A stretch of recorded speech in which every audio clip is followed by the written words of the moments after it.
on the women's red bracket, we have Wichita State on lane 15. And on lane 16, Midland. On the men's side of things, on the red bracket, on lane 17, St. Ambrose. And lane 18, Robert Morris, Illinois. Lane 19, Kansas. And lane 20, Lindenwood. Athletes, when your lanes come on, you'll have 15 minutes of practice. 7.5 when you're not starting lane, and the other 7.5 when you're starting lane. Athletes, your lanes are now coming on for practice.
Athletes switch lanes for the remaining 7.5 minutes of practice, and as a reminder, once you know which lane you'd like to start on, please contact the front counter.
You want to just leave this up and I'll be real quiet when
Okay,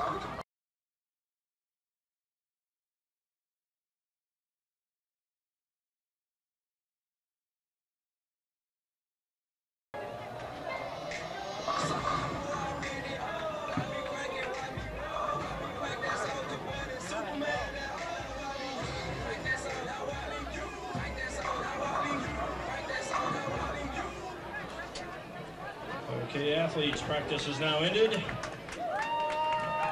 As a reminder, athletes, please no more than 12 balls on the upper ball return during competition. And teams, at the conclusion of your matches, if your team is eliminated, please remove your bowling equipment from the bowling center and speak with Gary Brown once your team has been eliminated. Spectators and guests, please remember to help keep the walkways between the bleachers clear and that all spectators and guests remain on the carpeted area, as only athletes and coaches are allowed in the tiled area. Coaches, as a reminder, please have your all-tournament team and Chris Starr awards turned in to us by 3 p.m. As a reminder, Intercollegiate Team Championships as well as the Intercollegiate Singles Championships will be aired 4 consecutive Friday nights in May, beginning May 4th on CBS Sports Network. Ladies and gentlemen, let's put our hands together and give these remaining teams a big send-off as they begin round 5 match play competition. Good luck and good bowling.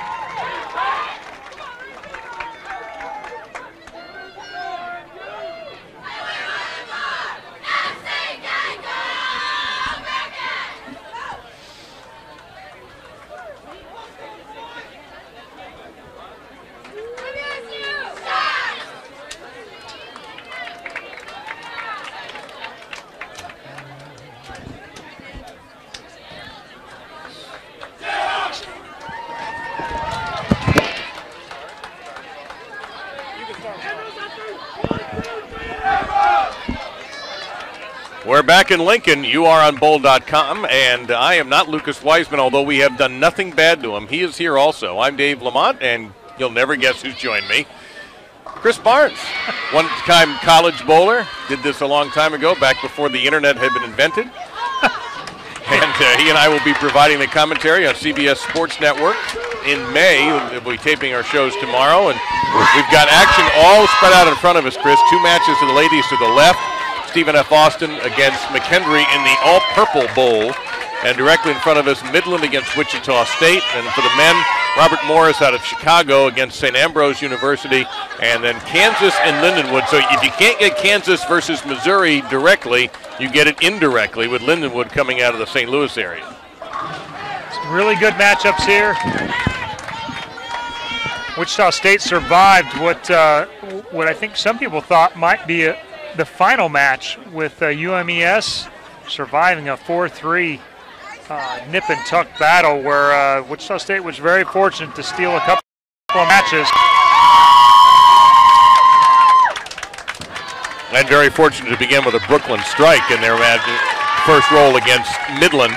This is loser leave town, as they used to say in professional wrestling. Losers will be on their buses, and the winners will then go into the take on the top team so far. Weber International is in the winners bracket in both men's and women's. The Wichita men are also doing very well, as are the Lindenwood women.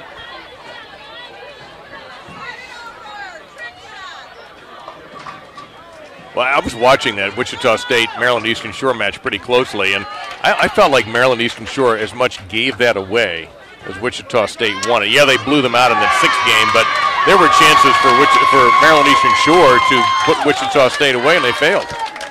Well, in game 2, where they had an opportunity and had an open, and Wichita State's Player of the Year, Jazriel Tan, steps up in the 10th, throws 3 strikes to win that game, and then in a 1-pin match going into the fill balls, UMES's anchor gets 6, and Jazriel really didn't throw it any better. She actually probably threw it worse, but she got 9, and so they stole another game where they could have been done in 4 games. Yeah.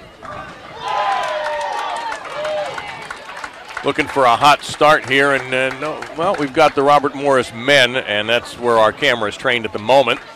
They're in the gold and maroon. There they are. They've opened with a double against St. Ambrose.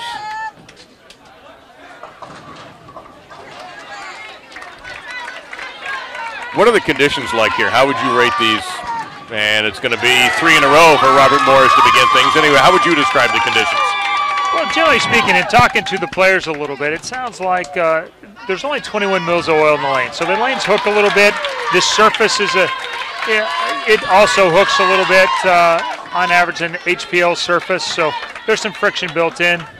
The players are experiencing some early hook in the track, and then as they break down, they get a little easier for a while. Then the oil carries down, and then all bets are off. That seems to be when teams are really separating themselves after that. And these lanes, of course, were re-oiled during the break we've had. We're off for about close to 90 minutes as Robert Morris has now tossed up 4 in a row. And for an early big 55-pin plus advantage in this opening match, best of 7. And again, the losers are finished in the tournament.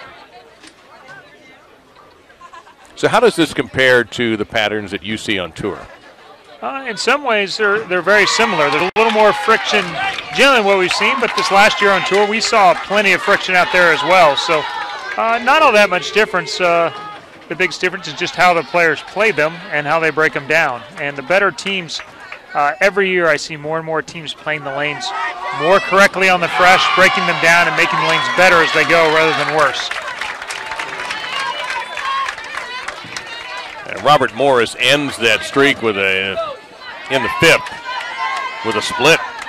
It's like a 4-9, makeable. Easy for me to say since I'm not the one who has to throw the ball. Solid pocket hit, beautiful. 10 straight back for the anchor bowler from Midland. And they have jumped on Wichita State early with 4 strikes out of 5, while the Shockers have opened with a strike, then had back-to-back open frames in the 2nd and 3rd. Sort of a mini bucket here, which is converted to 2-4-5 in the 4th, but they're down by 54 very early on.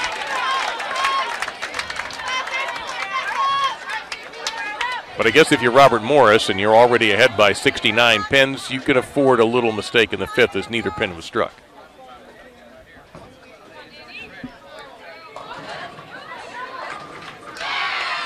And in the purple bowl, off to our far left, it is McKendry who's taken the advantage early, 46 pins on Stephen F. Austin. And a routine strike for Jezreel Tan. They're going to need a little bit more of that, and you're going to need Tanya to come over the top and add some strikes and start putting a little bit of pressure on Midland so they don't get too far behind too early. And I know we've got some Lindenwood fans out there, and they have put together a triple in frames 4, 5, and 6. So that match virtually even against Kansas. Opening games of this round 5 of the USBC's Intercollegiate Team Championships.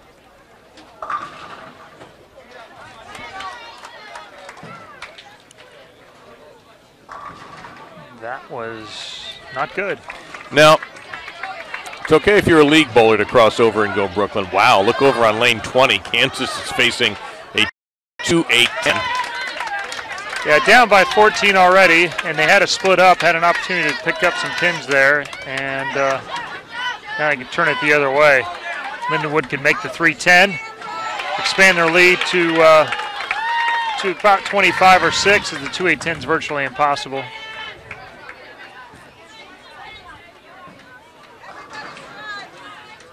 And a missed single pin spare by Wichita State has really opened things up now for McKendry in that opening, for Midland in that opening match. Lindenwood failed to convert, so he'll end up right at still around 14 pins in the lead with 3 frames to go there. Robert Morris handily in control of game 1. There's a big 4 for St. Ambrose. They're going to get 4 frames of practice going down the stretch there. Yes. And Stephen F. Austin is much in the same boat. Down 50 now through 7 frames. They got some practice to get their act together for game 2. Yeah, they have not even struck. They're on our far left. And then again, they're in that all-purple battle with McKendry. And they have yet to even put up a strike. No problem there, though, for Midland in this battle with Wichita State, and they are just about locked. I think that match is about over. It's not quite mathematically eliminated, but they're not far from it. No. At the same boat now. They're up by 65 pins with 3 frames to go, Wichita's got to put the wheels back on the cart. And a little trouble there for Robert, but again, they're so far in front in that match that it's not to worry. Meantime, Lindenwood and Kansas, now that's still, we've had a foul on Kansas in the 7th frame on the 2nd ball. So while they came back with strike in the 8th, Lindenwood has just doubled in 8 and 9, so their lead is now up to 38.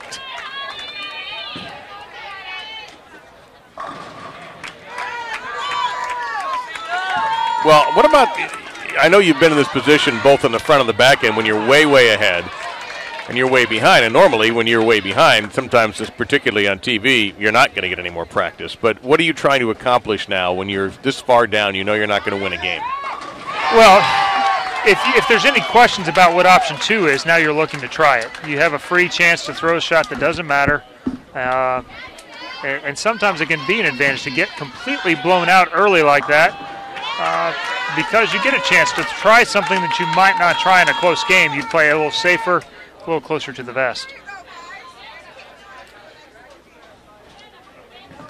And Lindenwood with 3 big strikes there in the 8th, 9th, 1st one, the 10th. They'll wrap up game 1 as Kansas left a 2-pin and then missed it.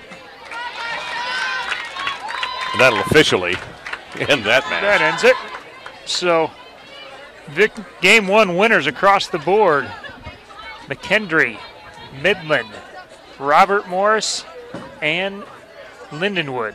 Best of 7, and Lucas Wiseman is in front of us as our roving reporter, although how much roving can you do? Well, I was just wondering if you guys would be interested in permanent jobs as live streaming commentators, because then I could take a break for a while. Well, this is it right now. You are on break, but you're also on call. You're kind of like a brilliant neurosurgeon, Lucas.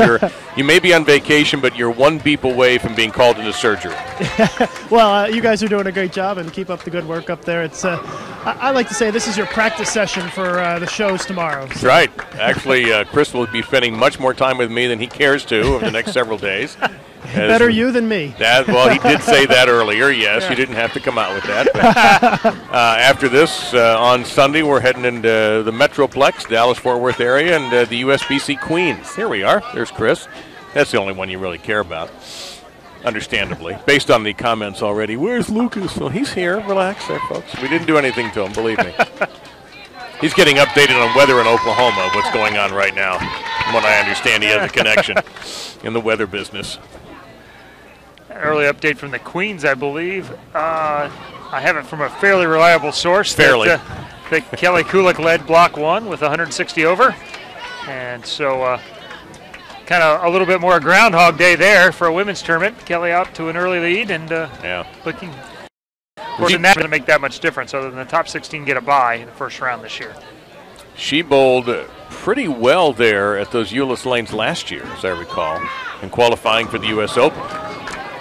Exceptionally well, but the lanes are much slicker. The pattern is different for the Queens than it is for the U.S. Open, so I would anticipate a little bit different field probably in the final than maybe there, but and especially with match play, it certainly brings a lot more things into play. And don't forget, our live streaming of the Queens starts on Sunday and goes all the way through Monday when you guys take over for the show on Tuesday night. Tuesday night on ESPN2 from the ITRC, the International Training Research Center, right there on the USBC campus. That's a great setting, too. It's a lot of fun for us, and especially if Linda makes the show. Which she hasn't made a Queen show since you and I started working together. She's been at 2 Opens. Who's that? Linda. Oh, yeah. Well, she won one of the ones I did. Yeah, I know. I wasn't her. I saw the tape. We kind of discussed trying to get you fired, so we can bring her back to that show. I can do it all without any of your help, by the way. Guys, look to your left. Nice. Pretty awesome. Jason's got to try to get a shot of that. Gargantuan cardboard cutout. That's their coaches from Midland. My goodness. That's dedication right there. I would not put that in an ice cream truck if I were trying to sell candy, or ice cream, but that's pretty funny. Well, I'll tell you what, you can get those heads on TV if Midland can make it through, and they took the first game handily from Wichita State in the women's side. Talk about a big head. That's a lot of clear and cream going on right there. And Barry Bonds gets to that status. Near the end of his career he did, yeah. Luis Gonzalez had that 5-foot-long jaw that one season for the Diamondbacks. And Midland opened right away with a strike. So a little heat on Wichita State, and they leave a 7-10 to start things off.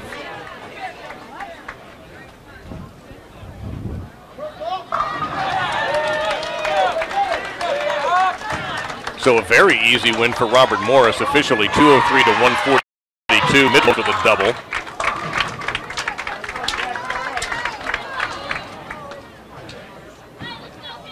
Well, that's exactly what you're supposed to do. You got a good team down, you're going to step on their throat. Yeah. And that's what Maryland Eastern Shore didn't do when they had opportunities. Robert Morris opens with a split 4-6-7. So St. Ambrose, I always call them like they're in Scotland, but St. Ambrose has a chance here to take an early lead.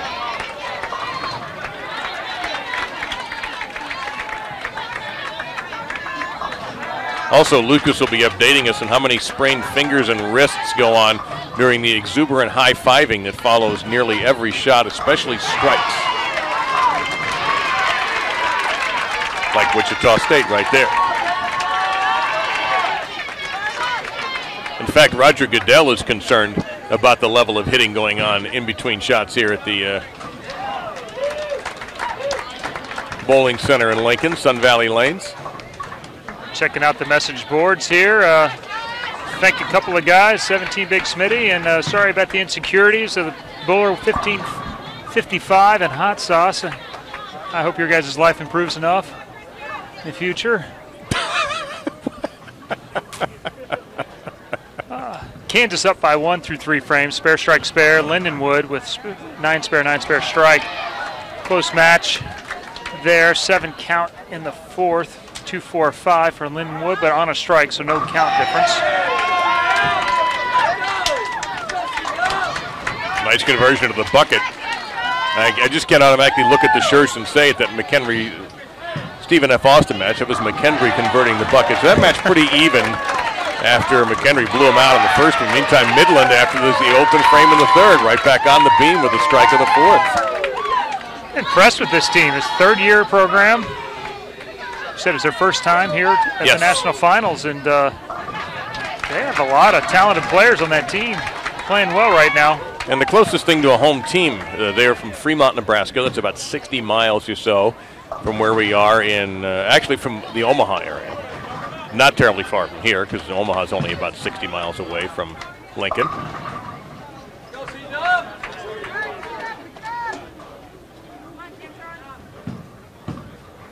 Tough spare conversion for Wichita State, and they got a kiss. Well, that's a great shot.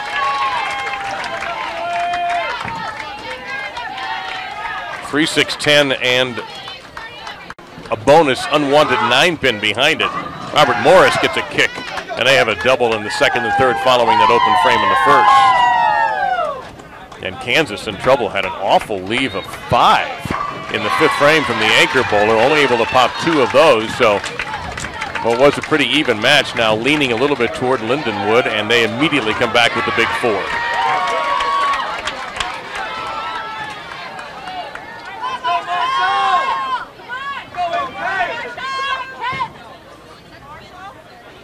Crossover, and no.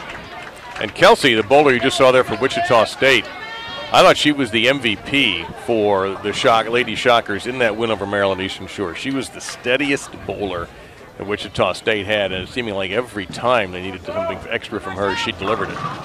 Known Kelsey actually for a while. Junior bowler out of my hometown in Topeka, Kansas. Had an opportunity to work with Rick Benoit coming up through, and so she's had a really high level of access to coaching for a long time, and nice to see it all coming together. She was terrific in that match. I mean, absolutely outstanding. And this is your chance, by the way, in the chat rooms. You want to ask Chris anything, this would be a great time to ask about the tour or about what's going on here. And St. Ambrose trying to come back after a very difficult first game. That match virtually dead even with Robert Morris. And the Kansas-Lindenwood match basically even as well, provided they can make the 2-8 here. Kansas will be down by 1 pin. The Stephen F. Austin McKendree match is basically flipped completely upside down. McKendree 2 opens, and Stephen F. Austin clean through 6 frames, up by, give or take, about 39, 40 pins already. And virtually identical uniforms. Only way we can tell the difference is the back. One is SFA and one says McKendree, but other than that, they get it. And Midland gets a very fortunate strike there. But they're just sailing along right now. Midland for the women. 58-pin advantage. Oh, we have a couple questions here. Let's see. Somebody asked my first 300 game. I was at 17. I was in this day and age, that would be a late time for your first one, I guess. But at the time, it wasn't bad. I think it was a yellow dot, probably. You probably had to go uphill both ways. And actually in the snow. Yeah. Yes.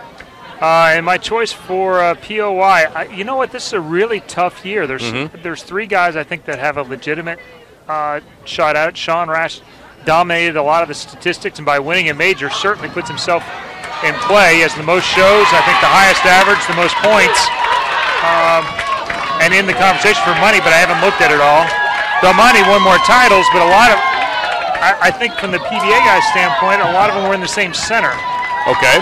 So they were all from the World Series. It doesn't take away from the accomplishment because a lot of Rash's statistics are in that same building. And then Fagan, who basically was stopped by a great performance by Pete from winning 2 majors. I don't know yet which one I'm going to vote for. It's a really a toss-up thing. I tend to follow the stats pretty.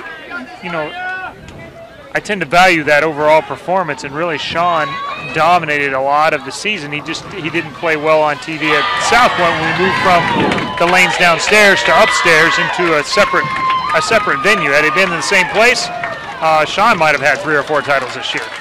So, and if you don't want any of those, I think he's probably the runaway choice. Runaway guy. But kind of really 3 breakout years by 3 guys that have been on the cusp of that for a while. Belmonte showing his potential and what's possible for him. Michael Fagan, who people have been talking about a long time, is possible to break through out there. And Sean coming through and finally getting rid of some of the things on his back on TV as of late. He started off winning his first 4 shows, and then it's been a long time since then. But the only way to avoid a slump on TV is basically just not make very many of them. Yeah, you don't really want to do that either. No, it doesn't pay you good. No, exactly. Meantime, in the second game, Midland is gone and hit again. They strung together 4 straight as they go into the 10th with a commanding lead. So they're going to take a 2-0 lead over Wichita State. Stephen F. Austin. Look, you know what? McKendree has kind of battled back there, Chris. They had a double in 6 and 7. Single pin facing them in the 8th. Whereas Stephen F. Austin isn't doing anything wrong, but they've had 3 straight single pin leaves, which they've made 3 of them. Looking for a strike there, and they don't get it, so they leave at 10. Still an 18-pin game. They're in pretty good shape at this point with only with 1 frame to go. So I'll say now they've gotten buried for a 2nd straight game, and that one's over. Down on the other end, Kansas battled back, threw a couple of strikes there at the end, and they're going to win game 2 to even up the Lindenwood, Kansas at 1 apiece. Meantime, the closest match is Robert Morris and St. Ambrose. St. Ambrose 103 in the 6th coming, and they have a single pin, so they have a 10-pin to convert. Robert Morris off of 106 in the 6th, an open frame, but then got a strike in the 7th, and they will have a single pin in their 8th frame.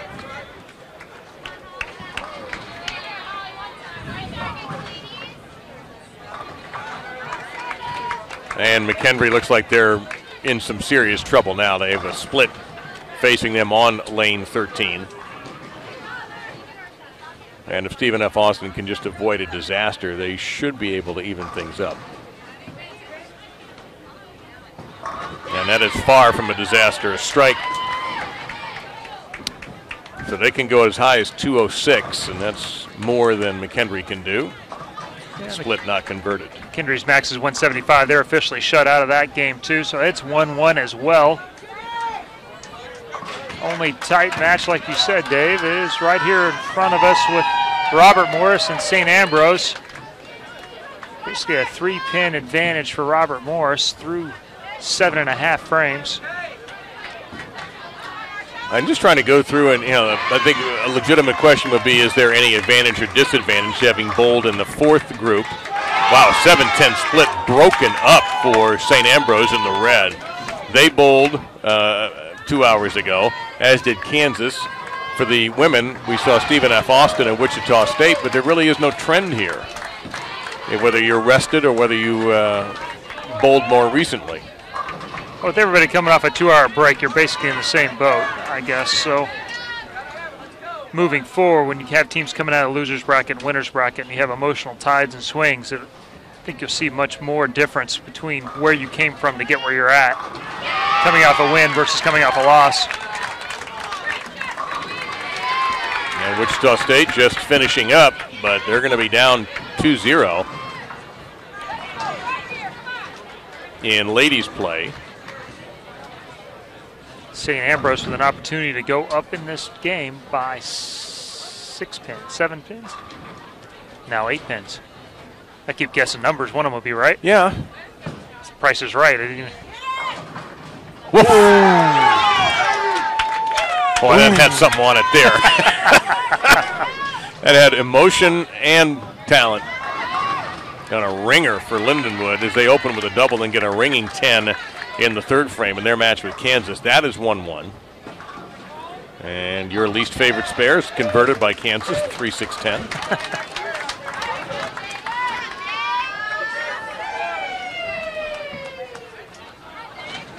So just a quick update. The women, it's official now. Stephen F. Austin and McHenry are 1-1. And Midland 2-0 over Wichita State in this best-of-7 format. And Midland has thrown up 225 and 229. The lefty got it.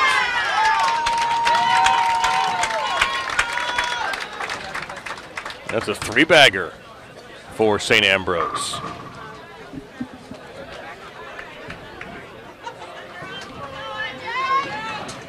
The Fighting Bees from Davenport, Iowa.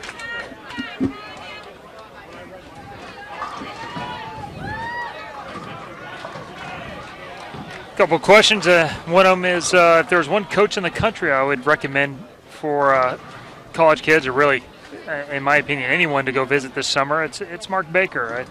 He's coaching myself, Tommy Jones, Bill O'Neill, Mike Fagan, Mika. He's the best one I've worked with, and he's becoming the premier guy on tour, go-to guy on tour. Got a new book out called The Game Changer, and that's out now as well. That can be picked up. So is that like the Hank Haney book, and we find out dirt about you from that book? Or? Well, there's probably some insights in there, but it's more of an instructional how to play and then how to coach as well. Well, I'm fascinated that there's so many. I mean, in the list of guys you just mentioned, players of the year, major championship winners, and all that. I'm impressed that there's more that you all can be taught. Or is it more of a maintenance thing when you're talking about a guy like yourself or Mika or Fagan? It can be. When you're bowling good, it's maintenance. But Tommy there a couple of years ago basically got broken. He got really out of whack, and it took a little while. Mark put the pieces back together for him, and now he's winning titles around the world again. Boy, Midland is just stepped right up right away with a strike in the first frame, putting immediate pressure on Wichita State to avoid falling behind right away. Right in front of us, St. Ambrose threw strikes in the 8th, 9th, and the first one in the 10th to secure game 2. So all 4 of our matches are 1-1.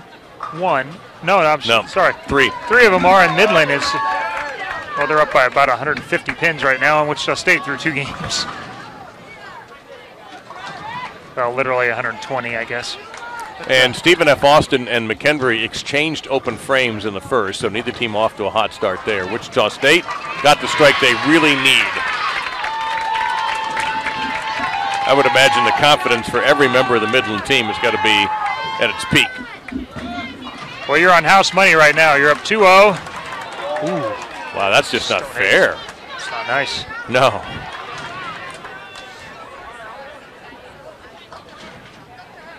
Now over on the other end, Kansas up by 5 through 5 frames against Lindenwood, and Lindenwood they did break down the 7-pin for the 3-6-10, so lost a few pins in count, but still under 10 pins now through 5.5.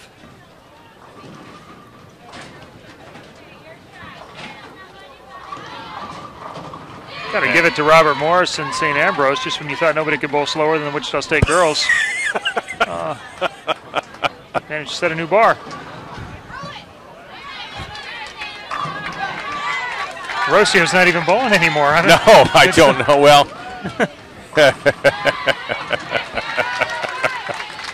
and after 2 opens, Stephen F. Austin picks up a strike in the third. They're down by 12 through 2.5 frames. McHenry struck in the second, and they'll double it. A little mix-up strike in there. Makes it 22.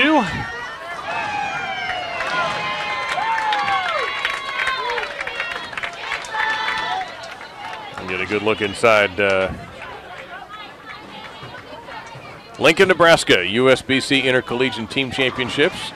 Along with Chris Barnes, I'm Dave Lamont. This is the 5th block. And again, this is for the second straight block. We're looking at the winners advancing and the losers being sent home. And the match is in progress. Off to our left. Women's play, Stephen F. Austin and McHenry. That's 1-1. We have Wichita State and Midland in the other women's match. That's 2-0 Midland. Then the picture you have right there, Robert Morris and St. Ambrose. St. Ambrose in the red, missing out on the 7-pin there. That's 1-1, and off to our far right, the tie-dyed Lindenwood group taking on Kansas. And that's 1-1. That's one thing that's changed a lot about college bowling since I was there. The shirts have gotten much better, for one. What was the team that when we were in El Paso 2 years ago with the pants? Do you remember? Is it Lindenwood? Lindenwood wore the orange pants. Yes. Dickies. That they bought in El Paso at some store downtown? Yes. The fact that you could find 5 pairs of pants that color in the appropriate sizes is... You know, that's the first time I've used I've ever heard those pants and appropriate in the same sentence. Lindenwood doubles in the 7th and 8th. Kansas comes right back with a strike in the 8th. So that match very close. Very, very entertaining. Lindenwood with a small lead there of just 6. And Robert Morris fortunate to leave that 4-7. And Midland is run into a speed bump on that split. Lindenwood with a 3-bagger down there now takes a 16-pin lead. Kansas has an opportunity to keep it at that with a strike right here. Got it. For St. Ambrose, pardon me, wrong red shirt. Yeah, that'll be 27-pin lead now that Lindenwood carries in the 10th frame, only needing a mark to go up 2-1. And once again, Kelsey with a strike for Wichita State when they desperately needed it. Yeah, a little hope for them. A rare mistake so far in this match by Midland. Wichita really hasn't made anything happen yet at all, so if Midland can just stay strong and not make a lot of mistakes, it's hard to win 4 games without anybody giving you some gifts. Got to make them throw some doubles to meet you. Another stoned 8. Beautiful.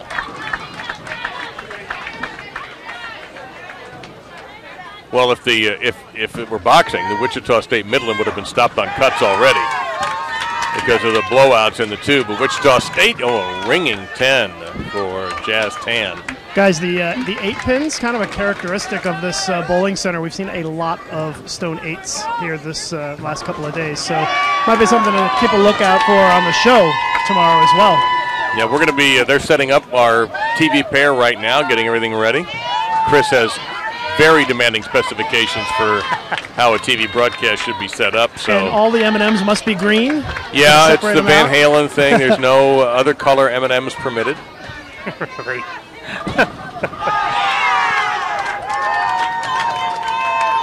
Yeah, you think he's exacting when he bowls. Holy cow, folks. You've seen nothing yet. Yeah, I'm a taskmaster. Oh, my gosh. You bet. Somebody asked on here about the international impact. What do I think about the international players coming? I think that's a great thing for all of us. I think the World Bowling Tour has picked up a lot of strength. I think it's coming through in college. It's obviously come through on the PBA Tour earlier this year. And the fact that bowling is increasing in level around the world only helps bowling and its chance to get in the Olympics. Well, you had a nice overseas season, right? You did very well when you left the country. You were unstoppable. Well, not unstoppable. Unfortunately, I bowled better there than I did on the PBA Tour. Well, so still, take them where you can get them, man. Yeah. In the end, I got a couple of wins over there, and so it turned out to be an okay season, even though it won't look like that from a PBA standpoint.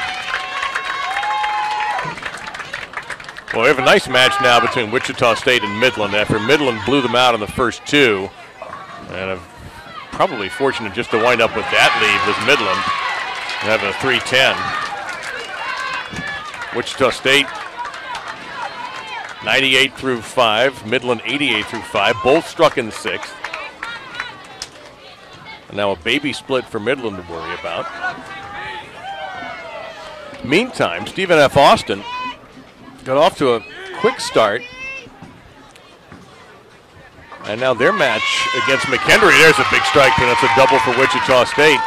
In the battle against McHenry now, Wichita State in the lead, but McHenry, Stephen F. Austin. McHenry will put together a triple, 6, 7, and 8. Right now, big swing there.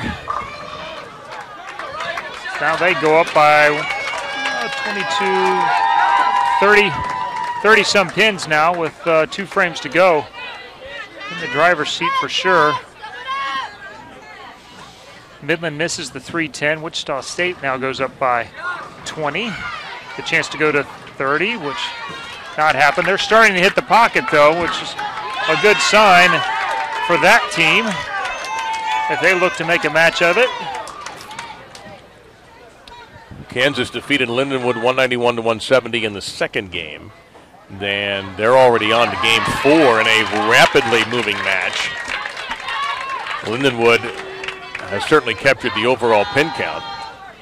And Lindenwood is up 2-1 now. There we are.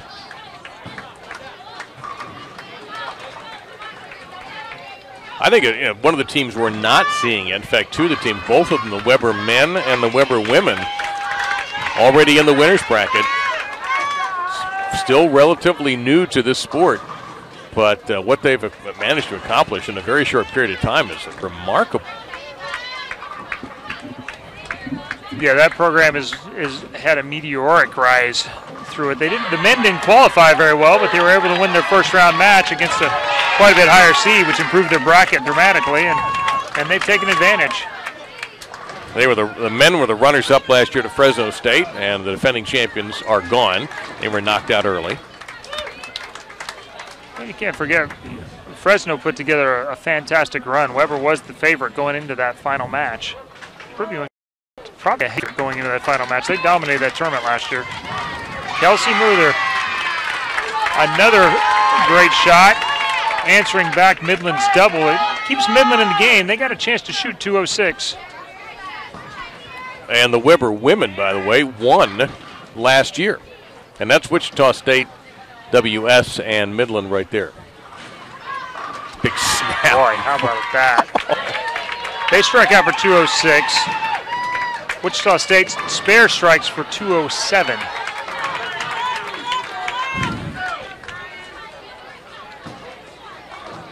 And who better for Wichita State than Jezreel Tan? back-to-back player of the year.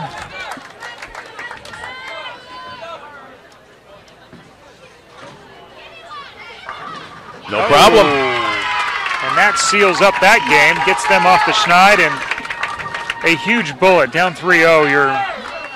It's not insurmountable because momentum changes so quickly in the Bakers, probably more quickly than it does in individual matches, but would have been huge trouble. Now they got a little momentum going their side. I really like how this girl throws the ball.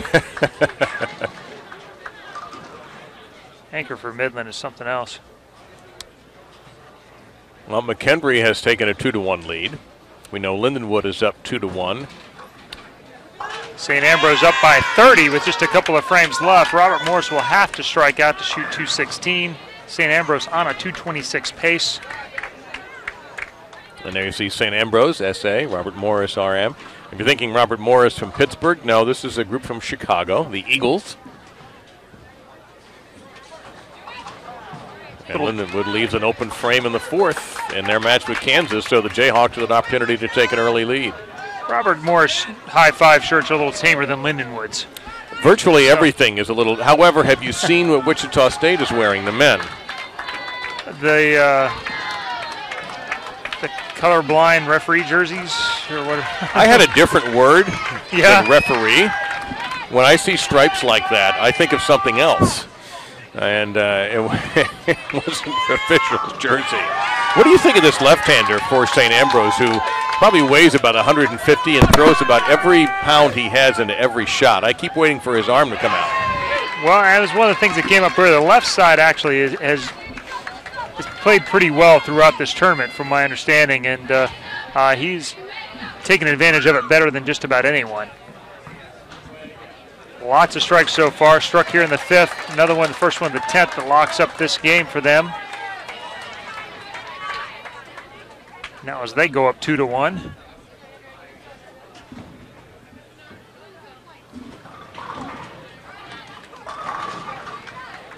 And Robert Morris just posting a score at this point. Lindenwood got a nice kick to get a big strike to come back off the open with a strike in the fifth and in the sixth. And a ringing 10 on lane number 19 against Kansas.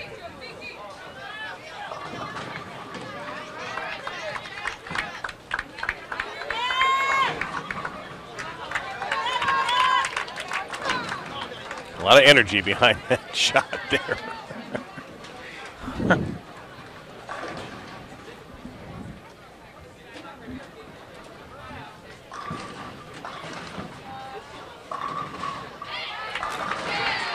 So fast start for McKendree. They get a strike in their opening shot, whereas Stephen F. Austin on the ladies' side leaves it an open.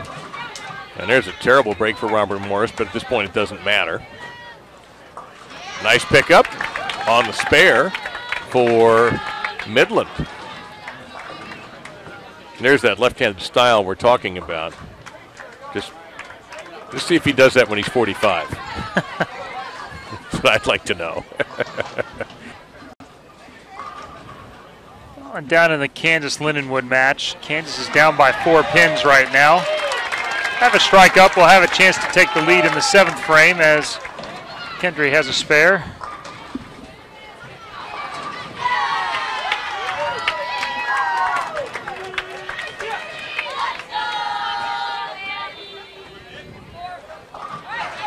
Nice pickup on a very difficult.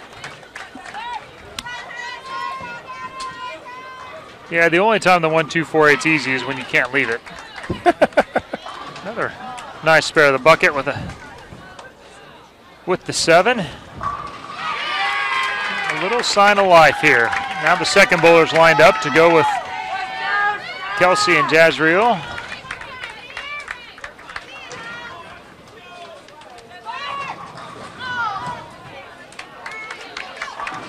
Midland is not going anywhere. This is an impressive collection of talent here. They get a double, second and third.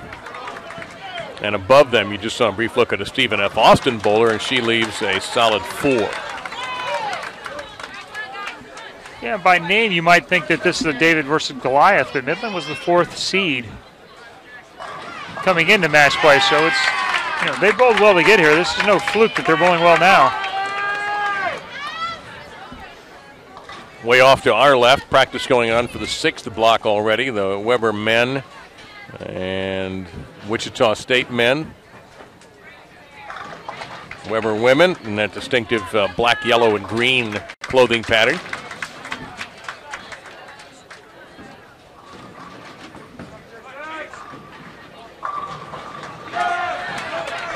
A little vulnerability there from the in the 4th frame for Midland, and a leave, an open frame against McKendree.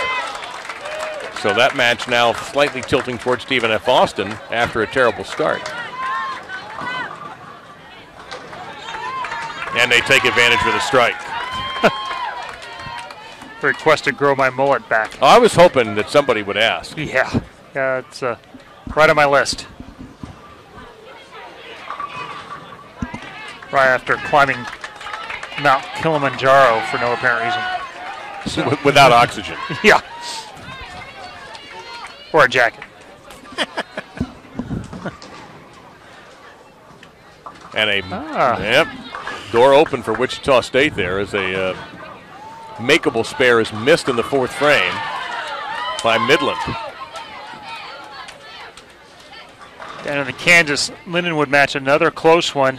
Kansas with this shot. Oh, and they leave a 9-pin with an opportunity to go up in the match. That will leave them still down by 1.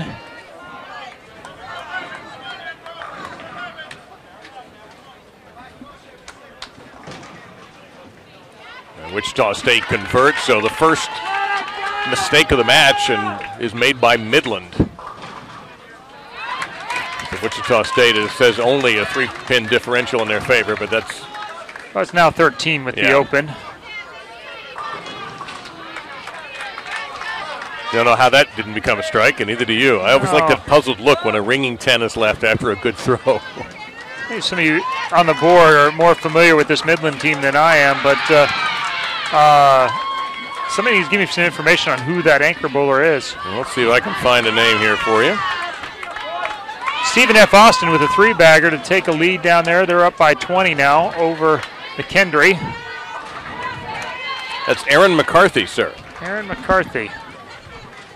Erin's been around for a while. She's a great player and has been the anchor bowler for Midland. She was here last year, actually, at the ITCs. She is Omaha. From the single side or from the team side, yeah. Now, we are told by our crack staff this is the first year Midland's been here. Midland men. It was their first time. Midland men's first time. Aha. Now, Erin won 2 tournaments, the Sunflower Classic and the Sin City Invitational. Yeah, Erin's bowled, I think she's bowled Team USA Trials, Junior Gold. She's been around a little bit. Those are real good. Boards came through for us, too. They were on it. So. She transferred from Nebraska. There exactly. You go. She bowled at Nebraska for a year.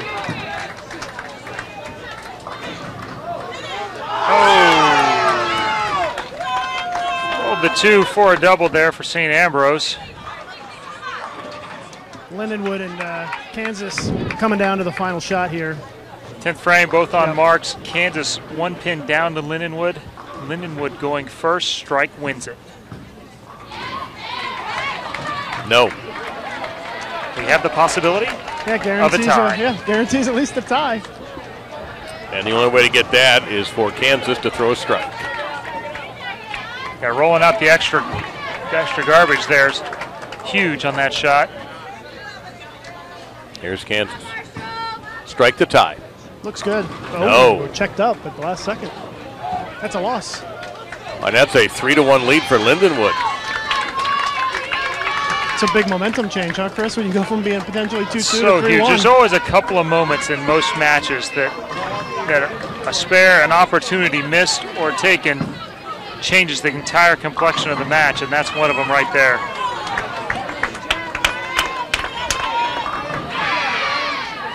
Stephen F. Austin recovers from an open frame in the 7th with a strike in the 8th, so 127 through 7, and McKendree with the 3-6-10 to take care of to avoid falling into a big hole there. Wichita State up by 14 in front of us through 6 frames. And McKendree missed, left the 10-pin standing. they're down by 17. Basically through 4 frames here, we're a 3-pin match with St. Ambrose a slight advantage over Robert Morris.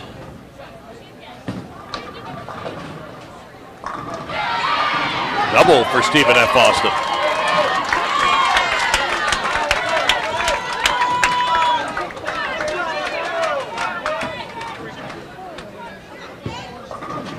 And McKendry responds with a strike, and Wichita State leaves a 4-6-7 on lane 16. And that will tighten that match up. Stephen F. Austin up now by 27. McKendry have a chance to bring that back to 17 here at the strike in the bottom of the ninth. And Lindenwood with an early advantage with an early double. And Kansas leading a 7-pin in the second frame. Should have 20 in the first on a spare. Well, McKendry over there to our left, Chris, is fighting back. Both teams on doubles now, so it's a 17-pin advantage for Stephen F. Austin going into the 10th.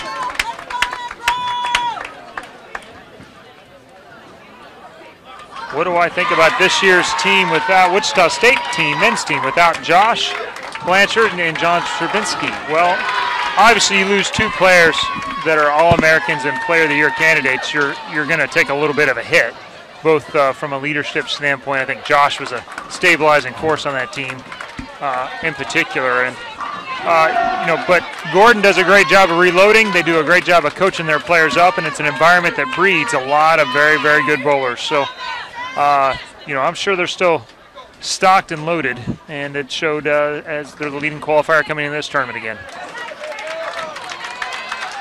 McKendry pretty much had to have a strike on their first ball in the 10th and left a bucket instead. So all of a sudden they're 29 pins down.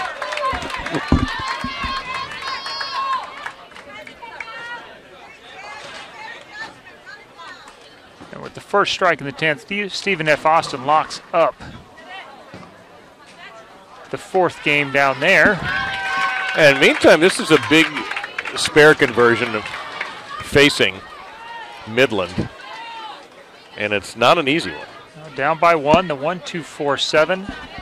Like I said, the only time this is easy is if you can't leave it. And perfectly covered, right out of the textbook. Well done. Stephen F. Austin has nailed down that match. Making it 2-2. Look at the scoreboard right there for Midland and Wichita State. You can see it's just a 1-pin lead for the Shockers. When we say scoreboard here at bowl.com, we mean it. We don't have all the fancy graphics that you guys do for the TV show. This is usually a 1- or 2-man show. Today we've got 4. Exactly. A little bit of a break there for Kelsey, kicking away the 5-7. 1 or 2 7. Or 1 of 2 with Jason and then you. Wow. See, Jason doesn't. He's the only one without a mic to defend himself. Oh, However, Jason would be the man of the. This. Jason is our producer director at the moment. And the single pin lead by Wichita evens it up going into the 10th. And here's his first shot from McCarthy. She's pretty good. I think you're pretty impressed by her, aren't you? Yeah, I'm her really game impressed. Is solid. Really, really impressed by her. I imagine Bill would like to have her back. Linden up by 23. Kelsey makes the spare for the Shocks here. And now it's all on Jazreel Tan. She needs to throw the first strike in the 10th to keep even with this Midland team. St. Ambrose up by 13. Over Robert Morris through 7. And Lindenwood up by 24. And a bad start for McKendry, leaving a 4-6 in their 5th game against Stephen F. Austin. Not sure about this strategy. If I'm Wichita State, I'm not sure I'll let Aaron go up and throw another shot. I was surprised. I thought Jazz was going to be bowling because this girl knows what she's doing. Yeah, I think you have to throw that strike there and make her. It's not possible to throw the ball any better than that. I think she has to throw it rather than it could be a free one. Boy, that was. There goes Jazzy. Has to have it. That's Awfully good. That's player of the year quality right there. Yeah. She's been winning a lot of World Bowling Tour events too. I've been very impressed with how much she's improved since we saw her, first as a sophomore playing in El Paso. Yeah, Brian O'Keefe and I were talking about her yesterday, and she's not at the college level. She's more at the Shannon O'Keefe, Carolyn Doran-Ballard kind of level, approaching that with all her experience. Yeah, it's disappointing for her that she's not able to bowl at Queens here when there's so few tournaments. So next year that will change. Long overdue to get it to a weekend where these good players can big strike play here, both. Big shot here. Oh my! A ridiculous, stubborn 9-pin. So it's going to be a 203 for Midland. And they can lose. Yes, they can. Jazz can strike out. If she strikes out, Wichita will win. Anything less than that on this ball, and this match goes to Midland, this game, I should say, goes to Midland, and they'll lead 3-1. What a shot this is. Got a long way to go. It's way right. Nope. Midland takes it, and so they now lead 3-1.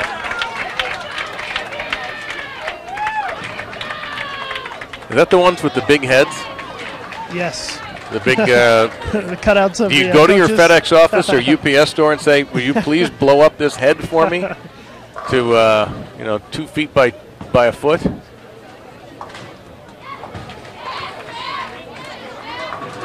Robert Morris with the split in the 8th frame, and so now they're in some trouble against St. Ambrose, down by 26. Just 2 frames to go. Kansas is in some trouble against Lindenwood, too.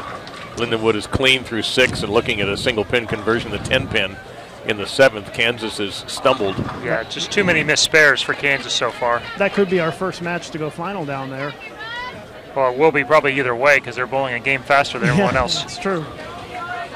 St. Ambrose looking to take charge.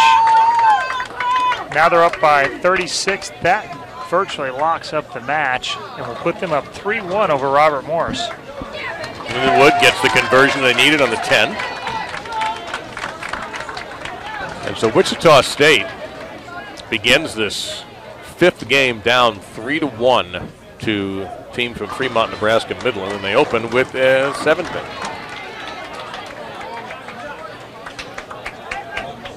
I think if Robert Morris gets knocked out in this round, tremendous underachievement for them. They're the top-ranked team in the country. They got the player of the year, who is also the rookie of the year. They have so much talent on that team. And they didn't get just beat by Wichita State this morning. They got crushed. They lost 4-0 to the Shockers in the earlier round today. And if they get knocked out here, I think that's kind of an underachieving, and they're going to be pretty upset by it. And in the end, it still comes down to a couple of days on one pattern. Yep. Well, basically, it comes down to one day. Early this morning, you come down and they got a lot of talent. They got good coaching there. They're a consistently top 5 team now in the country, and momentum is a funny thing. And when it starts going the wrong way, it can really spiral. One of the things about having your best player being a freshman, it can be tough to be as stable and handle the ups and downs as well as some of the more experienced teams. It's just amazing how a great season can turn sour so fast.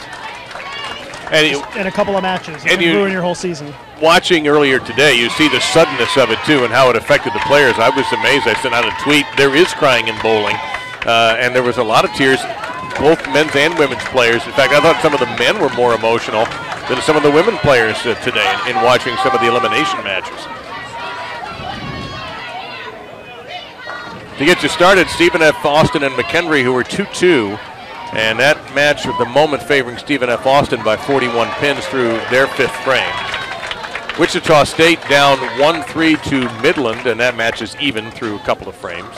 And we've mentioned, as Lucas and Chris both said, that Robert Morris, very disappointing, 160 at the moment with a ball to go. They're going to lose this game to St. Ambrose and be 3-1 down. And Lindenwood and Kansas, 22-pin difference in favor of Lindenwood, and they get a strike in the 9th in the foundation. Last gasp here for Kansas. They got a strike up in the 8th. They're down 22. They have to strike out to keep their hopes alive in this national championship. And a split for McHenry. 4-6-7. Here's Kansas. Nope. Unless he gets a real break, and that's not going to happen. Spinning. Yeah. We've seen a couple of late strikes here. The racks are not fast. No, they're not. Good shot there. I think at this point, Kansas is virtually done, and their season's going to be over here. So they need a. Well, their only hope would have been to split right there, and he just broke down the 410 for a strike and a win. Yep. It's Brad Miller, the anchor for Lindenwood. And another to spare.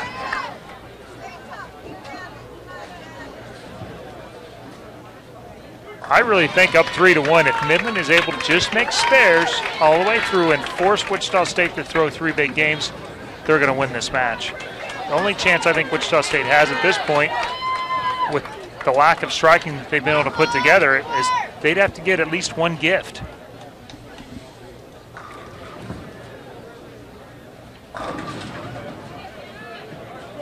Well, the one thing I've noticed, and this is more your territory than mine, Chris, but in the Wichita State Midland match, players are getting a lot of late breaks, and we're seeing a lot of ball go through the nose early.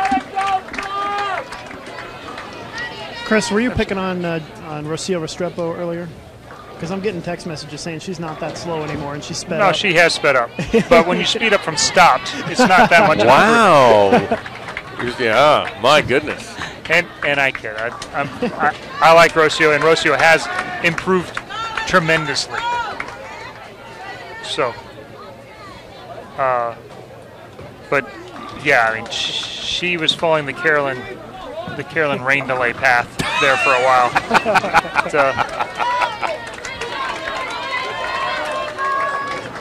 Lean on it.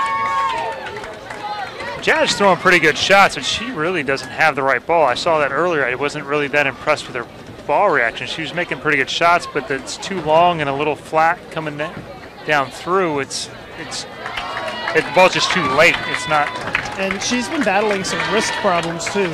She's told me that before coming here this week, Mark Lewis only let her practice 4 times in 2 weeks because her wrist is so jacked up, I guess, and so she's been trying to rest it a little bit. So, yeah, she's been bowling a lot of games. She bowled the singles tournament on Tuesday, and then all day yesterday, and now today. So, I wonder if her wrist is bothering her a little bit, or what's going on. She is wearing one of those bandages on her wrist, one of those pink bandages on her right, almost closer to the forearm than actually wrapped around the wrist. So that may be helping her.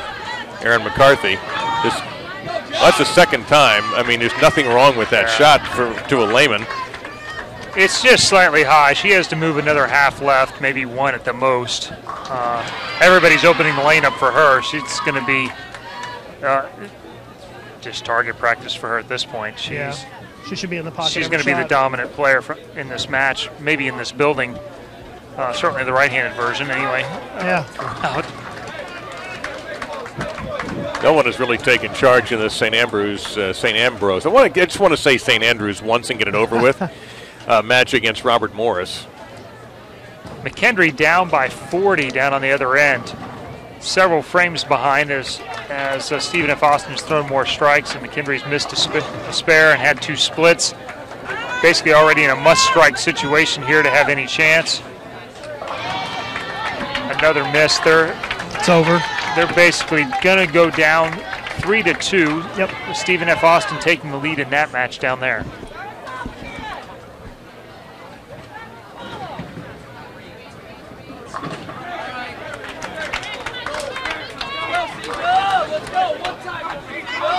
And Stephen F. Austin, the only NCAA school left in the field since Maryland Eastern Shore was eliminated. By Wichita State earlier today. Yep.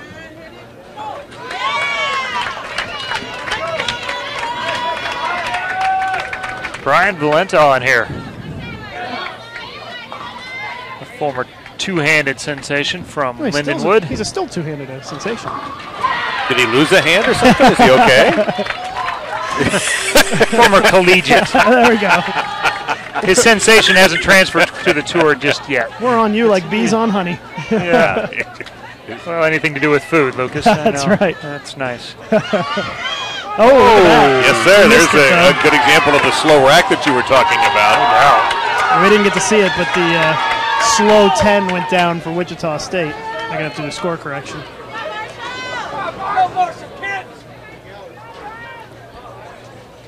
And it's just not going to happen for McHenry in this game, so they're going to fall behind 3-2.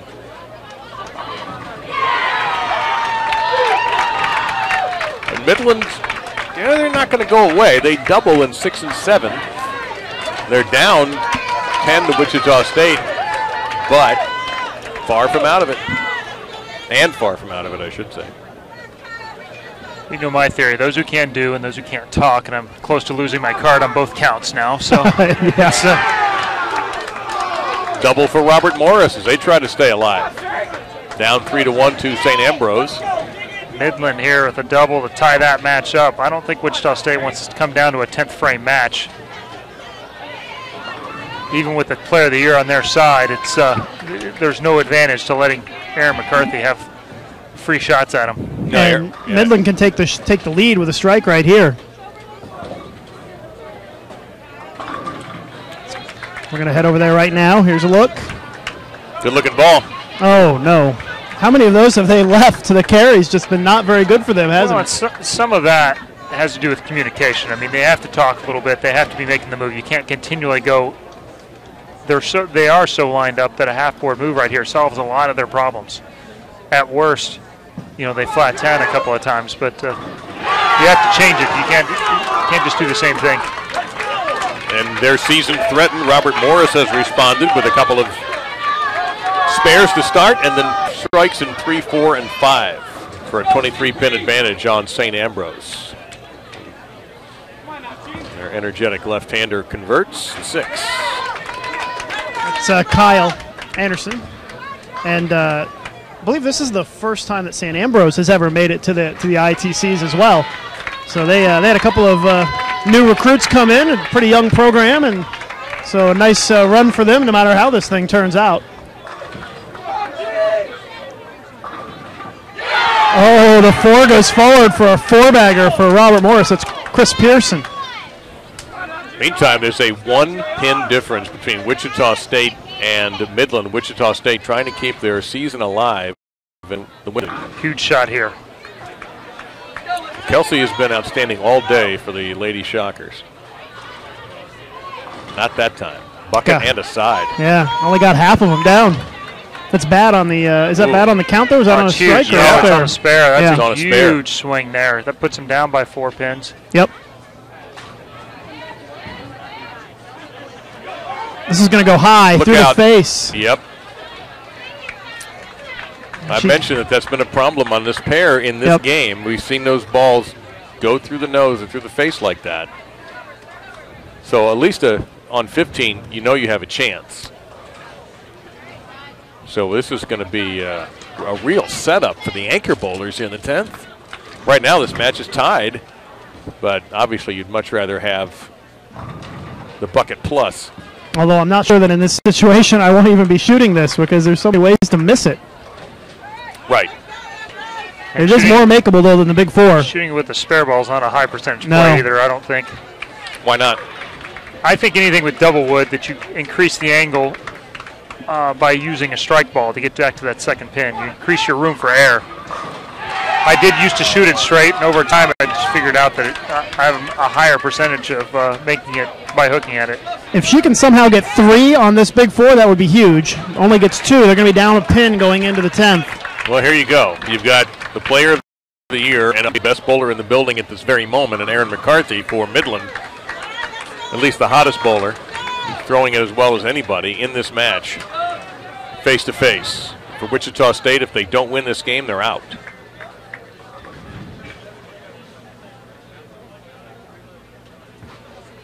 Trying to get their 6th consecutive strike. They're way ahead in this game. It's Cameron Weir. Messenger misses. But they're still alive. Yep. They're down. They will be down 3-2. Here's Aaron McCarthy for Midland. And I promise you, Aaron wants to put this thing away right here. They don't want to bowl another game. They're up 3-1.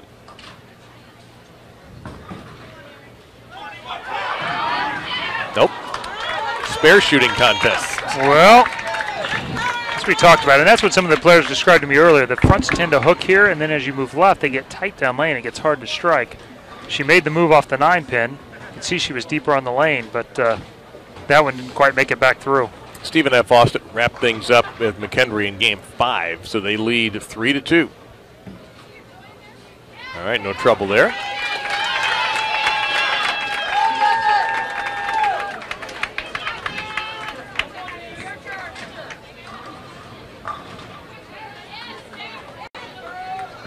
Robert Morris cleaning up on that 10-pin.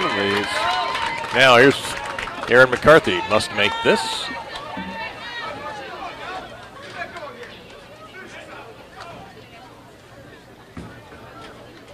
Routine.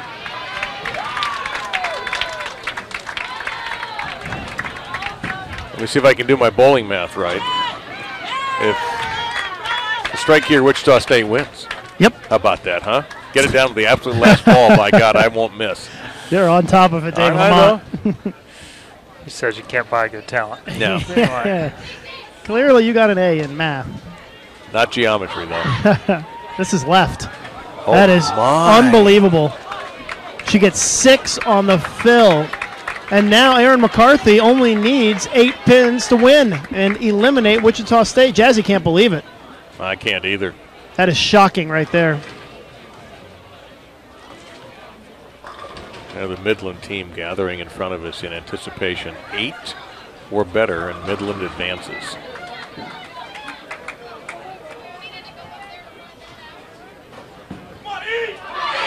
It's good. Well, that's how you do it. When you're given the chance to close out a match, that's how you do it.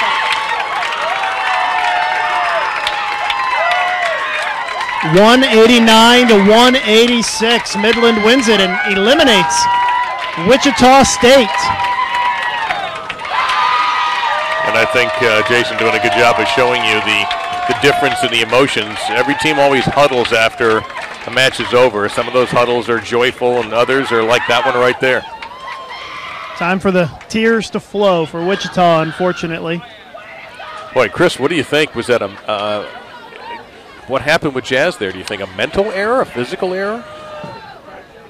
I don't know her well enough to know what might have been going through her mind. I know when you do go light and you leave a light 7 like that, your idea is to strike.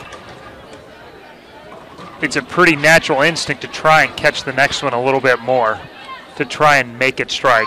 Now, the percentage of that working are still pretty low throughout the history of my career anyway, but it doesn't stop me from trying it nonetheless. Of course. Of trying to make it strike something, and it's a hard thing to fight. And I can remember of all the situations throughout my career, some of the most pressure-filled situations are the ones where you have a team behind you. If I play poorly on the tour or on Sunday or whatever, I only have myself to I guess deal with it afterwards. But when you have other people, 4 or 5 other teammates counting on you, those situations there can really have a lot of impact on the final result. So Robert Morris has officially picked up that game, in game number 5. So they will now go into game 6 trailing 3-2. As Lucas mentioned, the top seed coming in and had a very disappointing morning. And not wasting any time, St. Ambrose is trying to get this game over with, which it finishes with 188 to 221. The other women's match, the only other women's match in progress is Stephen F. Austin and McHenry, and that's neither team has ever been able to get off to a really hot start. It's even through 2. Stephen F. Austin with the advantage 3 games to 2, and they leave a 4-6-7 split. And so Ambrose up 3-2 over Robert Morris. Stephen F. Austin up 3-2 over McHenry. Those are our only remaining matches. Lindenwood has knocked out Kansas, and in the men's play, and now in women's play, Midland with a very impressive 4-1 win over Wichita State.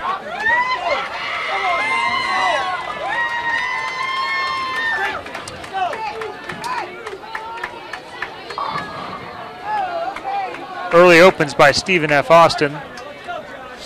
One by McHenry as well, but they followed up with a double, so they're up by 20 now in their attempt to stretch this into a game 7.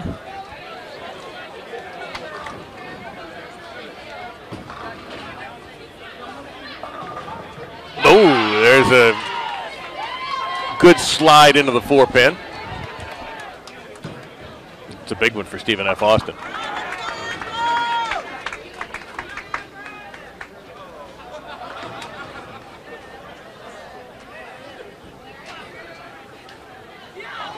And McHenry got a huge break on a triple.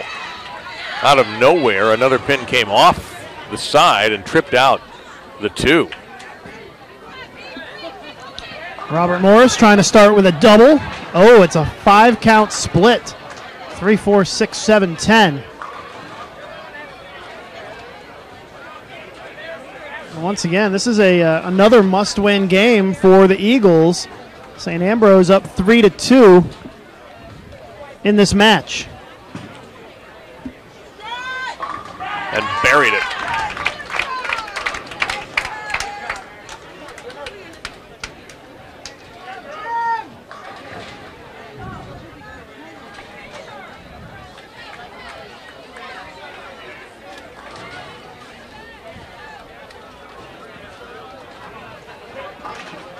And only picked up 2 out of the 5. So Robert Morris in an early hole. Meantime, the Wichita State huddle continues.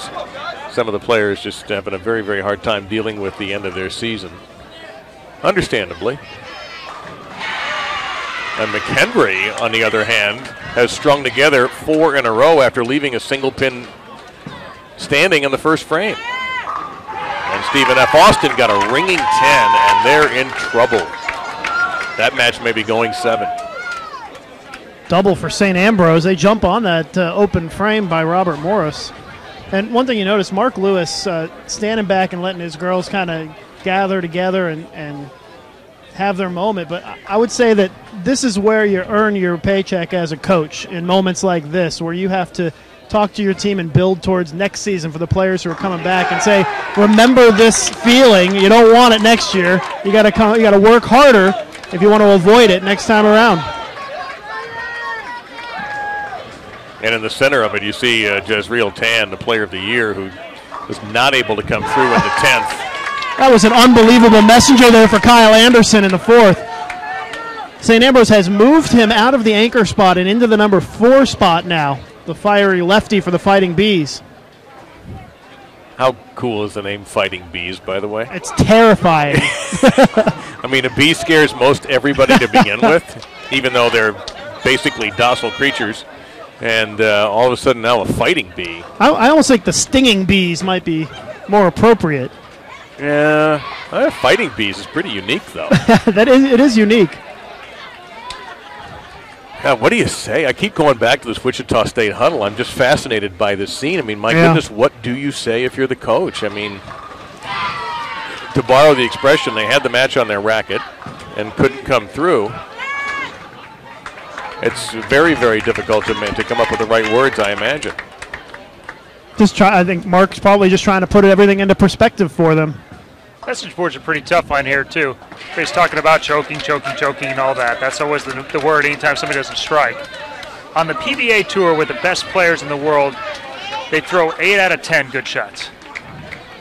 So you still have 2 misses in there. When pressure goes on, that number goes down, obviously. Mm-hmm. Yeah. And so, without being in their head, it's hard for me to say whether she had something going through her head that kept her from making a good shot, or if it's just one of the shots that's a bad shot. Yep. Well, I thought you brought up a good point. In the previous shot, she was a little bit light, left a 7-pin, and maybe she tried to make an adjustment that just didn't work out for her. Obviously didn't work out for her. An overcorrection. Yeah, lanes aren't that easy. Her ball reaction isn't that good. Erin's ball reaction was much, much better, and she made better shots. Whether she made better shots or not, that's why you line up, so you have room for air. And hopefully your 2 shots that are suspect, if you're really lined up well, those still hit the pocket. Robert Morris, down 35, got a very important strike in the 5th. But it's 99 through 4 for St. Ambrose off a spare in the 5th, and 64 through 4 for Robert Morris off a strike in the 5th. Meantime, we've got a good little match going on now between Stephen F. Austin and McHenry, as a 5-pin is left by McHenry in the 8th frame. Still a 43-pin lead for McHenry. A couple of frames to go. And if McHenry wins that one, they will force a 7th game. Yeah, McHenry really just needs to stay clean down the stretch, and they should be okay. Oh, they're going to get a break there. Stephen F. Austin just completely whiffed on a 2-8. That'll do it on that one. And now a washout for the Bees. They were in the driver's seat here, up 3-2, and a huge 35-pin lead. Now Robert Morse with a strike has a chance to cut this down. Oh! And the violent high-fiving, high-tenning. They've cut it to 21. If you're not able to make this, it makes it 11, and the chance, actually make it less than 10, and the chance for Robert Morse to take the lead with one more strike. Huge swing here in this frame. Going for it, nope. And those messengers are heart stoppers, but they also can help get your momentum going in the right way because they really fire up the rest of the team. And we'll see if the momentum can continue for Robert Morris. Now, McHenry has won Game 6, so they're going to go to a Game 7. There's nothing that Stephen F. Austin can do.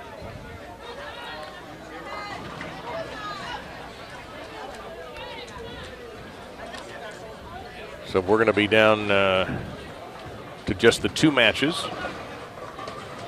But can Robert Morris stay alive, the #1 seed coming in? Number 1 ranked team in the country. #1 ranked team, I should Wichita say. State got the #1 seed, but a minor distinction. No, but you're good. But you're right. After, and oh, that was lucky right there. Boy, that was. Robert Morris with the opportunity to take the lead here with the strike.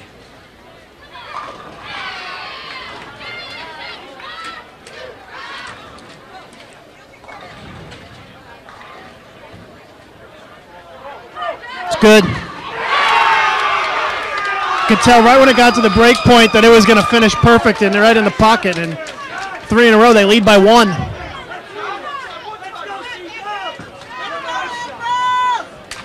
Oh no, a missed single pin by St. Ambrose. Boy, what a 2-frame swing that is. Some nerves kicking in, maybe. 40-pin swing there.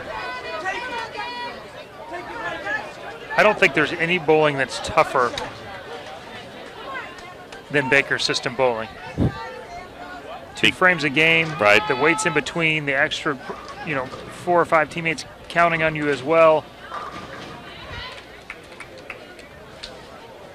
The lane conditions changing in between shots. How do you keep your head when you're waiting? It would be my thing. I think that's the part that would drive me crazy. That's where brain typing becomes a huge part of the overall game here, and what kind of brain type you are. It depends on how busy your mind gets and how you have to stay focused in between. Cameron Weir.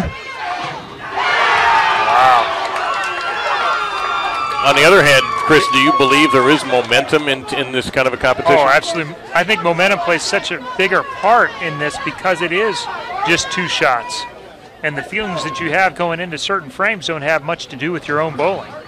You have a chance to recover yourself right away and get up and kind of get rid of whatever bad might have happened or build on whatever good happened. But 4 frames ago, you threw a shot, and in between there, you can have 2 opens or you can have 4 strikes. He steps up here feeling really good. And it's a 22-pin lead here as Marshall Kent steps up in the 9th. Marshall was down 35 after his last frame. Oh, wow. And then, okay, so that theory's gone. No, but it We're getting pretty close to back to square one now, though, with the split. Yeah, well, with the strike if he doesn't here, make it. It turns right back into where it was. And this is arguably St. Ambrose's best player, Kyle Anderson. He's only bowling in the number 9 or number 4 spot right now, but he's solid. He has the best reaction on the lane for sure. You mean the ball reaction or the personal reaction? No, it's ball reaction. It's hard to repeat shots when you're not standing on 1 foot when you release. But I mean, he's got talent. Obviously, he has the part that's hard to teach. He has a great release. He needs some work on the footwork and balance, and as that improves, he will continue to improve as well. Maybe not his upper end score as much as just his consistency. Now they've begun the 7th and final game in the Stephen F. Austin McHenry match, and Stephen F. Austin left to 6-10. McHenry's first ball of that match. And is a strike. If Anderson makes the spare, which I'm sure he will, and he did. It's a 4-pin lead for Robert Morris going into the 10th frame. And it is a must-win game for Robert Morris. Their max is 206. And max for St. Ambrose is 202, but that's max.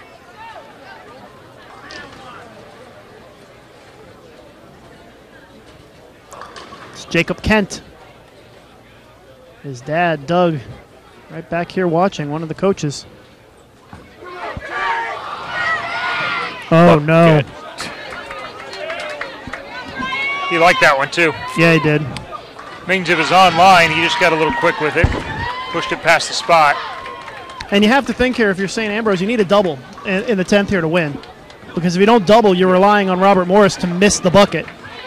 So here's the first shot in the 10th for St. Ambrose.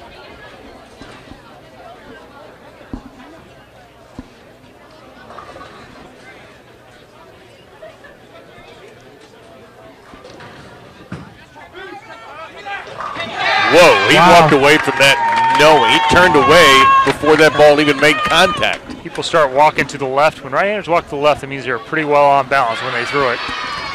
And I like the fact that he kept his composure in check there, because that one's nice, but the next one is the really important one. Meanwhile, Stephen F. Austin starts with spare and a double to take the early lead down in this critical Game 7 match. Gotta have it. Beautifully done. Great spare. Yep. It's not one I want to have to shoot. No, for sure. Best one I ever saw. Norm Duke make it to win the U.S. Open. Yes. On impossible lane conditions. Yeah, where hooking it wasn't even an option. He had to throw it straight.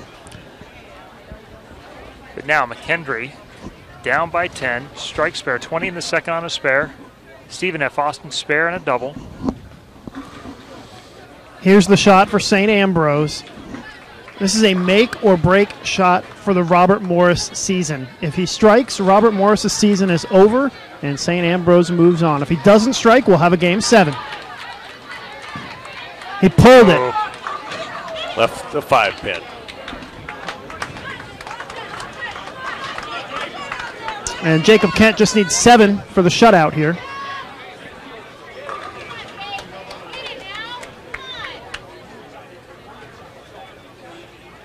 Easier said than done. He got 6 on his last shot. So well, 6 would do it here. 6 would be guarantee a tie. Yep.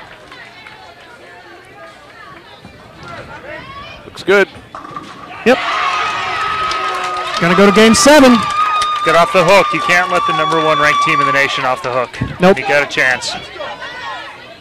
And huge swing of emotion. Yep, these guys are going to come out firing. The middle of that game just killed St. Ambrose with the 6-2 and the 9 dash in the 6th and 7th frames, and that was the turning point right there. So Robert Morris huddling up, getting geared up for Game 7. Stephen F. Austin and McKendry in their 7th game. Stephen F. Austin with a 12-pin advantage, but McKendry comes off a strike in the 4th, and Stephen F. Austin gets one in the 5th in their anchor. Chance for McKendry here to pull back within 2. 1, 2, 3, 4.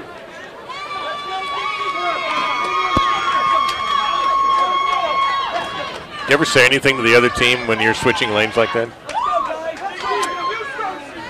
We didn't back when we bowled, but you know, we were 19 or 20 and at that time thought we were better than everyone else anyway, so we didn't really think we needed to say anything. I don't know. I mean, when you think about it in sports, there aren't too many occasions where you're switching ends of the field with the other team. I mean, it happens in football, you know, at the end of a quarter, but you're still, that's such a big environment here. You're shoulder to shoulder, and Robert Morris got a huge break, breaking up the 7-10 with the 10-pin taken out. Huge shot there from McKendry. They had a chance to pull within 2. Meanwhile, Stephen F. Austin had thrown a strike up in the 6th while McKendry was bowling in the 5th. Now they're down by 22.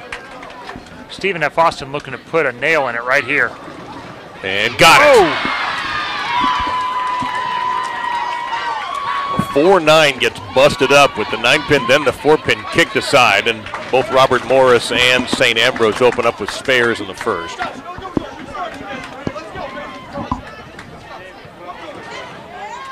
Huge swing there. One of the things about collegiate bowling, they don't have to wait here. Stephen F. Austin can keep pouring on the pressure and ride the momentum. Well, I think it was Lucas Did you write this, Lucas? Either you tweeted it or you put it on your Facebook, and there's a strike for St. Ambrose. The most common expression in college bowling is "let's go." My goodness, it never has that. That might be the single most accurate observation in the history of sportscasting. It's nonstop. It's the only phrase they know. Some of the teams, but you get in this environment, you're so pumped up. Sure. You say the first thing that comes to mind. Yeah, there's not a lot of time to consult the David Caruso phrase book for some clever thing to say. In the meantime, Robert Morris leaves a baby split. You're looking at Stephen F. Austin. And that's an easy conversion there. Both teams in purple, by the way, so we better be very careful when we identify them. Up by 33, though. Stephen F. Austin in control. McKendry is now forced to throw some strikes. St. Ambrose with an opportunity there after a 3-10 lead by Robert Morris. Leaves a 4-9 of their own. This swings momentum purely the other way if he can make this 3-10. Nope. Oh. Missed it by enough to make it. It's not with the little arrow in the lane. The scoreboard said how to make it. I know that much. Strike for Stephen F. Austin, and they're getting ever closer to moving on. Key Brooklyn. Nope. Completely missing it was St. Ambrose, so 46-3 off of that open. McHenry needs strikes. They do not get one on lane 14. Yeah, and all Stephen F. Austin will need in the 10th frame is a mark to shut him out. Yeah, max possible score, 223. Stephen F. Austin on a 228 pace. Mark in 6. For a strike on the first ball will end it.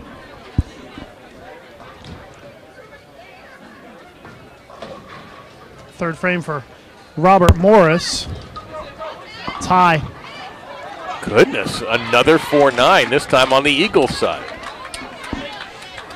Jason's going to get us a shot of Nicole Parkhurst from Stephen F. Austin here when she gets on the approach.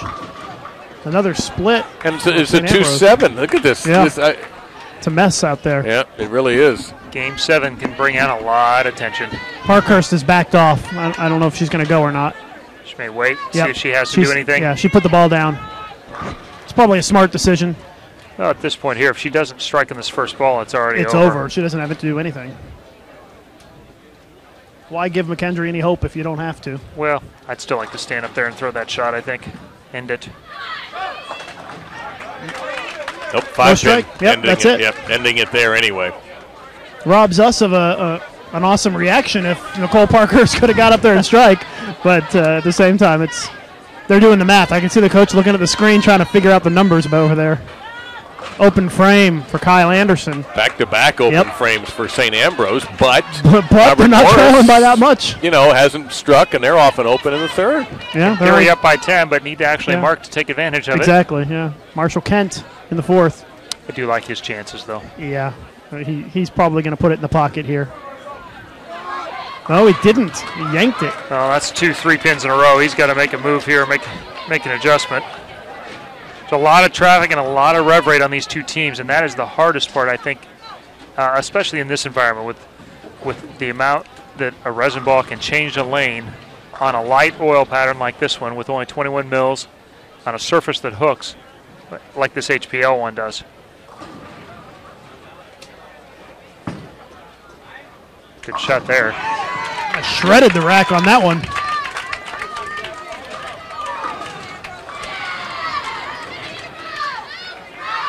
Doesn't matter. No, it's over. Stephen F. Austin is going to win it. This is just the 10th frame for Nicole Parkhurst. So they're going to move on.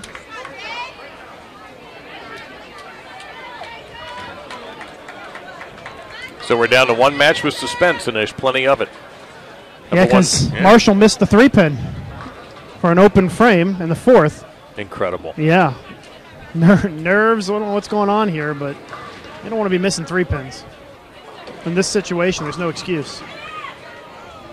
So, and by virtue of that, it's still a 1-pin lead for St. Ambrose. Yeah, it wasn't a particularly good-looking shot to open the 6th for St. Ambrose. They were fortunate to Did Saginaw not qualify? They did not. They must be on here. They probably are in the chat. Buried it.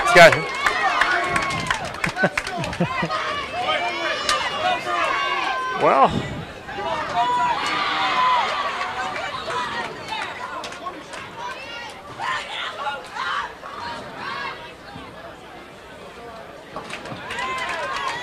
John Macedo, time to earn your pay here as the proprietor of Sun Valley Lanes. Got to go out and get that dead wood in just a moment. He's ready to go. A lot of pins pop out here. John Macedo was my doubles partner in the ACUIs at a time, That's a long time ago. Place far, far away. We won the ACUI doubles. Speaking of doubles, Robert Morris has done that in frames 5 and 6. That's a lead change. It helps make up for the nice work. John didn't push the pin far enough. Oh, John. Look out, buddy. There you go. The nice thing about it is you can just disappear out the back if you have to. Doesn't have to face the crowd. Yep. But seriously, though, John Macedo with a great bowling center here, great staff, and they're doing a great job this week, and we appreciate all the stuff they've done for us here, including building us this nice little platform for live streaming and your broadcast booth for the show tomorrow. They're working hard on that right now. I know that. Strike for St. Ambrose in the 7th. But Robert Morris, they're up by 9, and they can go up by 19 with a strike right here.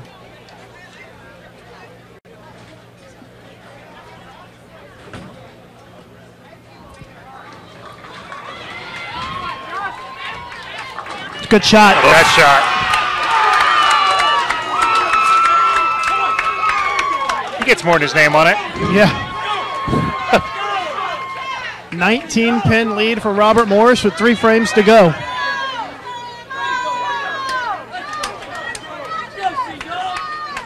And Stephen F. Austin has won the 7th game, so they're sticking around. The 6th block.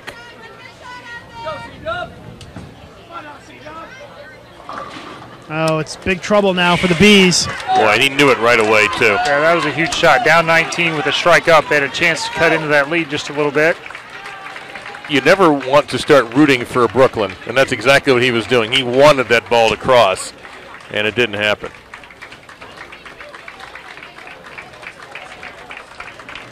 You can see the high fives.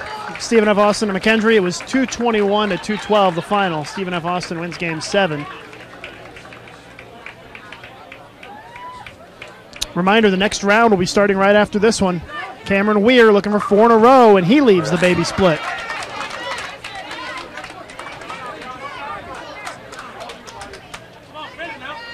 Still up by 17 with a spare. St. Ambrose looking at a 3-9-10. Yeah, this is a much more difficult split than just the 3-10. Got it, though. Oh, I thought he had it. That was about as good as you could throw it to try to make that one. That's a challenging one. I would guess that Chris doesn't leave the 3-9-10 very often. Not a lot. Yeah. Not a lot. It's not one you really want to shoot in any circumstance because it's hard to make. Yeah. The 3-10 with any friends is not really anything on the list. So let's see if Cameron Weir can convert his baby split here. Hardway? Nope. Nope. Uh-oh. Couldn't bail it out twice in a row. 17-pin lead, though, still. And this is not over. As great as Marshall Kent is and has been for the last few years here, he's not lined up very well right now, and that kind of neutralizes any lack of ball reaction. Neutralizes talent. And Kyle Anderson with a great shot in the 9th.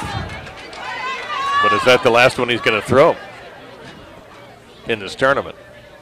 That might be. Let's see if Marshall makes an adjustment. He moved deeper. Nice. Yeah, you knew it was coming. Yeah. You don't get as successful as he's been over the last couple of years without being able to move around and make adjustments. And he got fooled once, and the second time's on him. He can't make the same mistake 3 times. And pretty much a must-strike situation here for St. Ambrose in the 10th frame. Yeah, both off strikes in the 9th. They're down 17 here in game 7.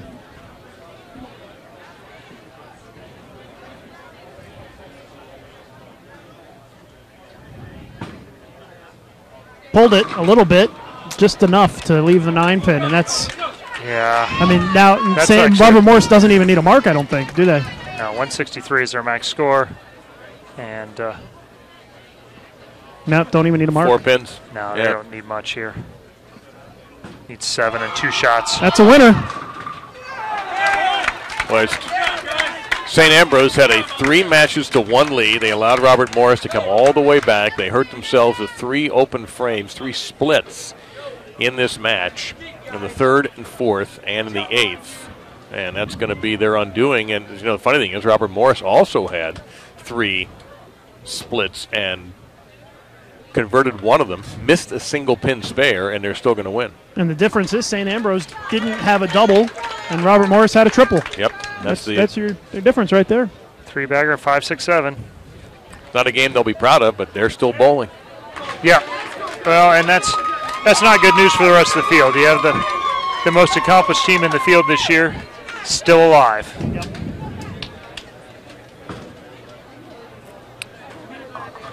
Certainly not good news if you're in the losers bracket, because now your path goes through them. Yeah, well, actually, they go. These teams will bowl the undefeated teams in the next round for the. And if the undefeated teams win, they're on the show. Yeah, because they're on different sides. So they will have to win twice. Robert Morris and Lindenwood are going to have to win twice. As the same challenge that will be facing Midland and Stephen F. Austin. And I would say, arguably, on the men's side, the 4 best teams in the field are the 4 teams that are left, in my opinion. Of course, coming up later on, Lucas, Chris is going to explain these shirts that Wichita State is wearing. I do love the wheat on it. I really think that's an awesome emblem. I'm not sure about the striped pattern, but the wheat is a great symbol. No, I'm guessing that Gordon designed those shirts. We will return not one of the guys. In approximately 5 minutes. Yeah, I'm guessing Gordon's college degree is not in design. So the next round is going to start in about 5 minutes. Jason, we'll take a quick break. You bet. Get our commercials in for the Yes Fund, and then we'll get 15 minutes of practice. So about 20 minutes away from the first start of the next round here on Bowl TV. Thanks, Chris and Dave, for sitting in. I'm sure we'll see you in the next round. Yeah. Give those Saginaw Valley guys a time to order pizza. We're skipping class. We'll be back right after this. This live event is brought to you in part by the Yes Fund. The Youth Education Services Fund is a joint initiative of the bowling industry dedicated to development and marketing of youth bowling at all levels. The Yes Fund is generously supported by its founding partners: Brunswick, Columbia 300, Ebonite, 900 Global, Hammer, Cubica AMF, Rotogrip, Storm, and Track. For more information about the Yes Fund, contact Chad Murphy at the Bowling Proprietors Association of America.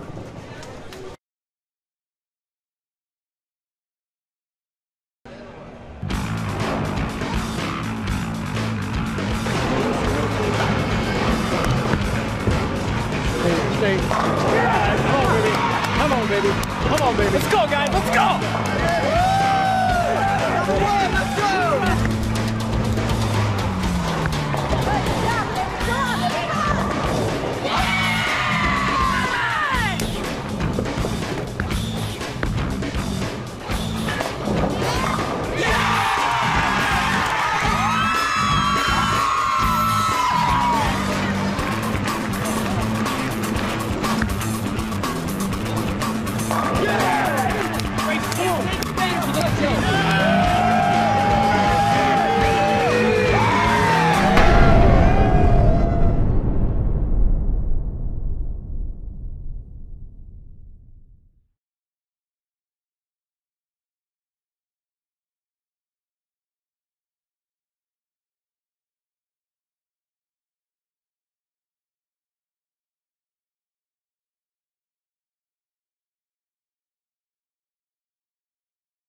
And on lane 16, Stephen F. Austin. Now moving on to the men's bracket. On the blue bracket, on lane 17, Weber International. Lane 18, Lindenwood. On the red half of the bracket, on lane 19, Wichita State. And on lane 20, Robert Morris, Illinois. Athletes, when your lanes come on, you'll have 15 minutes of practice. The first 7.5 on your non-starting lane, and the other 7.5 on your starting lane. Athletes, your lanes are coming on for practice.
Welcome back, everyone, to Lincoln, Nebraska, and the start of our next round here at the 2012 USBC Intercollegiate Team Championships.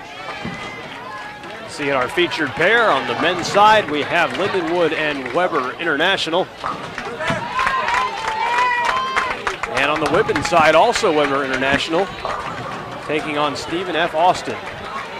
The Wichita State Robert Morris matchup on the men's side just off to our right, while Midland and Lindenwood off to our left.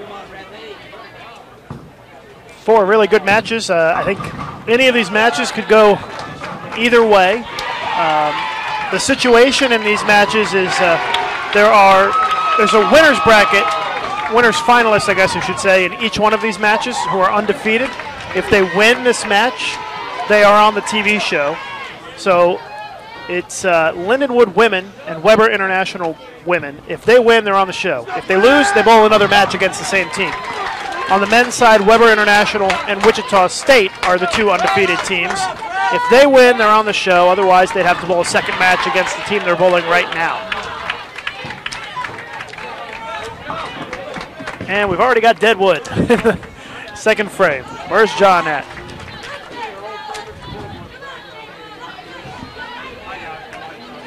Stephen F. Austin in the second frame. Both teams with a spare to kick things off. That one's way left. Gets 6. Totally missed the head pin on that one.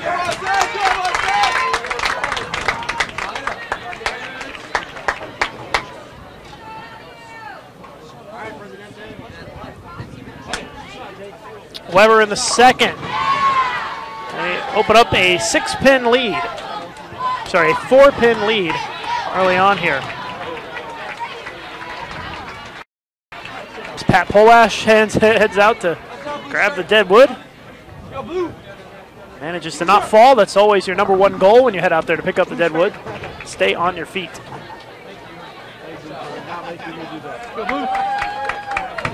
Allow us to keep going here. Strike for Lindenwood. Spare conversion good for Stephen F. Austin. Nice bounce back after that first ball that got away. Yep.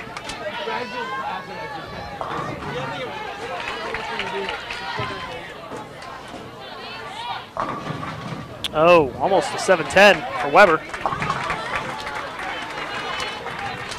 So we appreciate Dave Lamont and Chris Barnes taking us through the action in the last round there. We might see him again.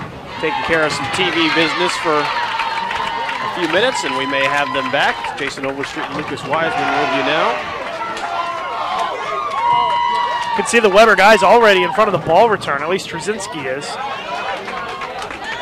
If there is another match after this, they will re-oil, so they won't be bowling on the burn again, which is good news because these lanes get pretty fried after a couple of matches. If you haven't been with us to hear about it, we'll be taking you through the action here on Bowl TV until we get down to the final 2, and then the action will be taped for national television. That's taking place tomorrow. Be a series of 4 shows on CBS Sports Network every Friday in May at 10 p.m. Eastern. You'll be able to see great college bowling, USBC Intercollegiate Team and Intercollegiate Singles action. Once again, that's every Friday in May on CBS Sports Network. Check with your cable or satellite provider to find out the channel. It used to be College Sports, the CBS College Sports Network. Yeah. Go for Dan. Go. Early on here in this round of matches. And potentially, Jason, this could be our last round of the tournament. If all the winners win, they're all on the show and we're done. Could be. Yeah, you never know. Unlikely. I think every year that I've worked this tournament, we've always had the if necessary round. Because for 4 matches to go that way, it's just so unlikely, especially at this stage of the tournament when you've got a lot of teams that are bowling really well still left in the field. Weber off to a good start on the women's side. That's a double. Katie Thornton bowling in the anchor position, and they go up by 26 against Stephen F. Austin. Nicole Parker's continuing. Yep. You can can see Brad Miller off to the right side there for Lindenwood with a strike in the 5th. They lead by 1, but Gary Faulkner, a chance for a double here for the Weber men to take the lead by 9, and Gary Faulkner has been bowling extraordinarily well so far in match play. Well, you start talking about all tournament team and tournament MVPs, and I mean, yeah, Gary's he's right up there. He's definitely going to be on the team. And yeah, I don't know who's been better.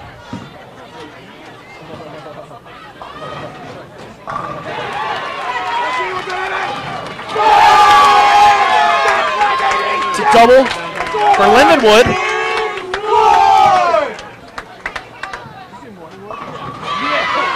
Jessica 3 in a row. Yeah. Calmly throws a strike for Weber. Jessica Santiago from Puerto Rico. Meanwhile, Stephen F. Austin has managed to put together a double, trying to get it 3 in a row. He's got a chance. Oh, ring 10. You know, it used to be we were accustomed to describing that Weber International women's team as a younger team, and now I think you can call them a really experienced team. Yeah, they've got a few experienced players on the team for sure. They had a young team last year for sure, and picked up a lot of experience. They've had a good season. Lindenwood's string of strikes comes to an end at 2.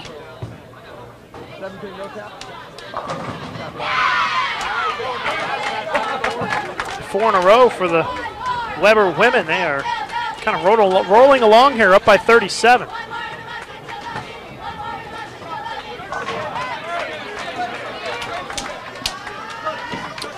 The Lindenwood men lead by a single pin.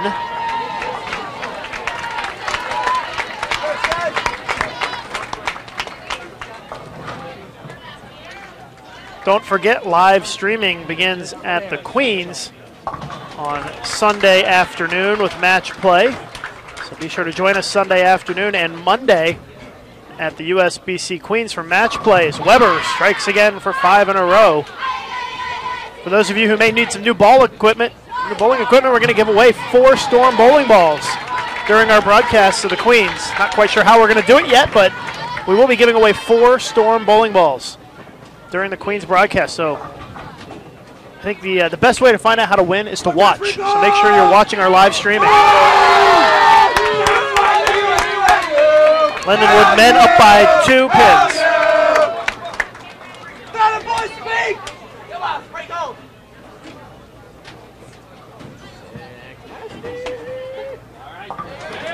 Certainly hope that everybody will tune into our coverage of the Queens, and also look forward to seeing these players bowl the Queens in the future. The date of the Queens announced recently. It will be next year, tied in with Labor Day weekend in Las Vegas. So hopefully a time that works well for collegiate players and an opportunity to expand the field a little bit and get some of the young players out to that event. Double for Lindenwood. They go up by 12. Game 1 coming to an end here. Try to give you some updates on some of the other matches here. Midland defeats Lindenwood on the women's side in Game 1.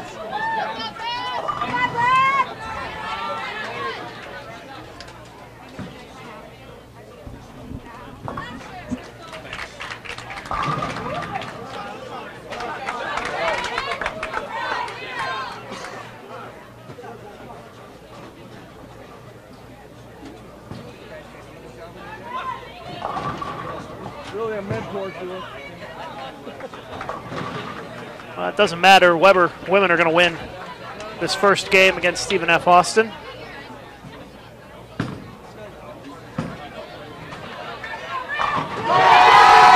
Back to back to back for the Lindenwood men.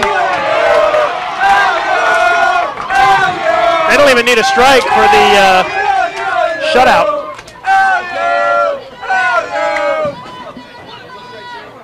So Lindenwood has brought some fans. Yes, they have. Among them, Dean Richards, who bowled for the Lions. pass.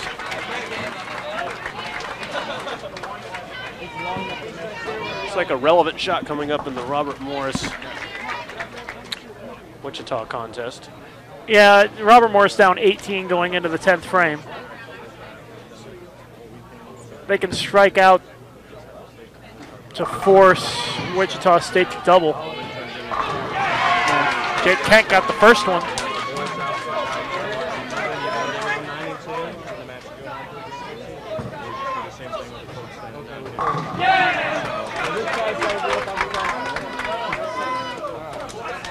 Wichita first shot in the 10th, trying to match the strike by Robert Morris. And that is a potential loser right there. Very big shot now, that strike that Kent just threw. Let's take a look here. Boy, I think Robert Morris wins it.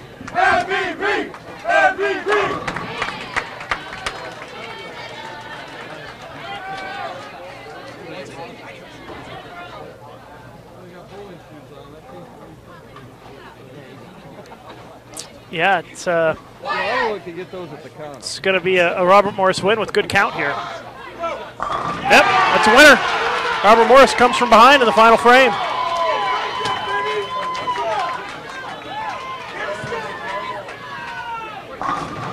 Wow. That big shift there right at the end. And Lindenwood men are going to beat Weber. Lindenwood throws the last 5 for 238. Weber going to shoot in the 220s if they get a couple of more strikes. 225 is the max. They put in a sub, though, because it doesn't really matter at this stage.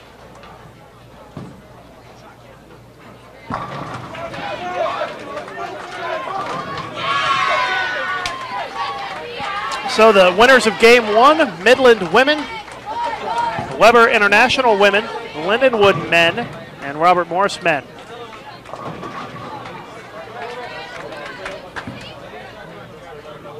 The women's featured pair underway in game number 2.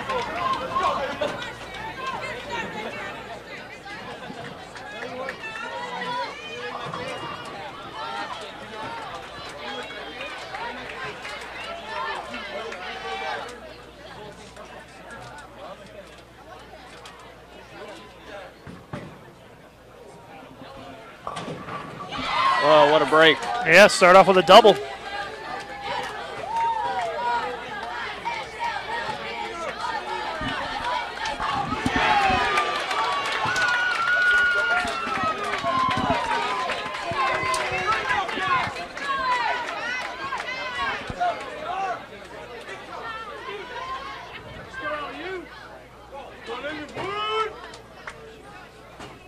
Weber women trying to stay perfect here.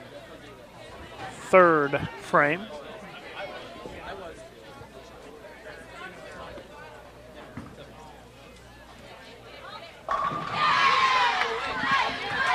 Three in a row. And a rough start there Wow. for the Weber men. Hobby misses the head pin to the left. That's not good.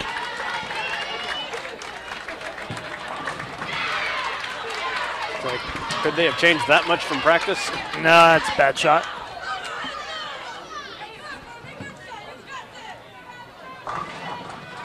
And the other problem for Lindenwood. So, Yep. I don't know. Does that not tell you that the two lanes are Yeah. pretty different? A couple of bad shots, I'm guessing. Anytime you miss the head pin left, it's not because the lane is that much different. It's because you yanked the tar out of it, I think. Jason trying to blame the lanes, Lucas blaming Yeah. the players. I blame the player of those. Crossover for Zavialova in the 4th. Doesn't carry, so the string ends for Weber. Well, both players clean up their mess, so no damage done on the men's match.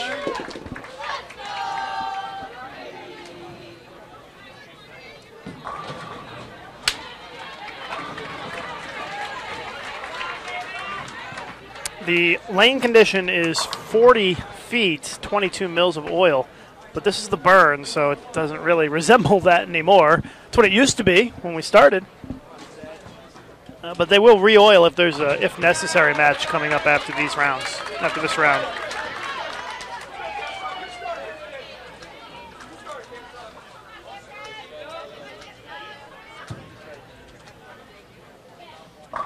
Good shot. Striking the third for SFA.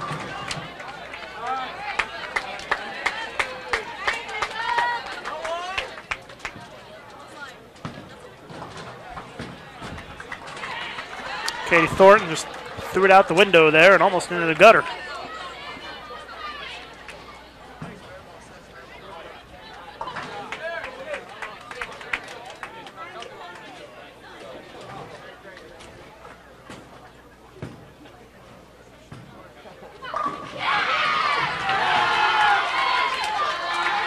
Strike, and the fourth is a double for Stephen F. Austin, and got an opportunity to draw back even. Yeah, it's tightened up a little bit. It's a 7-pin lead for Weber International Women.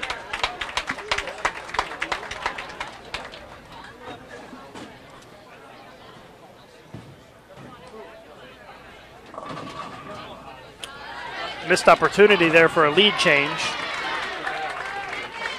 So it's a 10-pin lead for the Weber women.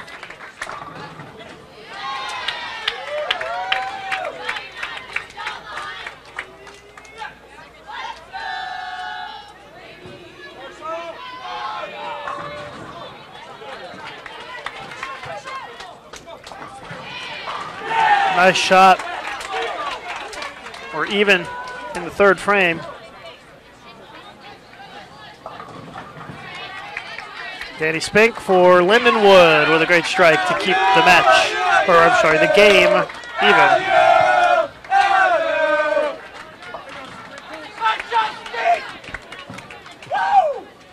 Open for the Lady Jacks. Yeah, down 20 now.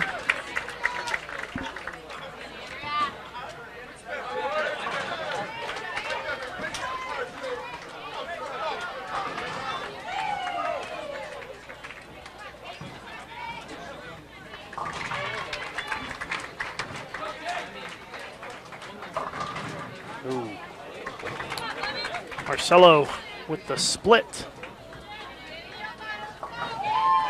Kind of an awkward lead for a right-hander.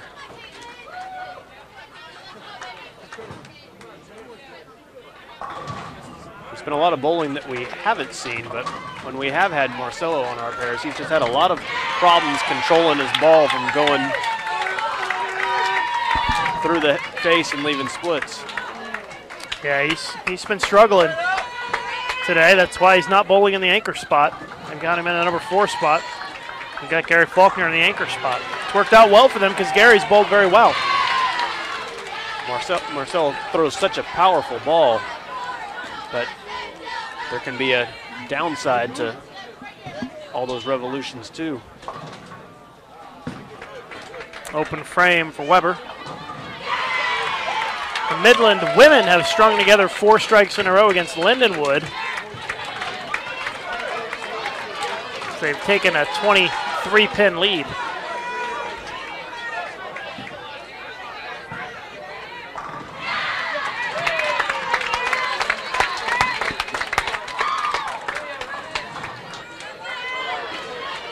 Wichita State men in a little bit of trouble. Recap that for you in a minute. Weber looking for a double. No. Wichita State men are, well, Jeffrey Young thought he left a split, but apparently the 6-pin went down late.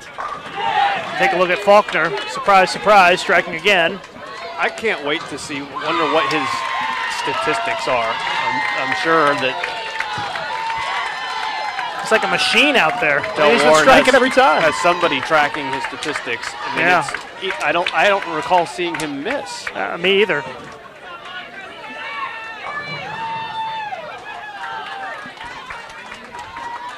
Robert Morris is up by 10 on Wichita State here in the 6th frame of game 2. Robert Morris up 1-0 in the match.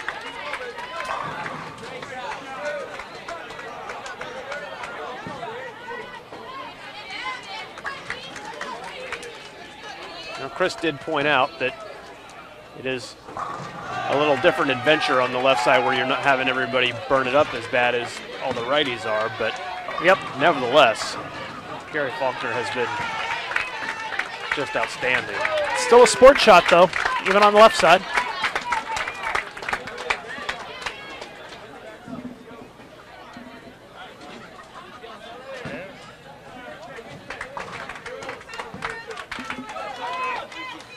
Speaking of Chris, he's back. Yeah. And that could be good news for the viewers. That means you don't have to listen to me anymore. Jason's going to hand off the headset to Chris.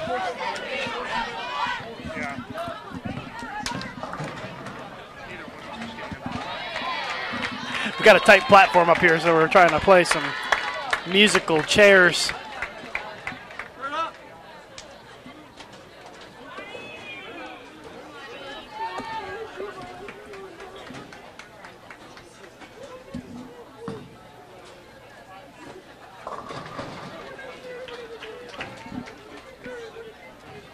We'll give Dave the stick mic so he can get on too.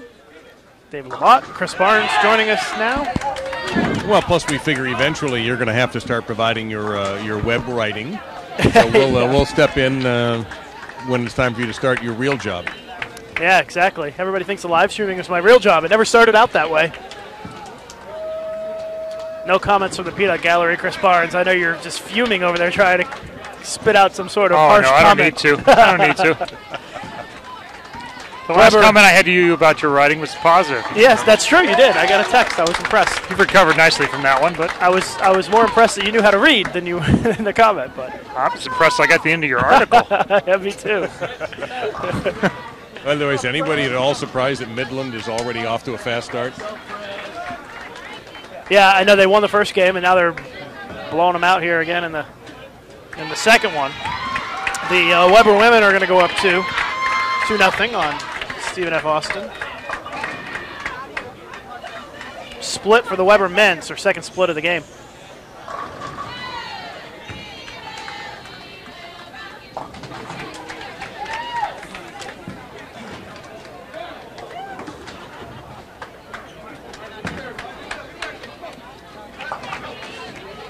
And Robert Morris leaves an opening in the 8th with an open frame.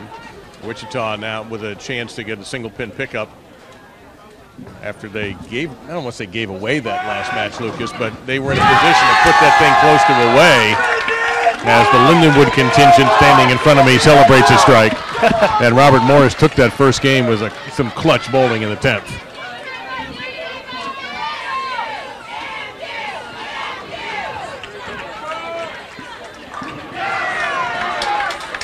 Wichita State is down by 2 heading into the 10th frame. Robert Morris just struck. As we watch Trzynski try to convert the 6-7-10 here. Not going to do it. Marcus Burnt just struck for Wichita State. Actually, they're up 2. My apologies. Fuzzy math.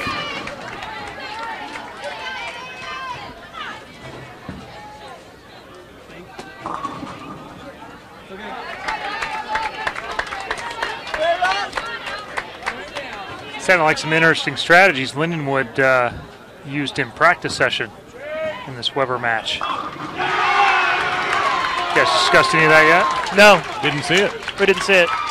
Real 360 grip between 5th and 6th arrow. Really? It's interesting. Well, it sounds like Weber's been in front of the bar return just about the entire time, and so they decided to snowball the left side of the lane to even things up a tad, I guess. Probably try and force him to play a different part of the lane. Wichita State just threw the first one in the 10th. Maintain their 2-pin lead in the 10th frame.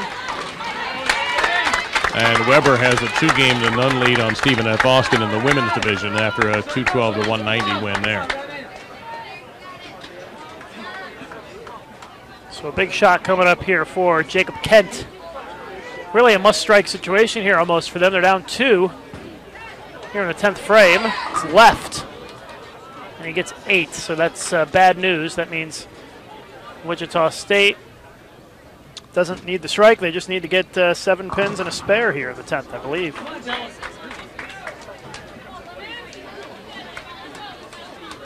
And the Lindenwood men are going to go up 2-0 on Weber International, it appears. Well, hold on. It's a winner for Wichita State. So that's 1-1. Yep. Gary Faulkner, who's been striking forever, it seems like. Not only does he not strike, he gets an open frame in the 10th, and they only shoot 163.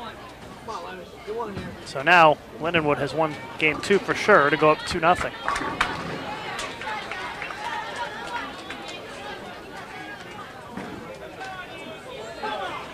Hey, might as well make it for fun, huh? Didn't really matter.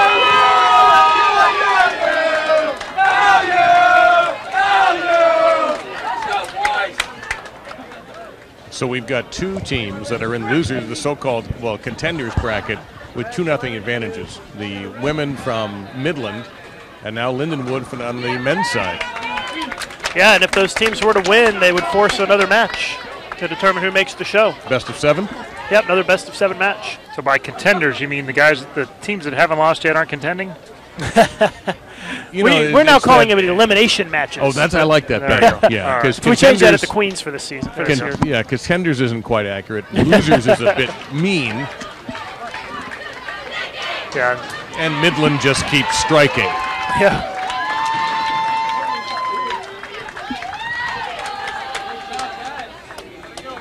So we're transitioning here into game 3. And a match recap for you. Midland women up 2-0. Weber International women up 2-0. The Lindenwood men are ahead 2-0. And Robert Morris and Wichita State are tied 1-1.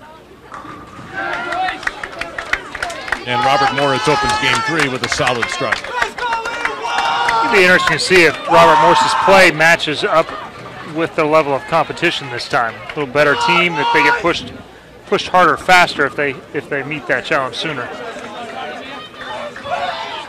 And Wichita State opens up with a 4-9. It seems like we've seen about a dozen 4-9s today. There's a couple things. The lanes are hooking. They're changing fairly quick, and there's a lot of back end.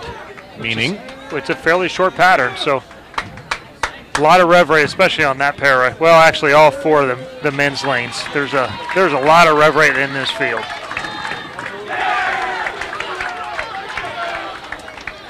Robert Morris with a double in the only match that's 1-1 so far.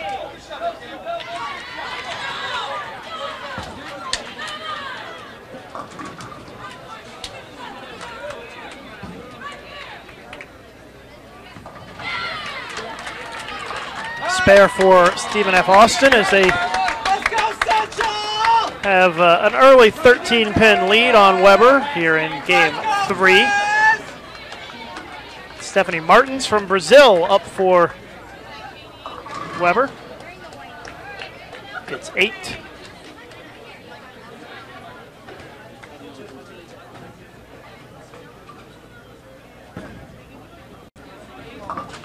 And Weber's men's team leaves it open on lane 18. So neither Lindenwood or Weber in that men's match able to do anything in the opening frame. It's 9-8. Sounds like a game at the Rangers Stadium. There's a crossover.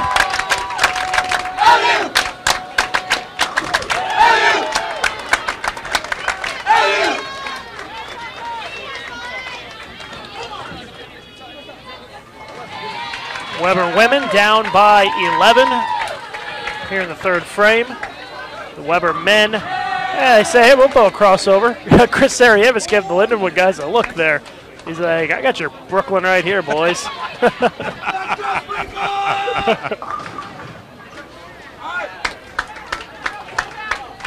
And an open frame for Stephen F. Austin's women's team in their match against Weber. They're already down 2-0 and halfway out the door, and they certainly didn't need to miss a makeable spare. But Oh, Weber got a big break, losing the washout on the 10. Yeah, Katie Thornton leaves the 1-2-4. Katie Thornton been going to Weber since before Weber was Weber, I think. She's been there a while. Oh, my goodness. Kind of like those quarterbacks that have been there for 5 or 6 years. Yeah. When they finally graduate, nobody can believe it.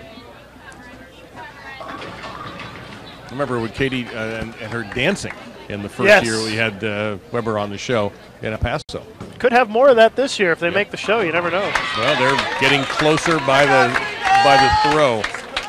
Yeah, they're down 3 right now, but it's still early on in Game 3. They're up 2-0 in the match. Katie, almost missed it there. The look on her face, she was like, that was a potential disaster there that was averted.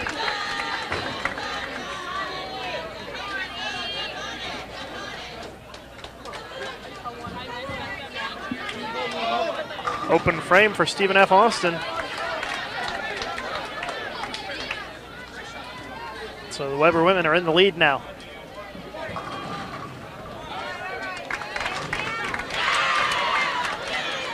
And for the Lindenwood women, a double in frames 3 and 4. They're down 2-0. They have the advantage of having the luxury of losing this match if it comes to that and still having a chance to get the show.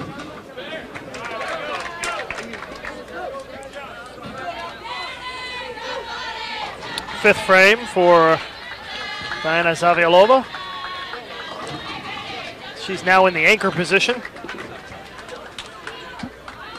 And that's why right there. They are up by 8. Cole Parkhurst leaves the 4-pin.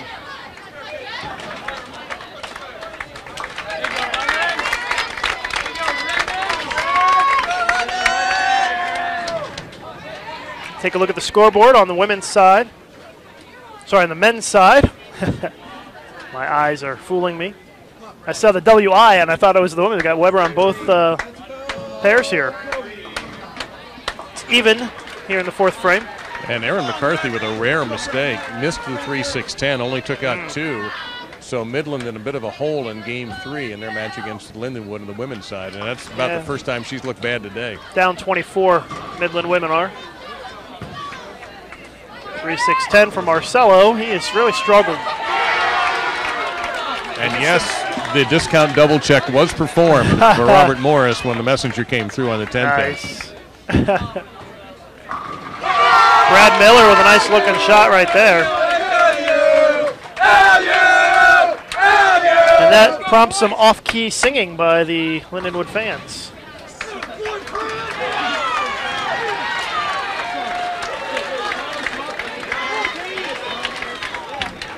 Marcella gets the ball down the lane a lot sooner than some of the rest of these guys do. So the dull balls going between 5th and 6th there, I think, affect him a little bit more than some of the others.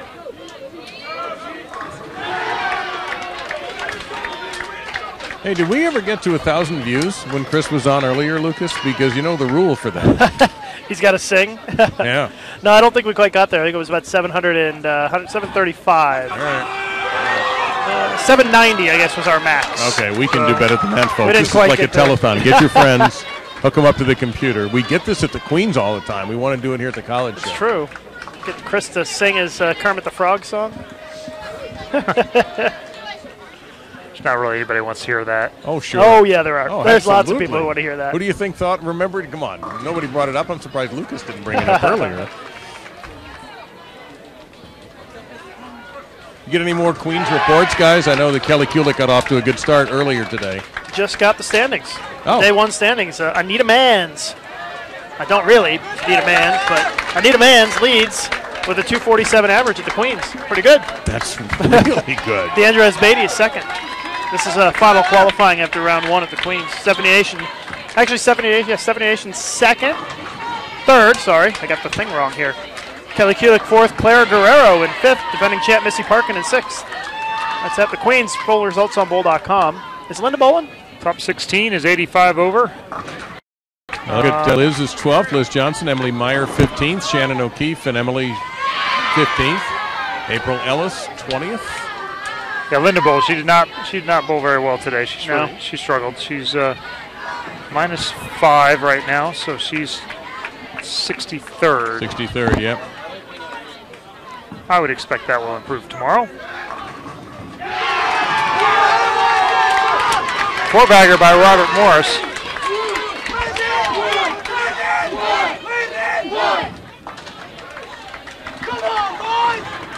Well, not surprised to see Missy Parkin in the top 10.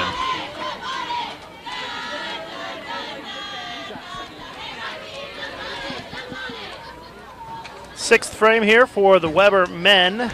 They trail by 6.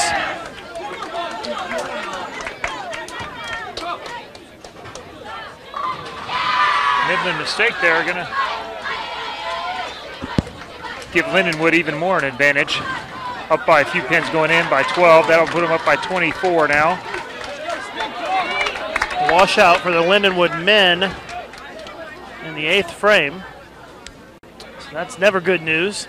Open by Stephen F. Austin puts Weber International firmly in the driver's seat of this third game with 2 frames to go. They're on a double, already up by 32. Chris Sarajevic just threw his second Brooklyn of the game, and that gives Weber International a 4-pin lead on the men's side.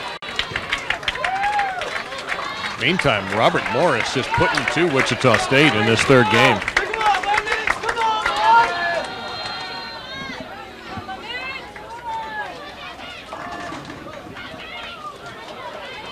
I don't think there's going to be anything that Wichita State can do here. Now Robert Morris needs to make this spare and then a mark in the 10th, and that will be enough. They're on a 2:30 pace. Wichita State maxes out at 2:26 now, 2:25. And Katie Thornton missing in the 9th frame, leaving 2 pins behind. So still up by 15, though. 183 max. Yeah, they're still in pretty good shape. Weber just threw their 3rd consecutive strike to take control of this match against Lindenwood in Game 3. They're up 16 now, heading into the final 2 frames.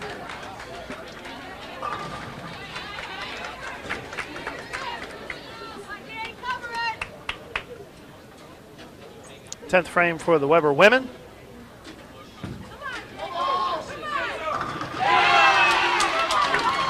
Oh, the messenger comes the back door.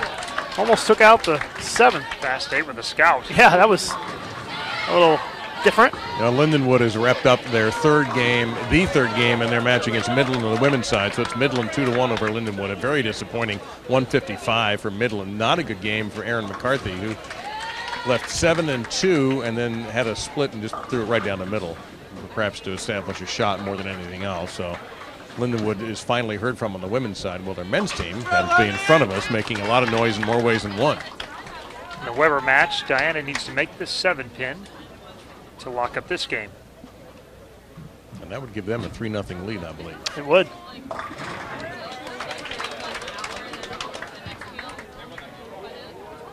Got it.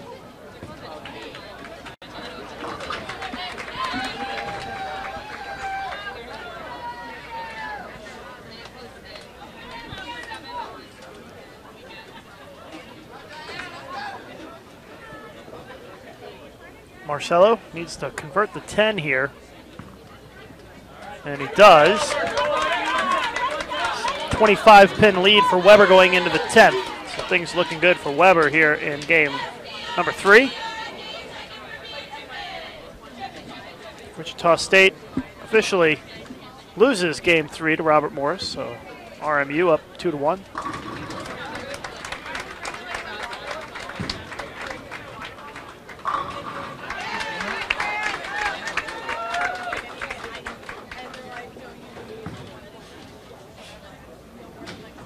Robert Morris will finish with a 233 to win that game.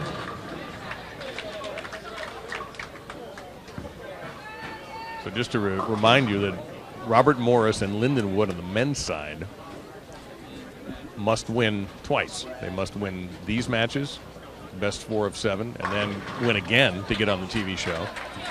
And at the moment, Weber International has the advantage in the women, up 3-0. So if they win one more, their women's team will be on TV next, all in the month of May, pretty much. And Wichita State. Well, let me do that over again. Lindenwood and Midland women. It's Midland that must win twice, Lindenwood now trails 1-2 in that one. Huge shot right there. That's, yeah, Gary Faulkner left the Greek church in the 10th, and Brad Miller could have carried that one the game there to steal it. But not anymore. Weber wins it.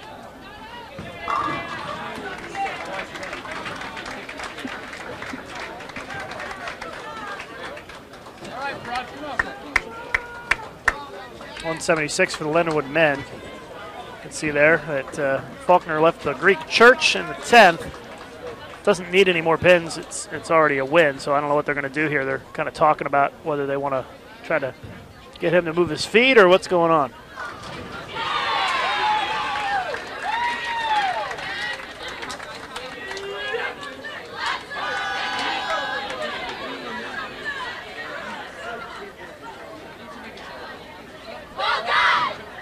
Whatever it is, it's taking an extraordinary amount of time. Yeah. He's changing balls, it looks like, for the fill, just to test it out. 182, 176. Let's go, Lindenwood! That was not any of us. Somebody didn't think we're rooting for Lindenwood. Well, to recap where we are on the matches, Midland women lead Lindenwood 2-1. Weber women are up 3-0 on Stephen F. Austin. Lindenwood men are up 2-1 on Weber.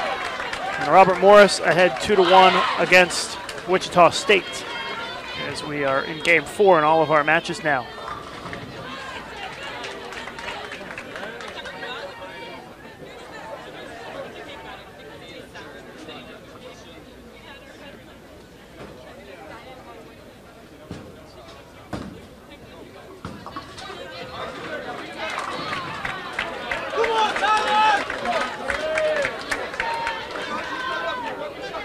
Well, I wonder if Midland is finally slowing down a little bit. They open with a strike, but then they have an open frame in the second with just 8 pins. So 26-2 against Lindenwood, who has a chance at a single pin spare to start off their match. Lindenwood men, on the other hand, as you can probably tell by the noise, picked up a strike to open their match. You're almost down there in the mosh pit. Seems like it. The Lindenwood fans. Kind of reminds me of being at a Green Day concert. Who'd you hear that from? I was at a Green Day concert. I was in the pit, actually. You went to see a concert recently, didn't you? A show? Van Halen. Yeah, I thought I saw that on Twitter. Yeah, man.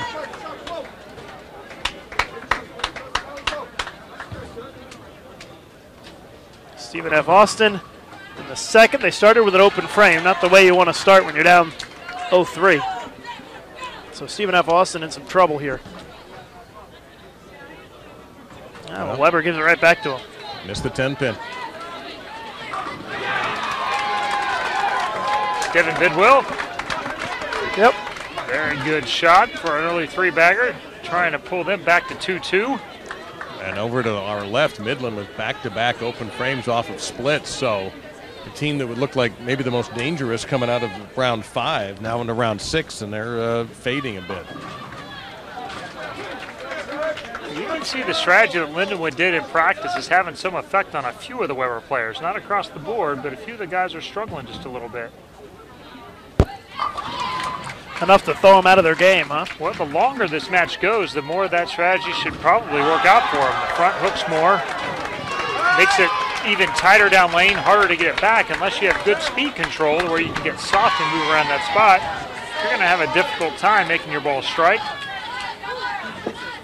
He's had some issues, a couple of Brooklyns, and now he gets one going to the right and it goes right by everything.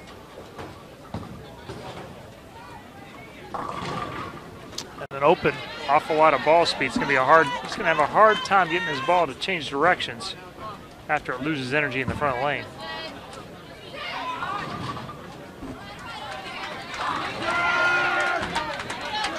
Wichita's open with 4. Robert Morris finally got a strike on their 3rd frame. We figured this might be the most entertaining of the 4 matches. And Lindenwood will get an unbelievable break. How did that happen?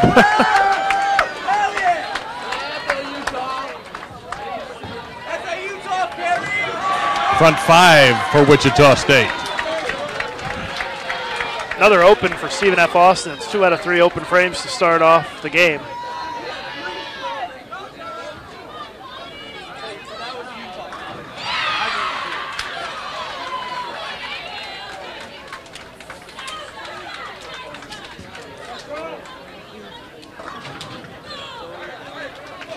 Robert Morris is already down 63.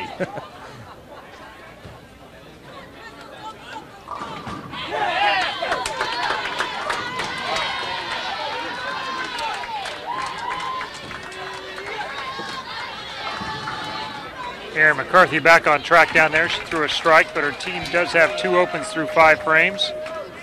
Lindenwood is clean through 3 with a strike up, an opportunity to increase their lead here. Did not do it, a flat 10. Oh, Robert Morris missing a single pin, missed the 3-pin. It's Marshall Kent. He's the second time he's missed one of those. Missed the 3-pin in the last match. We're going to have to talk about that at Team USA camp this year. Yeah, can't miss 3 pins. No. Shouldn't miss any single pin spare at that level. No, not when you're, and particularly when you're down by 91. Yeah. 9 splits are not good at really any point. Stephen F. Austin in the 4th frame. Down by 14, makes the spare in the 4th. And Midland suddenly coming back to life with a double. Going to crawl back in, down 25, that cuts to 15, but they are 2 frames ahead of Lindenwood. There's a look at Midland and Lindenwood women.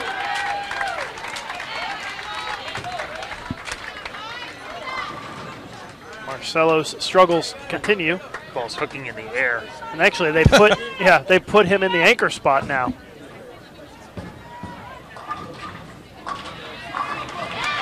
Well, the other interesting part about burning up that part of the lane, it seems to have affected Faulkner a little bit too over there. Yeah. He was playing a little bit further right than most left-handers do. 10, and seems to have affected his laydown. Split for Weber women here in the 5th, so that's going to even things up. By the way, the Wichita State men went front 5, 8 spare strike, so their run came to an end. Marcelo makes the baby split. But they are getting lined up, which makes them dangerous. In a team like this with 2 heavyweights, the team that gets lined up and comfortable first is going to be awfully tough. Could be that right lane's just better. Robert Morris shot 230 on it last game. Ooh, and Lindenwood chopping the 6 off of a 6-10. So now they trail by 6. Where Lindenwood's up 2 games to 1 in that match. So Chris, you said that the strategy by the Lindenwood guys has kind of thrown Weber out of their game a little bit. What would you do if you were Weber to combat that? It forces your hand a little bit because the left side, that part of the lane is not going to be great at that point. If they threw enough shots there, and I didn't see how long they were committed to that strategy, but if you throw enough shots there, you basically take all the left away from playing over the left gutter cap, which Weber's been pretty successful at doing so far. You really have to move to the right and square up a little bit and play more where some of the other teams have been playing. Which we really haven't seen Weber do yet, have we? Well, and that's why it's probably a pretty good strategy. If you're gonna beat the team that's been pretty dominant throughout this match play, you got to move them. You got to make them uncomfortable. Well, they've got a pretty smart coach down there, Del Warren. So I would guess that he's probably on to what's going on down there, and he must be okay with what they're doing so far. They haven't made any dramatic changes. You have to prove that that they did enough to not make it work. Yeah. And it's not really a practice match, but effectively, if they get to that point to where they're out of it, they can move to the right and have a little different strategy. And they will re-oil after this round if there's another round. So that will probably be to Weber's benefit, I would guess. And really the only match that appears to be in any kind of danger of being wiped out early is this Weber International Stephen F. Austin women's match. You hear the roar for Weber striking. Stephen F. Austin had a bad leave. They had a makeable spare and couldn't convert anything. In the 7th, they go 8-0, so they're at 109 through 7. 77 through 5 for Weber off a strike in the 6th. So Weber still has a chance to take that one, and if they do, they will eliminate Stephen F. Austin. And Midland missing a 6-pin. The very thing that kept them in control of the Wichita State match is now haunting them. Missing spares, splitting. They're going to end up 2-2 there with Lindenwood trying to knock them out. Wow, Stephen F. Austin almost missed that single pin. Just did catch a piece of it.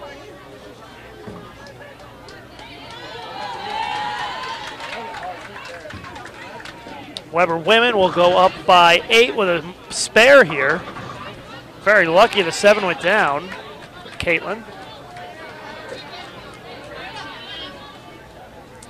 Lindenwood men are down by 3 as we're in the 7th frame.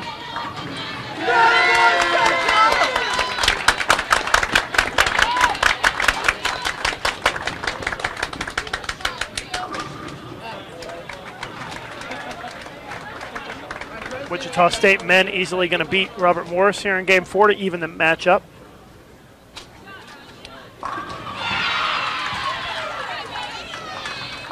Just no hold there at all for the Weber men. Well, Chris, is it me or is the spare making gone way down in this particular run here? And that was set up by something completely different. The girl from Lindenwood running out her shot, ran it over into the lane next to her, and you see the Weber player flinch a little bit, and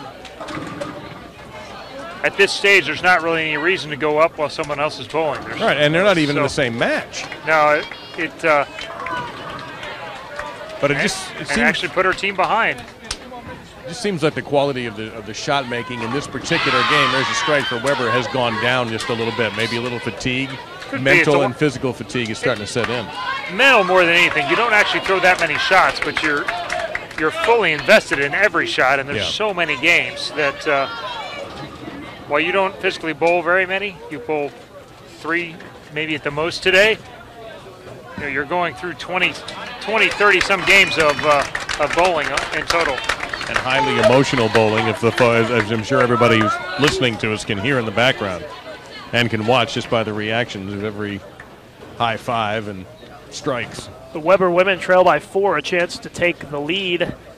Heading into the 10th frame with a strike right here by Katie Thornton. Got it. She's pumped up. When isn't she pumped up? Jeez. Spot is on fire right there for Faulkner.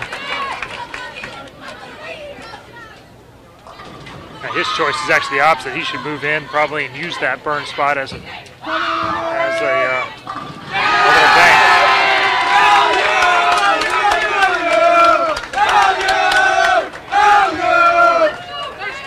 It looks like the Weber women just need a mark as we take a look at the scoreboard for the men. It's a 1-pin lead for Lindenwood. Well, the human, what would you call Matt Lawson? The human victory cigar has moved in there to take video of Weber. And they need a mark.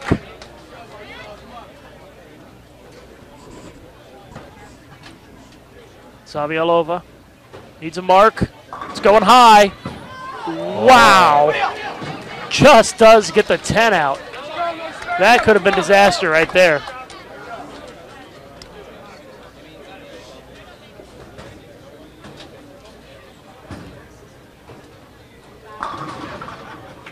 Robert Morris just finishing up their match. But a 242 for Wichita State. Weber an opportunity here to pick this game off. A double in the 10th will do it. Lindenwood's anchor after 4-pitting last game makes the adjustment this time and leaves a bucket. No bargain here. Makes it. Jason, let's go over to the women's match real quick. Take a look at Zavialova. Has to make it to win the game. No problem. She's going to need 6 on the fill to win by 1.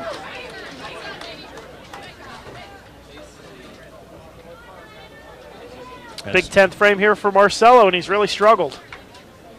They trail by 1. Threw that with authority.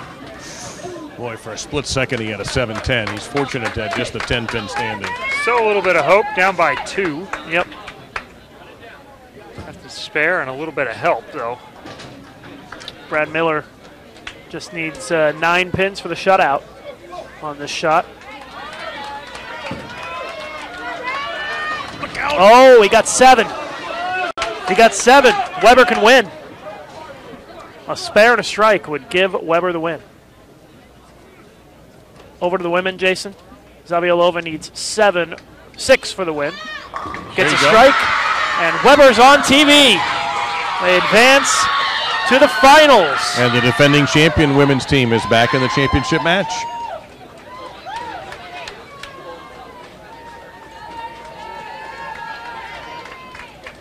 So 174 to 169. Weber wins 4-0 on the women's side. Marcelo has to have the spare here. He made the spare, and he's got a strike on the fill to win by 1. And Chris, we talk about these swing matches here. This is game 4. Well, it's huge. This is 2 games Weber's, in a row where they had an opportunity to win a match in the 10th frame. Game 3 would have been a huge surprise, but this one I think they expected to win. You can't let the good teams off the hook when you got them. And Weber down 2-1 in the match, so they could either go potentially to down 3-1, even at 2-2, or if he gets 9 here, we'd have a tie, and it'd be 2.5, 1.5. But a strike to win by 1, 9, we have a tie. Anything less, Lindenwood wins game 4. Said Marcelo's ball reaction has been no bargain so far. This could be anything. This looks good. Oh, we have a tie. 9. So potentially a game 8. Wow, never thought of that. Yep, could be. In game 5, Midland has opened up with 3 strikes in a row. So they've recovered the mojo. They lost for 2 straight games. Lindenwood either is exceptionally slow or they're just choosing to let, or Midland maybe is quick. Of course, they're not shooting any second balls at the moment. But Lindenwood is a spare in the first, and that's all. And that's 2-2 with Midland trying to stay alive.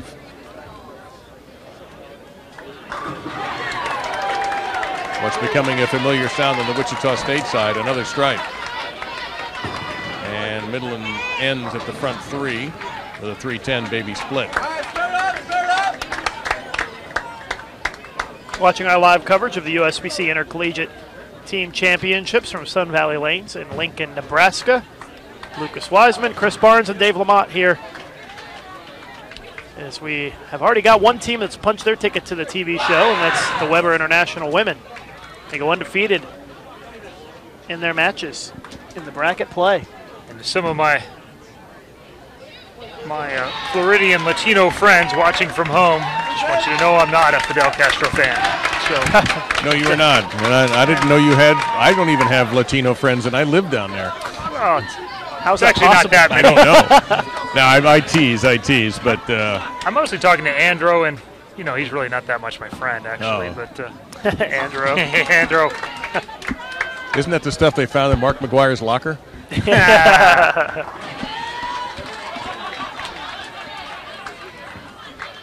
can see Marcus off in the distance for Wichita State. Both teams went spare double in that one, and Marcus just left the 6-pin in the 4th. I think the key to that match is going to be whoever can win on that left lane. Nobody's won a game yet on the left lane, and Robert Morris actually doesn't have to. Nope. As they are on the right, but if somebody's able to sneak through and figure out that combination, they're gonna win that match. Is there anything in particular you see about the lane that you would recommend they do? It's a little hard to tell, really, from our vantage point, what the real differences are.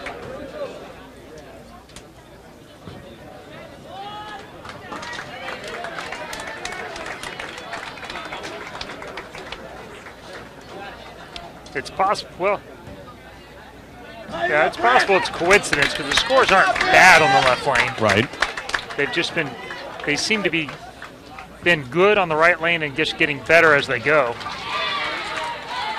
You got two of the top teams in the nation. Really, you got out of this group, you got four of the best ones here. This should be a real shootout. Deadwood.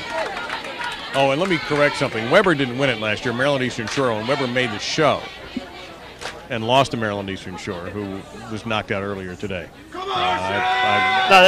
Maryland Eastern Shore beat Lindenwood in the final last year. So it was the Weber men who got to the final and Weber lost. men well, I'm who glad lost in the final. that one of us knows that I'm supposed to be talking about. And I was there, too. Yes, you were. And it didn't seem to we make talked any about difference. that earlier. When you call the action, you don't really remember or No. retain the information as you call it. Now, maybe I should look it up next time. But Maryland Eastern Shore definitely won last year and won last week, but beaten today by Wichita State in an interesting match where I thought Maryland Eastern Shore should have won. And they had several opportunities. Yes, they should have. And could not get any clutch bowling when they had to have it. Midland is just kind of cruising along 3 frames ahead of Lindenwood in our other women's match.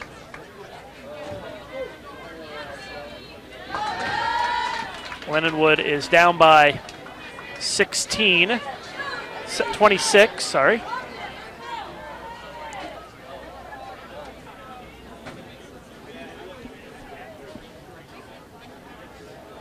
Third frame, no separation yet in this game between Weber and Lindenwood. Crossing over.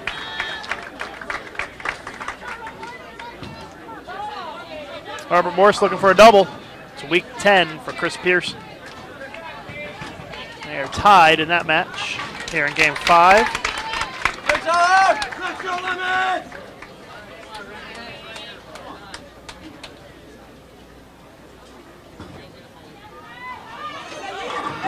Jeffrey Young with a double. He's all pumped up. Gives him a 10-pin lead.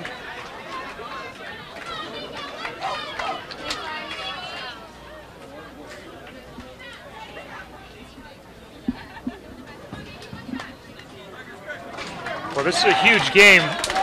When you're in the winner's bracket and up 3-2, it's a lot more pressure than from the other side. You know you got another shot at it if you don't pull it out. Right. On house money, so to speak. You've been spending too much time in Vegas.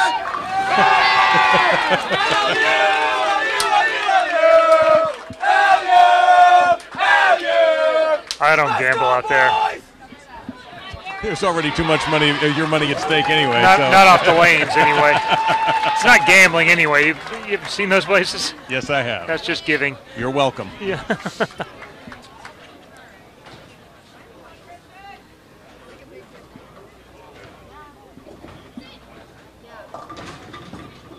And Lindenwood has yet to strike on the women's side.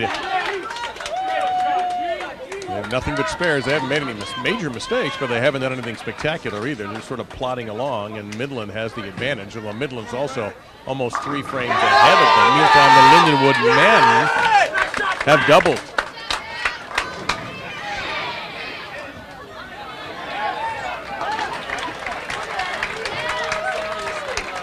So Weber needs to double here to keep pace. A 6th straight spare for Lindenwood's women. Strike by Marcello. Wow. That keeps them within 1. That looked on purpose. His last 3 or 4 shots have all been pretty good. Seems like he's gotten inside of that spot enough to figure it out. The only interesting thing about that Lindenwood strategy is by burning it up, it's not like they're playing to the right of that spot. Makes a little bit of a desperation strategy, really. Weber trying to match it. It's Cruz Webster up. Danny Spink just threw a great shot for Lindenwood. Cruz trying to match it. Oh, no. 4-9 split. Again. Yeah. Well, Midland left an open frame in the 9th and missing a 10-pin, so the best they can shoot now is 213. That's if they get Aaron McCarthy to strike out, which is certainly possible. Wichita State up by 12 with 3 frames to go. There's one. Devin Bidwell up for the Shockers. Gets a strike. But correct me if my math is wrong. If Lindenwood gets the spare here in the 7th and strikes out, they can throw 216 and still win. And that's correct. Yeah, but they are in the 7th frame, whereas Erin McCarthy's on her 2nd ball in the 10th. Yeah. And this is not an easy spare. It's a 1-2-4-8. And she missed the head pin. Yep. That means McCarthy can strike on this shot for the shutout. I'm not going to bet against her. Come on, Presidente!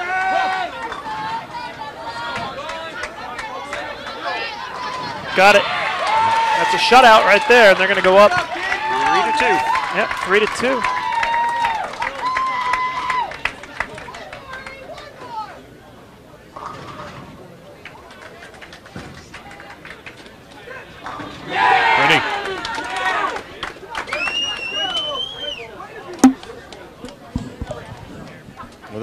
All the votes had to be in earlier today for all tournament teams. I'm going to guess that they were wise enough to put Erin McCarthy on that team. You would think so. She's bowled good. Strikes out there for a 2-13 finish. So Midland goes up 3-2. If they win another game, they're going to force another 7-game best-of-7 set with Lindenwood to face Weber for the women's championship tomorrow. Big spare attempt here. It's a rail. It's hooking, and it holds on to make it. 21-pin lead for Lindenwood with 3 frames to go. In that Robert Morris match, Marshall Kent is going to be the key. He's a huge part of that team. He's probably the most successful overall player on that team, and he's really struggling right now. He's got to pull out some ball reaction and figure it out to give his team a chance. No trip 4. There's a missed opportunity to cut into that lead, cut into that deficit. Wichita State can close things out with a strike right now. Or Leaves the maybe bucket. not. They're still in good shape, though. Yeah.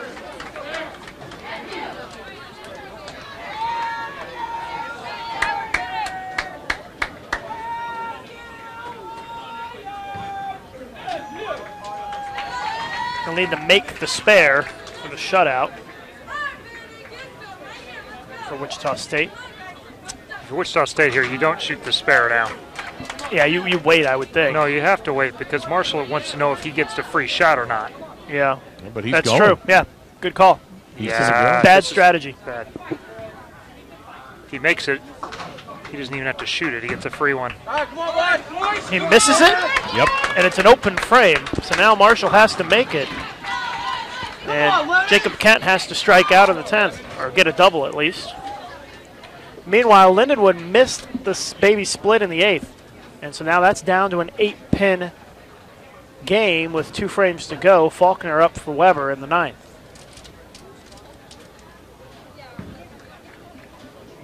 Hold it.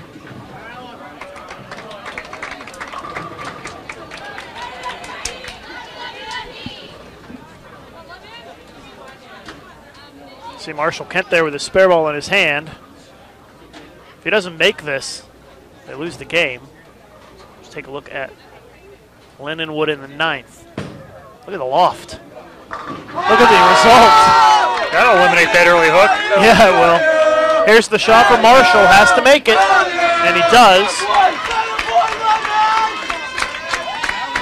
It's a little reminiscent of Brian Valenta itself right there, just with one hand.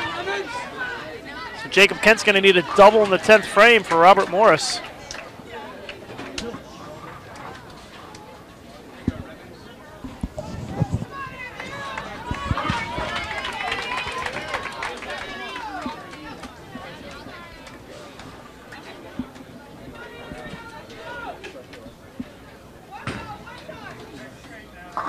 No trip. That could have been a split right there.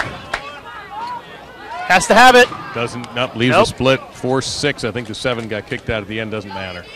Yeah, it's going to be a Wichita State win here in Game 5. They're going to go up 3-2. And should they win the next game, they'll move on to the TV show.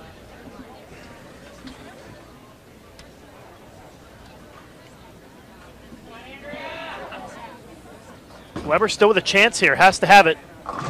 Nope. 2-4-5 left behind.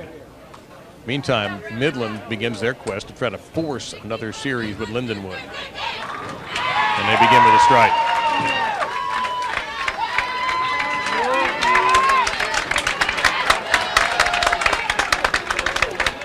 Already through to the show, the Weber International women, they handily defeated Stephen F. Austin 4-0. If you come out of the contenders / losers / what's the other name for it we have now? Elimination bracket. Elimination bracket, I guess. And you win your best 4 of 7 set, you force another best 4 of 7 set. That's what Midland is trying to do and put the pressure on Lindenwood. And again, this must be a strategy, Chris, because here we go again. Here's Midland ready for their second frame. Lindenwood hasn't even tried yet, hasn't come out yet. Hey, and if you're Midland and you can jump out to an early double, why not? Doesn't really seem to be working that way for Lindenwood. I don't understand the strategy, to be honest. Either. You'd think they'd want to get up there and bowl. I know I would if not being the most patient fellow in the first place. Somebody would have to hold me back, literally have a coach say, just wait. Came up out of that one. There's Jeffrey Miller. Jeffrey Young. Jeffrey Miller. I was talking about that John Miller. Well, Marcel finishing up with 186. Front 3 for Midland.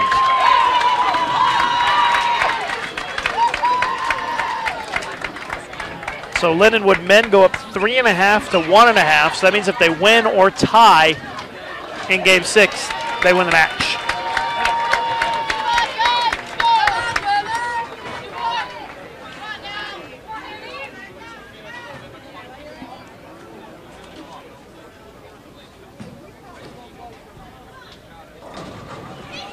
White hit for the Lindenwood women.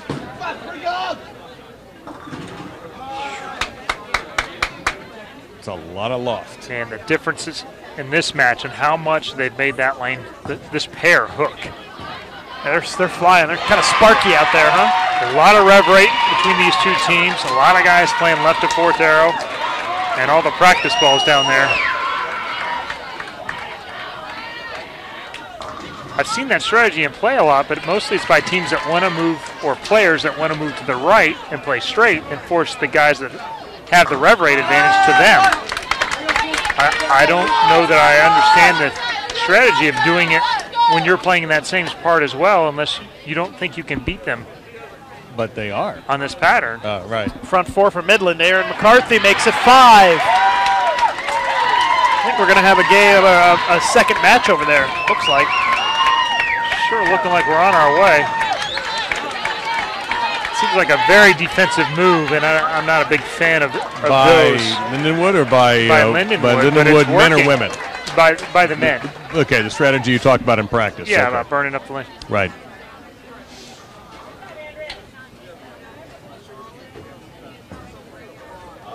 They felt like maybe they're lowering the scoring pace. They make more spares. I'm not sure. And Lindenwood's women's team in big trouble. Not only the front 5 thrown by Midland, but they just missed a single pin spare. So they're getting increasingly likely that we're going to get another best of 7 in that match. Down 43, really down 53 because you got another double up in front.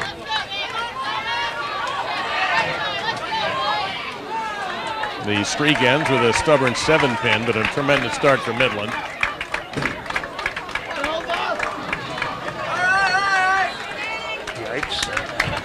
So what's the idea behind this extra loft we're starting to see now? Well, that eliminates that front part of the lane that they burned up.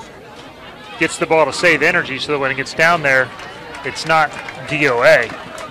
And has a chance to go through him and strike. But even with all that loft, he's still almost 8-10 right there. Right. Knocked the 10 out late. It's a pretty good sign that your ball doesn't have enough energy when it gets there. So here's the next question. We can't answer this because we just don't know. If Lindenwood forces another series of games, they re-oil, correct, Lucas? Yes, they do. Do they come out and do the exact same thing? in the practice session. I don't know why they wouldn't, I guess. I'm not sure I necessarily agree with it, but if you beat them 4.5, 1.5, you have to think, the one thing, maybe they feel like they can loft it more and clear the front more. It seems like they got a few more guys that are good at that. And Weber is very end over end for the most part on their team, which brings that front part of the lane into play much, much more. Midland's string of strikes came to an end, by the way, with a single pin in the 6th. They still have a massive lead in game 6. And Robert Morris has a spare and a double to start their match, and Wichita State has 3 straight spares. And a stubborn 4-pin stops Robert Morris in the 4th.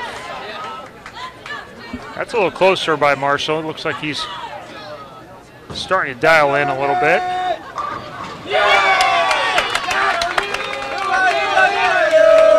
It's a brutal format when you're not lined up.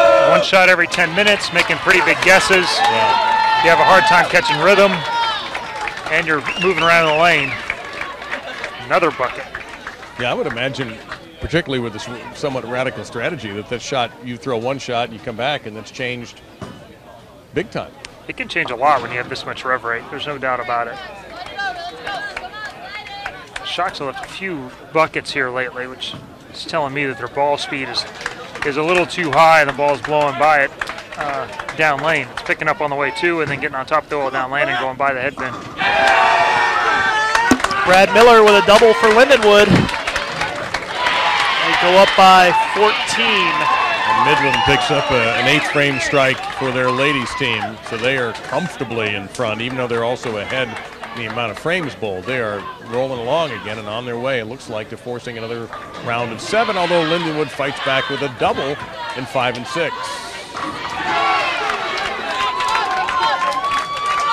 And Robert Morris up by 15. Yep, Strike there. trying to force a 7th game to stay alive. Again, the score is up. For Wichita State's up 3-2 over Robert Morris. Lindenwood is up 3.5 to 1.5 over Weber. And Midland looks like they are they're up 3-2 right now and well up in game 4. And the Weber women have already won their match over Stephen F. Austin 4-0. But Lindenwood's women are trying to claw back. They've now put up 3 straight in frames 5, 6, and 7. Got it back to 30. A couple frames behind, 2 more strikes, and they can't be shut out. Oh, I can't believe Lindenwood did not get that break.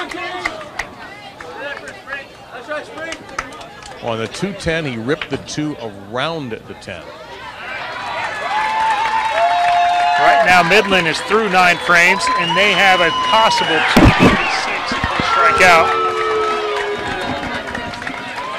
Meanwhile, the 10 doesn't go.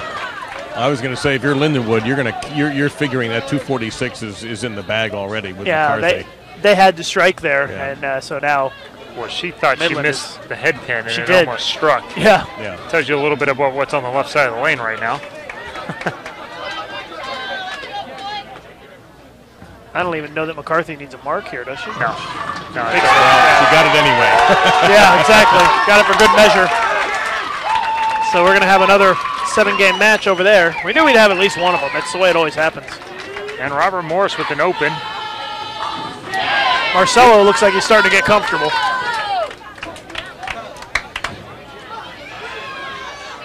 Wichita State had a chance right there to really start to build a little bit of a lead. They're up by 5, though, with a spare.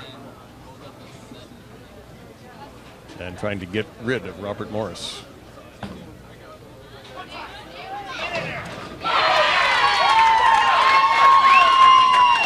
Well, and that gives Midland the win, and we'll have another 7-game match there.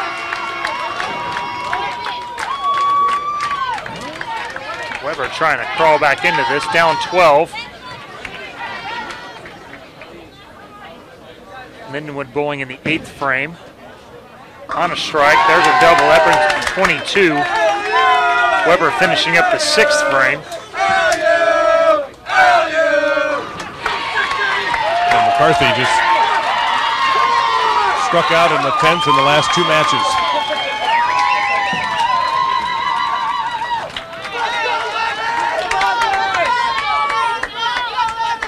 Robert, their season's on the line here in these last 3 frames, down 5. They have a chance to take the lead right here with the strike. They're down 3-2 in the match.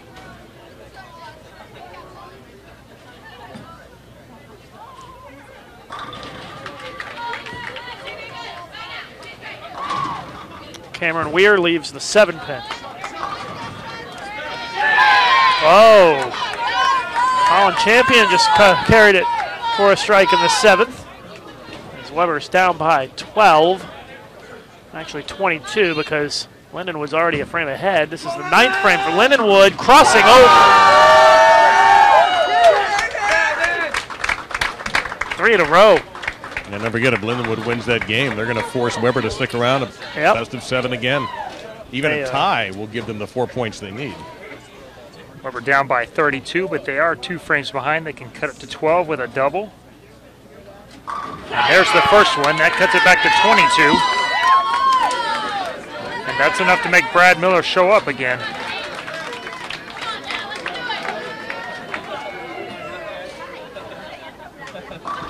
Hey, Chris, we need to talk shop on the air. When do you want to meet with the Weber coach? We're told they may be ready in 15 or 20 minutes. Is that okay? Sure. All right. Brad Miller. A big 4 in the 10th. Assuming he gets 2, gives their team 201. Weber can strike out for 224, which gives them a miss even. Oh boy, that one would have put him in control. That puts it back on Marcel. If Brad Miller gets 2 here, Marcel will have to have all 3 in the 10th to survive the next game because a tie will win it for Lindenwood. Yep. Boy, 10 straight back for Robert Morris in the foundation frame. They Marshall needed that. Kent sighting. Yeah, they really needed that. Important to get 2 here. Okay. 201.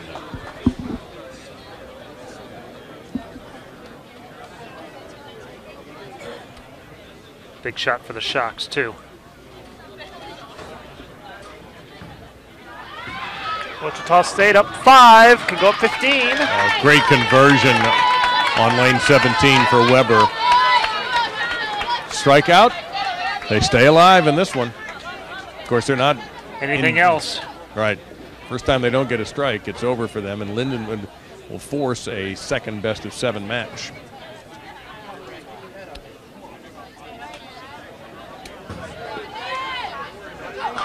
Robert Morris, a ringing 10. And Brad Miller pretty disgusted with himself right now, but a lot of pressure on Marcelo here for Weber. Oh. Got it.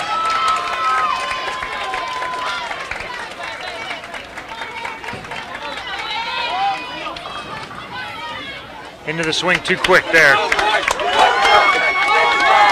Hard to manage everything when you have to get fast and get it up in the air and to the right. Just swing fast, and we're going to see a game 7 or a second 7-game match. Robert Morris converts that ringing 10 pin on number 19. So what a great shot that was. 197 is their max. Season on the line there, and he put his best one. Yeah. Needs 16 pins in the 10th. And if that happens, Wichita State will be on TV. Good shot.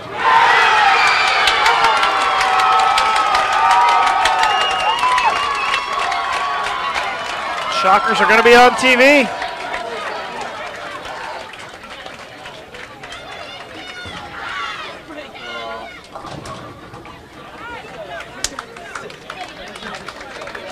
Pretty much just have to show up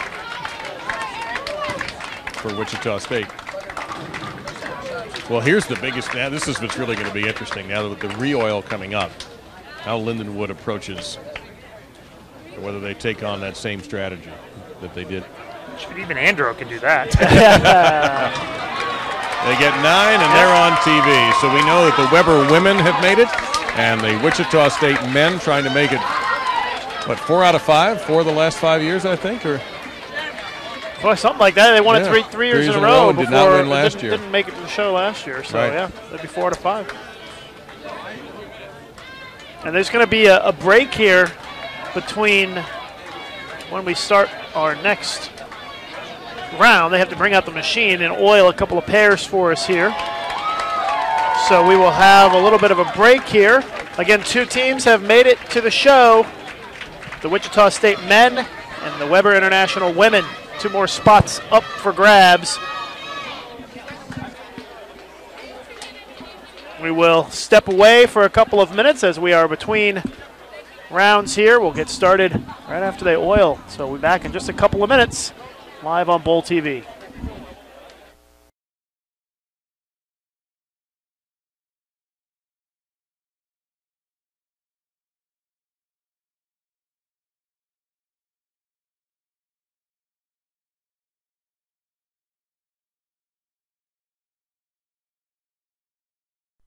This live event is brought to you in part by the Yes Fund.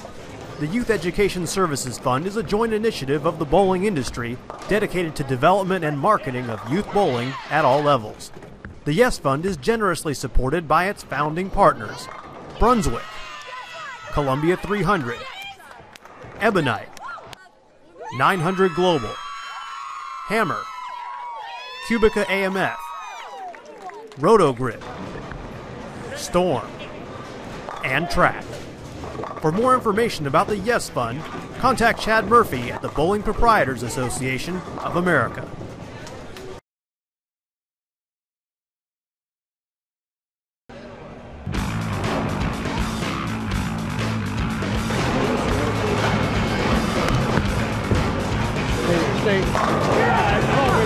Come on, baby. Come on, baby. Let's go, guys. Let's go. Let's go.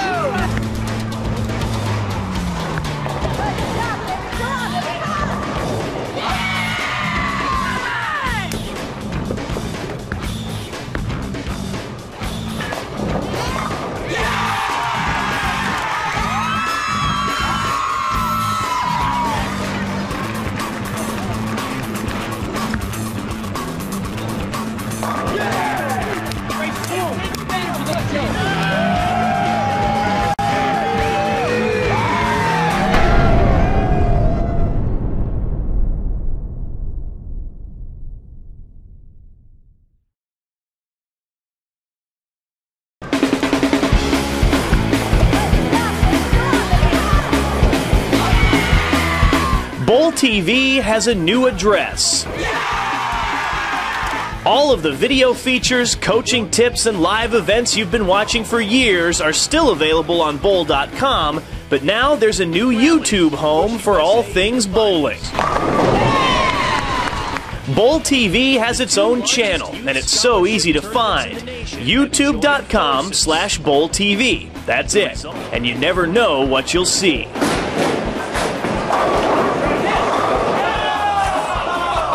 If you've previously been following us on the Grow the Sport channel, it will still be there, but very soon all new videos will only be available on the Bowl TV channel. So please take the time to subscribe today. That way you'll be among the first to know as soon as a new video is posted or a live event gets underway. There are big things happening on Bowl TV.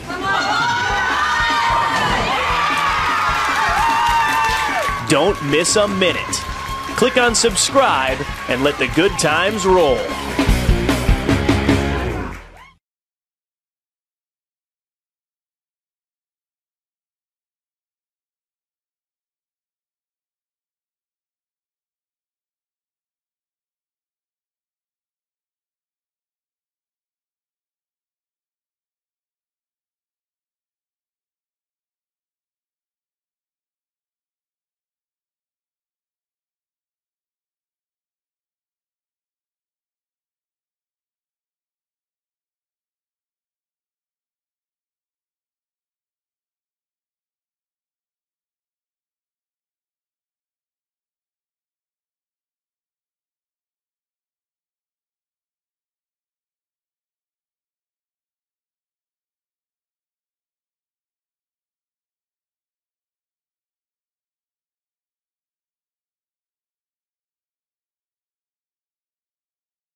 Also at this time, I'd like to congratulate the two teams that have earned the right to bowl on tomorrow's televised finals. Women's number 2 seed Weber International. And in the men's bracket, the number 1 seeded Wichita State University. Spectators and guests, the next matches will take place on 15-16. That will be the men's competition. On 17 and 18 will be the women's competition.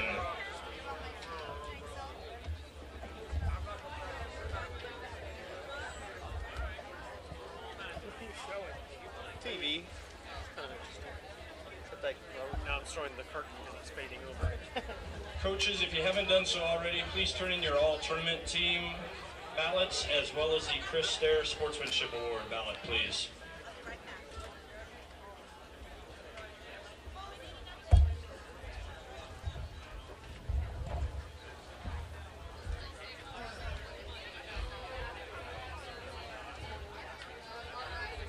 Time to start working.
Yes, Max. Because of black. Yes, sir. The DR, the new squad. We go hard. And that old guy, that was T-double. He got his click and his brothers. I know it's gonna be your dark boys on the black tags. See, they don't black tags. Now they can't stand my black ass.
Just be sure this way. 6:30 in the morning and there still ain't signs of slowing down. Twin sisters getting wasted, so they both get down. It's going down, thought I told you, man. If you tryna party, let me see you raise your hands and party on fit there. If you tryna go, I can be there in like 20. I'm a honkin' and come ready, cause we gotta hit the road. Make sure you got a clean shirt, clean pants, new shoes. What you got there, new shoes. Party on fit there tonight, and that's what I'm trying to do. Hey, what's the difference between me and you? I don't believe in murder or fly and Beetlejuice. Don't count on the sheep to snooze. Open up my freedom boots. I party to say to know what everyday people do. Some way I see me in the books. Give me a week or two to see when you read them news. My husband's never sleeping low. My private house is wide. My hours fly. Your baby record, you gon' put it aside. It's that old school. It's not a good to ride. I'm up 10, I'm only counting 9. Said it's that old school. It's not a good to ride. So let's head up to the party out there. Some party on fit there. If you tryna go, I can be there in like 20. I'm a honkin' and come ready, cause we gotta hit the road. Make sure you got a clean shirt, clean pants, new shoes. What you got there, new shoes. Party on fit there tonight, and that's what I'm trying to do. What's going on? There's a party. Hope your neighbors don't mind us getting loud. Homies to the left, all the ladies to the right. We came to get down, we gon' do that now. Pump up, shoes on. Attention athletes, practice is now ended. As a reminder, athletes, please have no more than 12 balls on the upper ball return during competition. And at the conclusion of your matches, if your team is eliminated, please remove your bowling equipment from the bowling center. And also contact Gary Brown once your team has been eliminated. For those teams that advance to tomorrow's CBS Sports Network televised finals, please take your bags to the paddock where a tournament assistant will store your bags for your team. Please make sure your bowling bags have ball tags visible that were provided to you yesterday during ball check-in. If you do not, please see us at the front counter. Spectators and guests, please remember to keep the walkways between the bleachers clear and remain on the carpeted areas. Only the athletes and coaches are allowed in the tile area. Ladies and gentlemen, this is what we've all been waiting for. Let's put our hands together and give these remaining teams a big send-off as they begin their final round of competition. Good luck and good bowling. 1, 2, 3, together!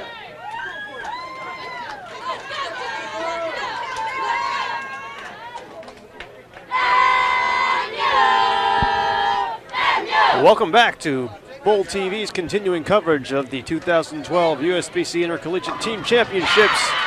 We are underway here in our final round of match play. The Lindenwood women get things off to a start with a strike. We will find out here shortly who will be the next two teams to make the telecast. On the women's side, Lindenwood and Midland fighting for the right to join Weber International.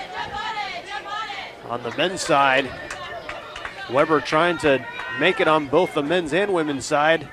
And Lindenwood hoping to get in their way and earn that chance to face Wichita State.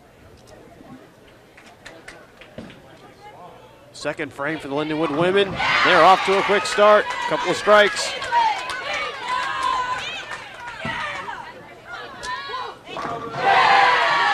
Of course, these are rematches of the contest from the last round.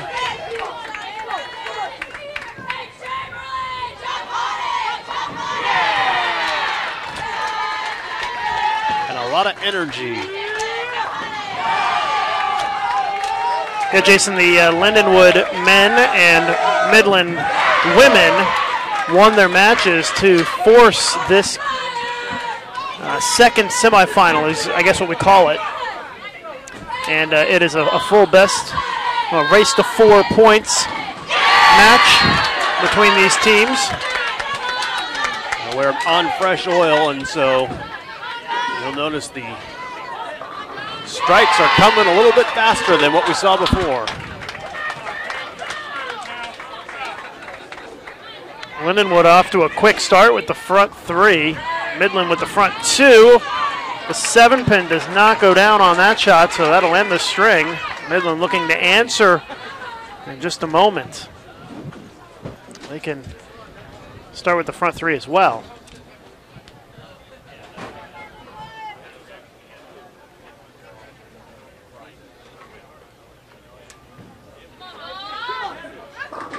Crossover for John Trzynski.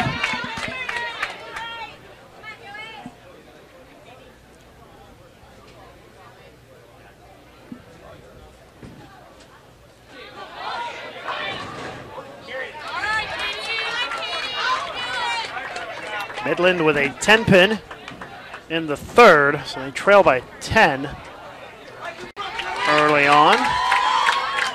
Lindenwood men are down by 21 early on here in game 1. You'll notice that the teams have kind of swapped sides, that the men are now to the left and the women to the right, thereby allowing all of the teams to be on a different pair from what they were on before, but still be in front of the cameras so everybody watching at home can have a good view.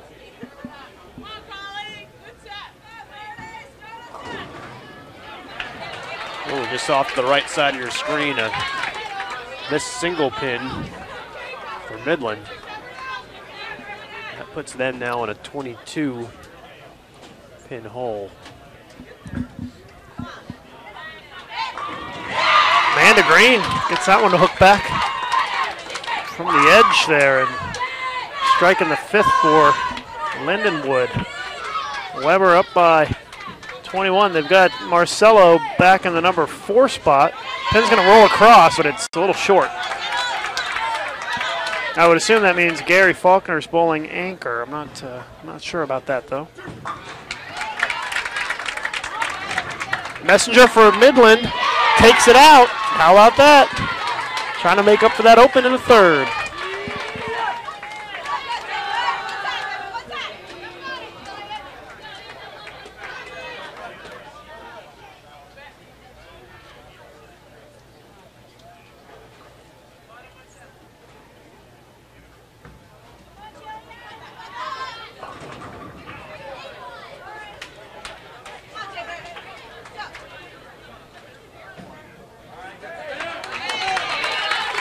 Spare for Weber in the 4th.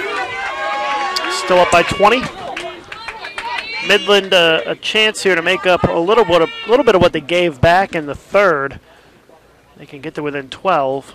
Strike right here for a double from McCarthy. Looks good. No, a little weak 10. The 6 went in the gutter. Just kind of fell flat. 2-10 attempt here for the Lions. Going to get 1.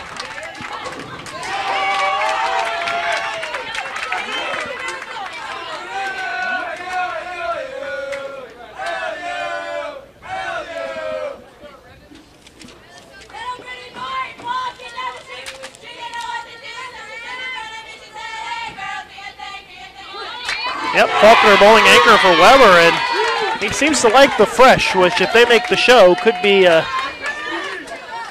nice advantage for the Warriors, because the show will be on fresh.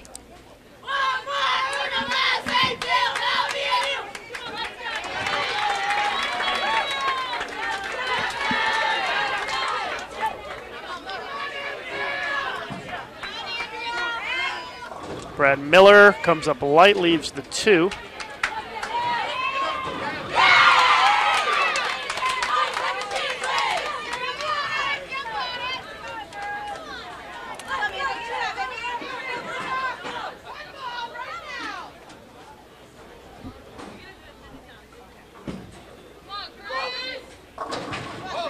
5-pin gets paralyzed, but doesn't go down for Cruz.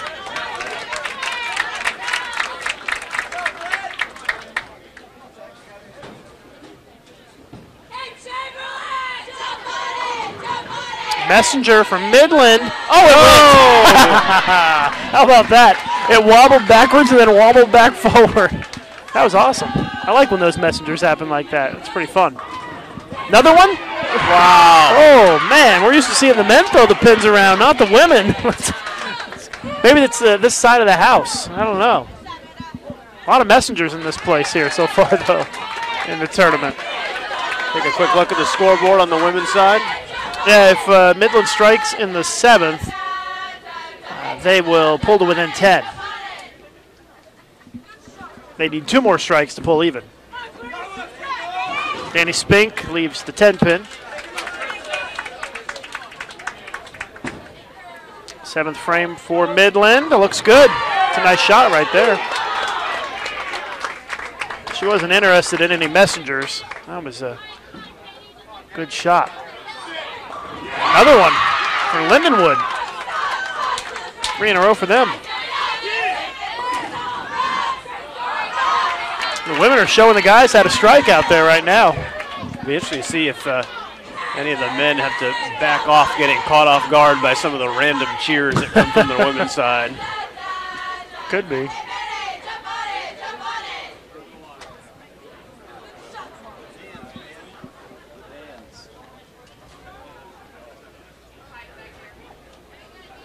Big shot here from Midland.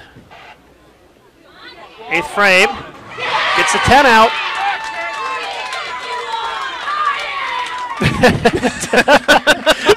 The Pete Weber cheer. Who do you think you are? I am. If y'all can hear that back home, but that was hilarious. That's awesome. I love that one. Uh-oh. Chris Sarajevis misses. Baby split. Lindenwood. Oh, a little light hit carry for Amanda Green. By the way, if both these teams strike out, they would tie at 247.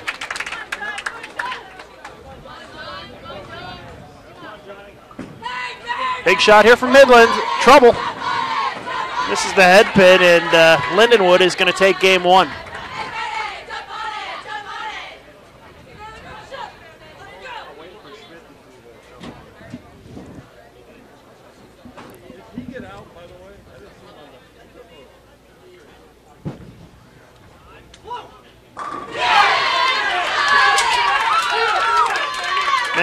Men's match progressing a little slower than the women's. It's very tight, though. Another strike for the LU women.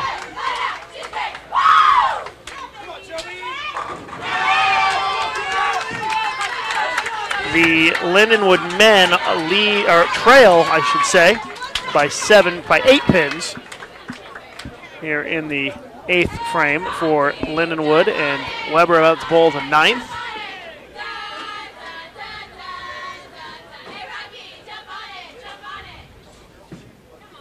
Marcelo Swartz, that was a little right. Gets the double, though.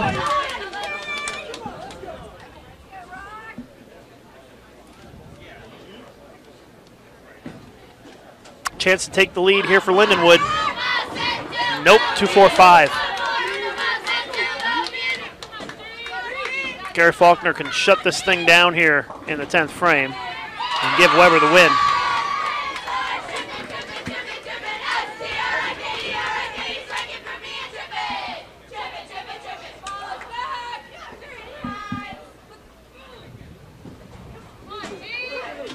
Faulkner goes through the face, leaves the 2-4 here in the 10th frame. The math a little challenging because Weber already in the 10th and Lindenwood still finishing up in the 8th. But Weber will shoot 201 with a spare and a strike on the fill. Spare's good for Lindenwood. They can max out at 205. There you see it, a little hard to see, but Lindenwood on the top and Weber on the bottom. So if Faulkner makes this, then Lindenwood's going to need to throw 3 strikes in a row. So that's going to force Lindenwood to strike in the 9th and the first 2 in the 10th. Lindenwood women already have game 1 locked up. They're just, yeah, Aaron McCarthy's finishing up Playing over there. it out over there. 247 to 213. Lindenwood women win. Must strike situation here for the Lions men's team. If they don't strike, Weber wins game 1. They got it, still alive. They'll send it to the anchor man, Brad Miller.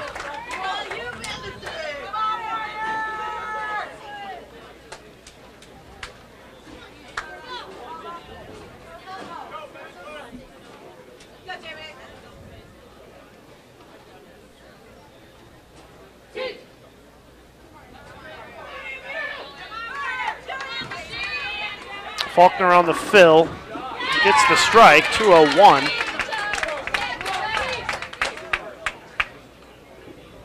Count there wasn't terribly significant. But this is a big shot. Must strike on his first 2 shots of the 10th. He liked it, he moved left and the messenger takes it out. Anytime you see the right-handers going left after they let it go, you know it's a good shot. And he had the messenger come dancing across the pin deck to get the strike.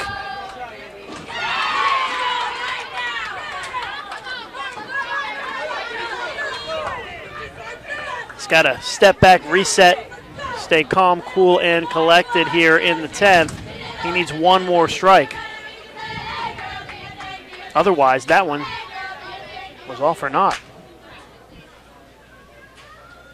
You know what else is interesting here? Dave Lamont checking in. Wait at least.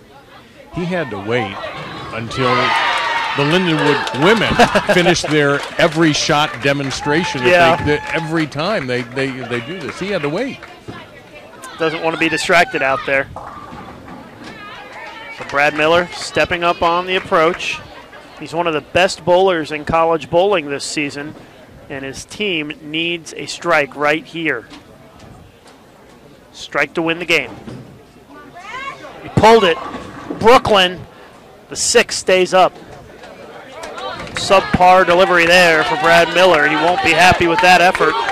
And the Weber men take game 1. So back over to the women's contest, which has Midland off to the fast start this time with strike, strike, and then 9 on the right lane. Second frame for Lindenwood in trouble with the split, but converts the baby split to stay clean through 2. Quick glance at the scoreboard over there. Early on in game 2, Lindenwood up 1-0 in the women's match.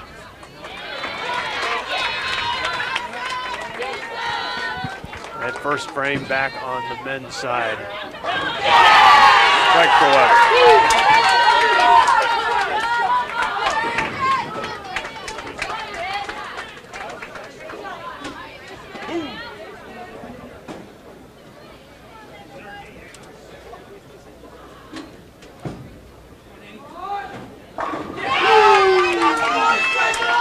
Pretty intense men's match down there.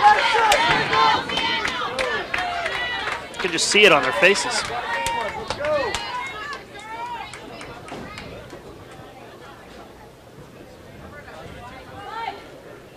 Open frame, misses the 7.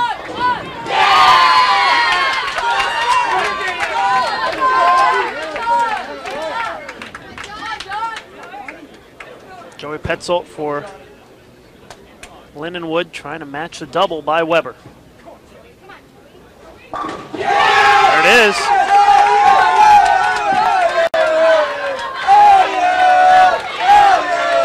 Both teams with doubles on the men's side and an open frame by Midland in the 4th.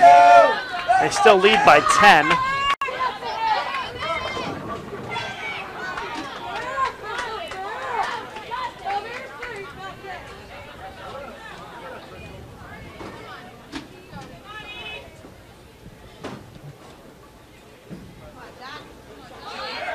Front 3 for the Warriors.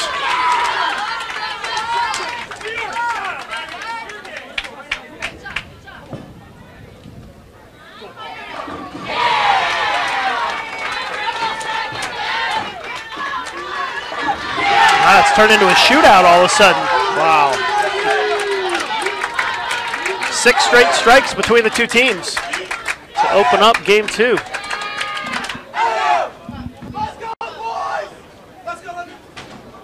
Open frame again for Lindenwood. They've missed 2 single pin spares in a row and have yet to strike in the first 4 frames. Meanwhile, Faulkner with the split, the 6-8-10 in the 4th. That will give Lindenwood a chance to jump out to a little bit of a lead. Looks good.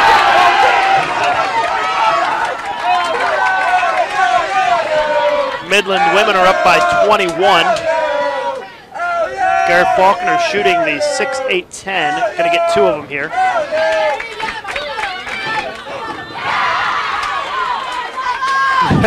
Amanda Green just ran that out in front of her teammate, Brad Miller. And now he misses the head pin right. I don't know if he'll be real happy with Amanda after that. She ran it out right in front of him. You almost have to, there's really no excuse to be on the approach when the team next to you is still finishing their reaction. And you set yourself up to be distracted. I don't think you can put that on Amanda if there was any problem. I mean, these folks have got to know they got to wait. Yeah, exactly. No, it's not on Amanda. It's on him. But probably mad with himself for not stepping back and waiting. And he should also know better. I mean, this Lindenwood women's team is really demonstrative. Yeah, they are for sure. So you got to be patient when you're next to them, and they're literally shoulder to shoulder right now. And if anybody knows about that, it would be Lindenwood men. Yeah.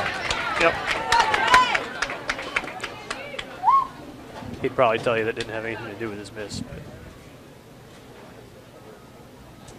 22-pin lead for Lindenwood men. There's a double for Weber, so they cut it down to 12.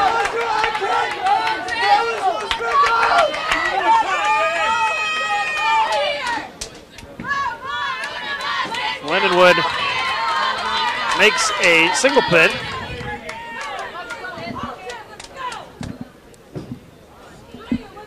That's way right for Danny Spink. Chris Barnes back up on the platform. On the platform, yeah, on the platform. Well, welcome back, Chris. I'll hand my headset over to you.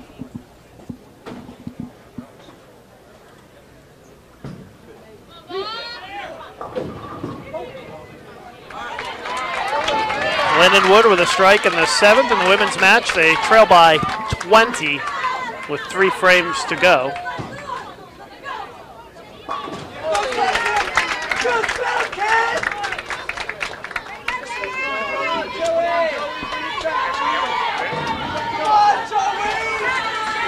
Catch me up here a little bit.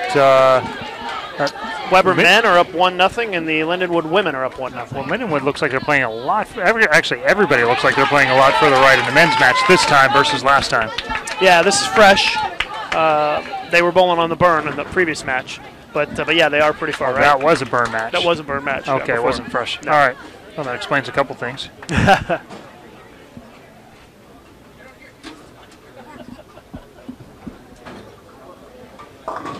3, 6, 9, 10.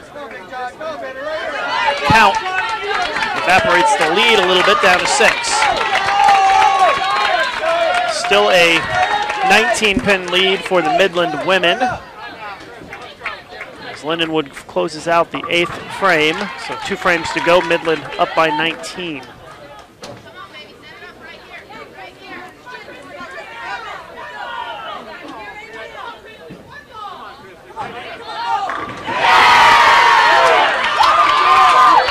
John liked that one off his hand. Strike in the 8th for the Weber men. Crossover.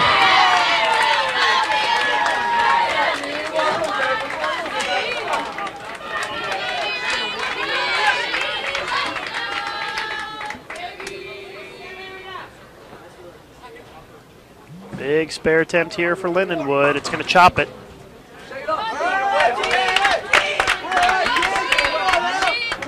So now a 6-pin lead for the Weber men.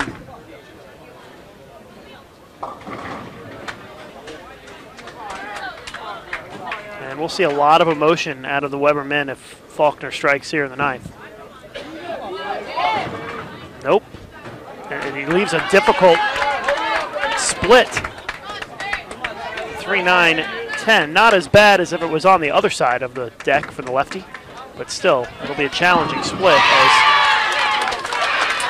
Midland's Aaron McCarthy just struck for a shot in the 10th, putting this game away. And they will even it up 1 game apiece.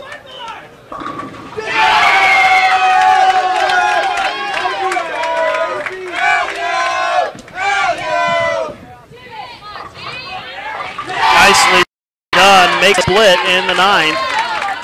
Maintain that 6-pin lead, although the Lindenwood men, as you see the scoreboard, can strike here in the 9th to take a 4-pin lead into the 10th frame.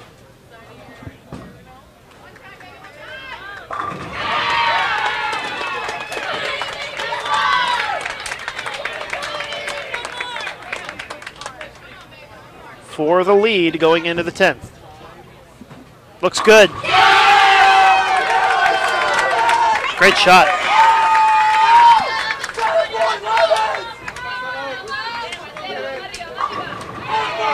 So now a 4-pin lead for the Lions going into the 10th, and Marcelo Swartz needs to deliver here for Weber.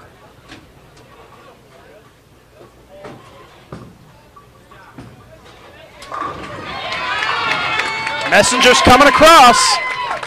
Missed it.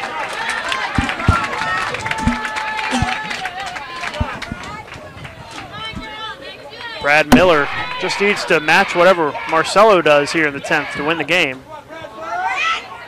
And that's a winner right there. Gonna be all tied up, 1-1.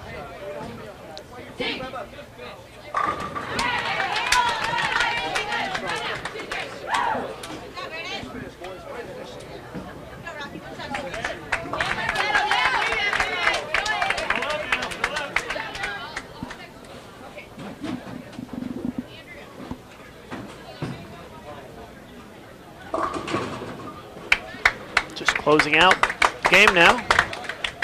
It's going to be in the 220s for the Lindenwood men. Weber going to be in the in the 2 teens.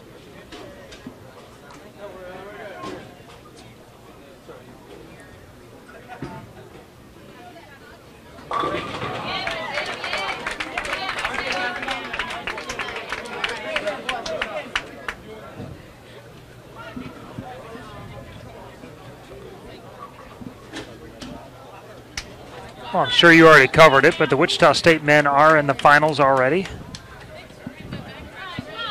You were just down there talking to them, weren't you? As are the Weber State women. Weber International. Weber International women. Weber State. The wrong team there. There's a Weber State in There's Utah. A Weber. Yeah, Weber State, not Weber State. Pretty close, though. Yeah, not so much. Just giving you the benefit of the doubt. Yeah. Don't.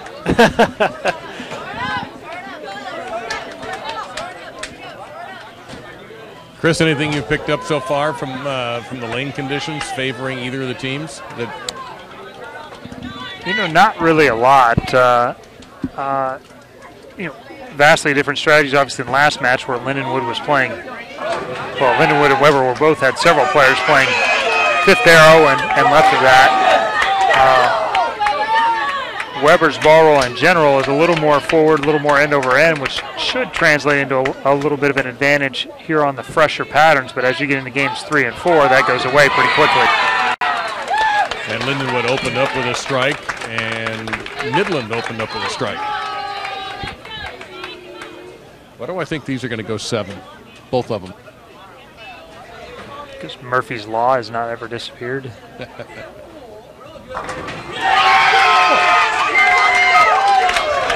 It just doesn't seem that either team is way better than the other. It just seems like this is incredibly evenly matched. Where were these two teams ranked going into this, Lucas? Do you know?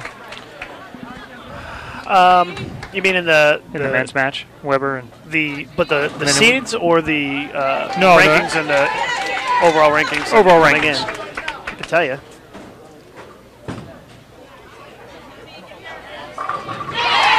And while he looks it up, Midland opens with a double, while Lindenwood on the right lane now, 3-6-10 for their leadoff bowler. Weber ranked number 7. Lindenwood number 2.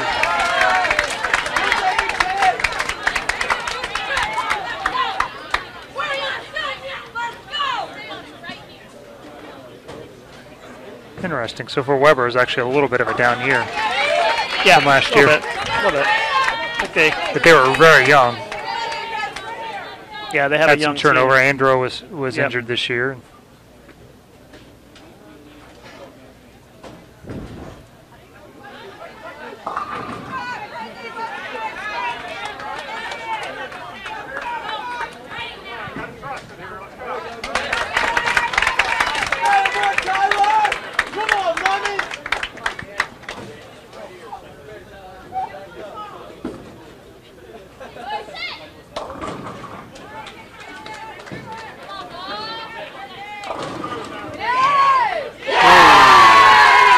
Nice break for Sarajevis for the strike.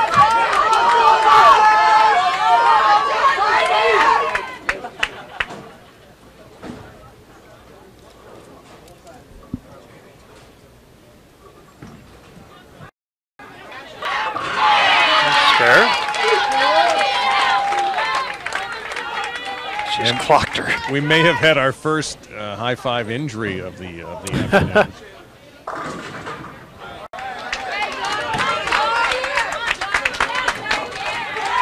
Hurry up and bowl before she has to pass the concussion test. She may not be. Again, Roger Goodell has called. He wants her out for 6 weeks.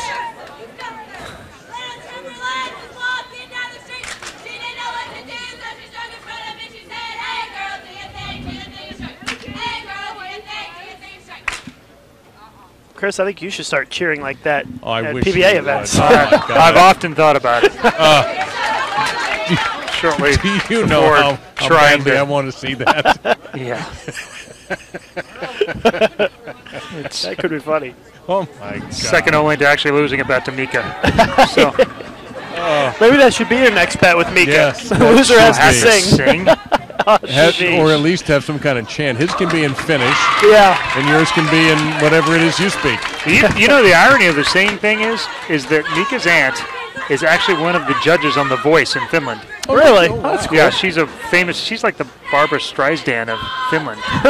One of those recognizable voices. She's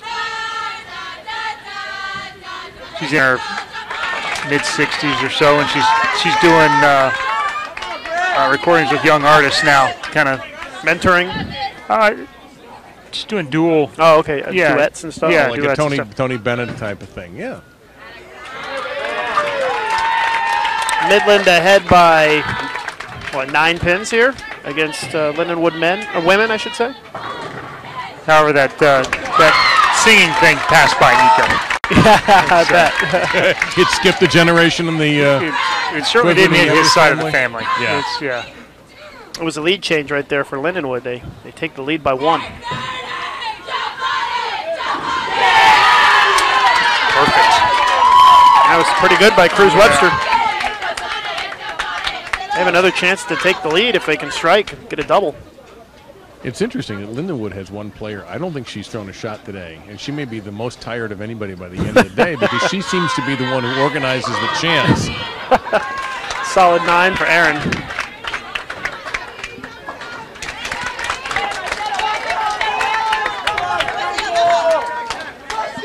Fifth frame for Amanda Green and Lindenwood. Looking for 3 in a row. Oh, pocket 7-10. Not that bad of a shot. No. It's brutal. Coming in a little bit behind the head pin. Leave one of those. Most of the time it means your break point has gotten a couple of feet too long to make it up on the back and slices the 5 right off of it. Great shot by Marcelo to take the lead. They're up by 3 now, halfway through game 3. Both our matches are tied at 1 game apiece, and we're in the 5th frame in both of them. That's where Weber flips their lineup around quite a bit. Lindenwood do. hasn't really done anything. They stay tried and true whether guys are struggling or striking.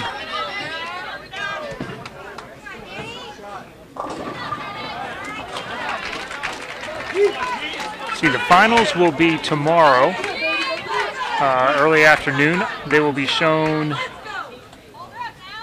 starting May 4th for 4 consecutive Fridays on CBS Sports Network at 10 p.m. Eastern Time. Gary Faulkner with the triple. Big shot puts him up by 15. And not only will we have the team competition, but this is the first time we'll show the singles competition as well. Good shot. Midland now up by 12. Midland has thrown a ton of good shots all day. They've had to scramble out of that loser's bracket. Back to back. Oh my goodness. That's going to cut the chanting down a bit. Yep. A balk by Chris. Didn't like what he saw. There's a look at the scoreboard for the women. You can see a 12-pin lead for Midland, although it's going to balloon a little bit. Oh, the double and back-to-back 7-10s by Lindenwood. Midland is got the foot on the accelerator here. Yeah, went from basically an even match to 30 pins. Midland went 30 pins up there in 2 frames.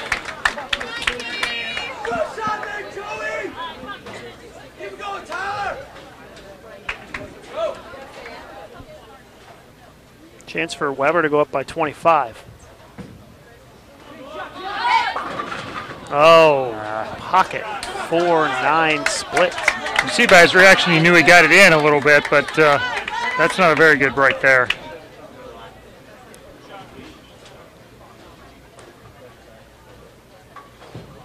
Question in our chat, will the finals be live streamed?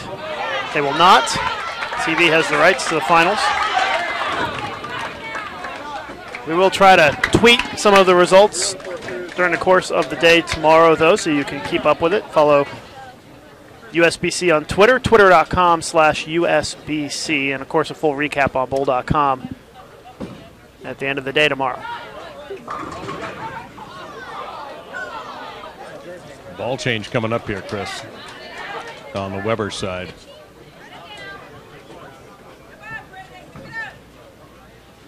For this 4-9. Interesting.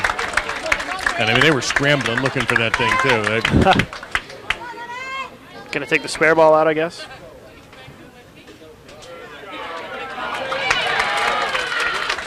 It wasn't readily available, I can tell you that.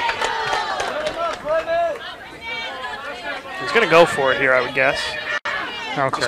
Thought maybe he was looking for a different ball to throw for strikes. No, I wouldn't. Not in that situation. This means you've been striking enough. I guess they didn't know where a spare ball was. That's normally a good sign. Well, they still lead by 1. And Lindenwood women down by 32. Let's see if I can get the schedule right tomorrow. I know the last match, it will be the men's finals. We'll have the men's singles will start it off during the day, 2 semifinals and then a championship match. Then we'll have the women's team, Baker format, of course. And then there'll be a break. Then we'll have the women's singles, again, 2 semis and a final. And then the men's will wrap it up here in Lincoln with the Baker and the championship match. All taped for TV. You'll be able to watch it on CBS Sports Network.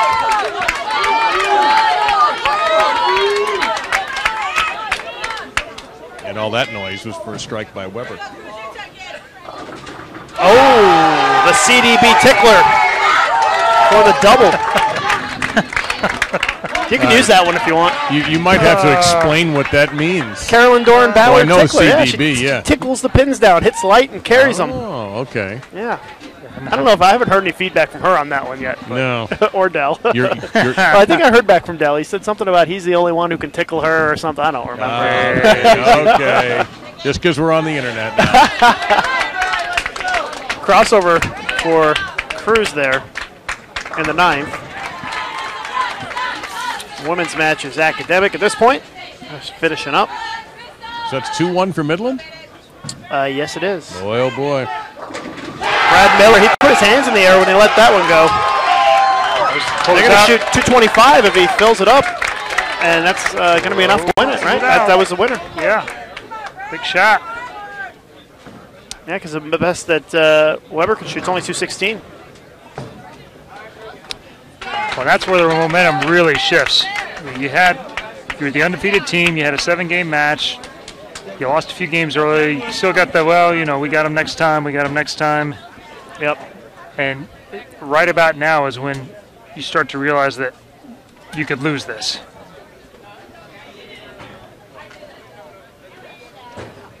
How they react to this in the first 3 frames, I think, will have go a long way in determining the winner of this match.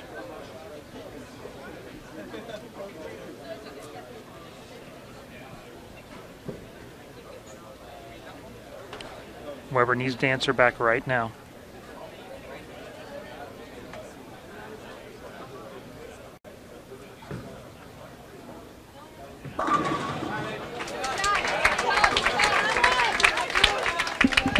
Lindenwood women only shoot 157. Their last 2 games have not been real promising, 171, 157. They left 4 splits in that game, in that 157 game. And how about the consistency by the Midland women? 213, 214, 212. I'm telling you, this is a dangerous team Yeah. here. Since we've arrived today, they have been like this all day. They're good on the fresh. They're not nearly as powerful as the Weber State or Weber International team that they would bowl against if they got there, but on a fresh pattern where they can play out and play where they're best at. And that's what we'll have tomorrow. Yeah.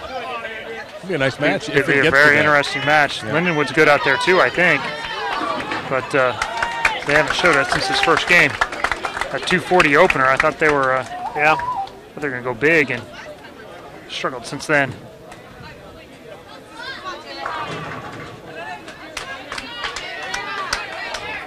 Back-to-back 224 games for the Lindenwood men. They win both of them, so they're up 2-1. Midland up 2-1 on the Lindenwood women.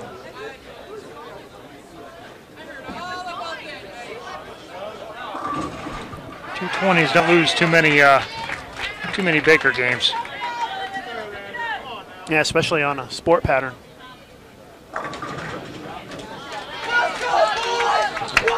204 for the Weber men.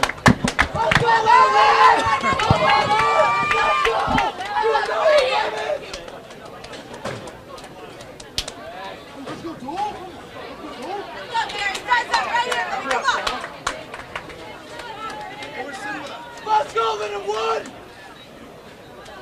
Come on, Gary! Come on, Gary! Come on,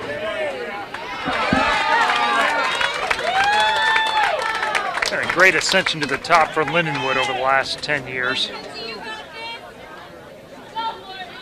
Have both the men's and women's team competing to bowl for the championship now in the semifinals. Impressive job Randy Lightfoot's done with this program.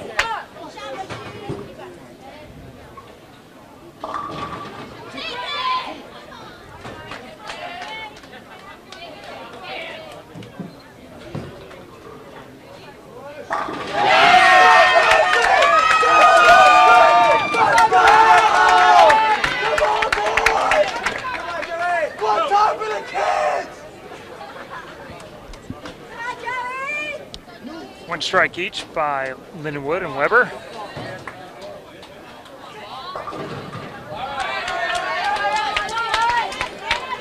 High again. Breaks this one down for just the 4-pin. Lindenwood almost misses another spare. Better get that under control pretty quick if they want to have any chance.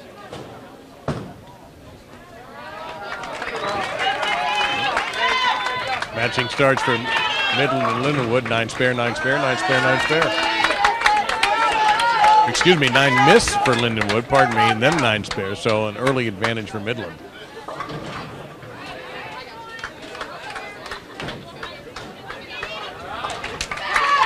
Breaks that one down for the 4-7 and a spare conversion for Weber. Assuming the same for Lindenwood, that match will be tied after 2 frames.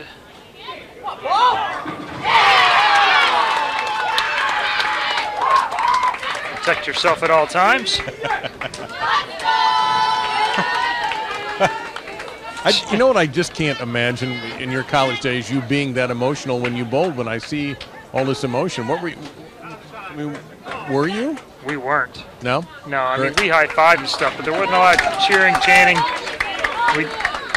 I mean, I know the guys don't really chant. The women do, but still, there's so much emotion in this match, and Lucas was dead right, as it's a big strike there for Lindenwood for the women. But the emotion in the match for the men is so high.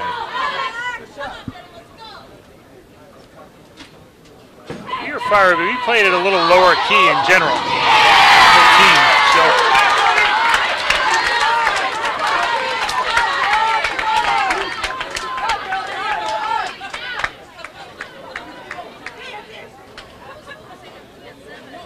Was that just the tone set by guys like yourself and the entire team, or is it just the way it was in that era? No, because there was plenty that did. I mean, Tony Reyes and that group was in around then, and he was a super high energy guy, and they were really they fed off emotion, and you know, we felt like that emotion was we didn't need the emotion part of it. If we played our best, that it took care of the rest of the things. So okay. But it was a little bit different era too, in the standpoint of the talent level across the board wasn't nearly as close. Oh wow! She hated that one off her hand, and it came through and tripped to the two. She should have hated it. Wow! It's about the best shot she's had all day. They're up by 22. Or the best worst shot. One of Rainey's quotes there. I don't know what he says. That one went out as hamburger and fries and came back as steak and potato or something like that. I don't know. It's too long for me to remember. However, Lindenwood has come back and matched the triple. They've tripled 4, 5, and 6, and they cut it to 12. Yep.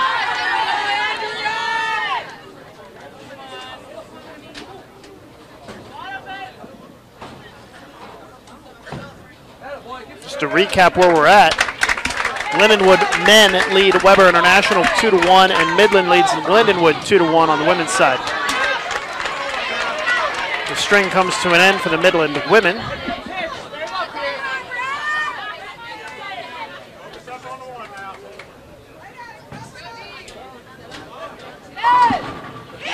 Oh, Marcelo slaps around the 9-pin. Crossover coming.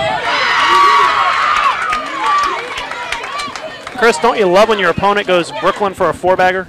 Yeah, but to be fair, that after back-to-back pocket 7-10s, they probably had a little bit of that coming. They got a little luck on their side coming. I firmly believe it all evens out somewhere, and they had to feel like they deserved that somewhere. I don't think they feel too bad. Well, you got to take it. Absolutely. That gets them back within 1 pin now, makes this a tight game. Look at the men's scoreboard, tied after 5 frames. Virtually identical, decided nothing. Both teams on strikes. Going for Dutch 200s this game. Not anymore. Not with that pitch right there. Faulkner with the gives Weber the double. Gives him a 10-pin lead temporarily. Midland still hanging on to the lead by 2.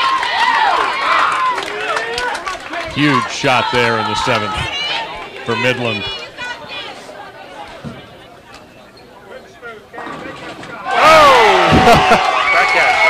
We've seen some interesting carry out there, aren't we? Somebody asked why Joe Smolinski isn't here coaching Weber. He took a job starting up a program over in Romania, I believe. Yep. So he left about a month and a half, 2 months ago.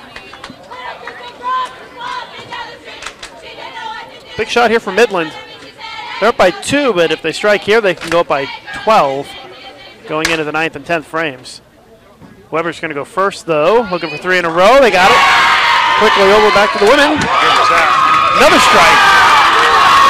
It's a strike fest all of a sudden in here. What's going on? They're unstoppable.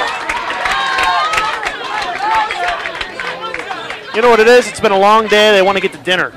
Figure the more strikes they throw, the quicker they get out of here. There's another strike. thing is these teams have kind of ganged up on a spot, too, and it's starting to break down in the track where the house characteristic is. Particularly on the men's side, they should be creating some pretty good room right now. Well, somebody is going to lose this women's match with an unbelievably good score. Men's match shaping up to be the same way at this rate. For 3 in a row and a 32-pin lead. Dead 10. Still in the driver's seat. They're on a 2:27 pace. While Lindenwood is on a 2:16 pace. But they have the chance to shoot 236. Call strikes in the 10th. Midland, if they spare and strike out, 237. Lindenwood trying to keep pace. Yeah, that crossed over. That was almost a disaster for Lindenwood there. Yep, leaves just the 3-pin, but getting 9 there is big. Yep. Puts him down, but doesn't put him out of the count race. Man of green through the face, and that's trouble for Lindenwood. They really could have used a strike right there. They'll need help now. The Weber guys are going to explode if they strike right here. Nope, no help on the 4. Almost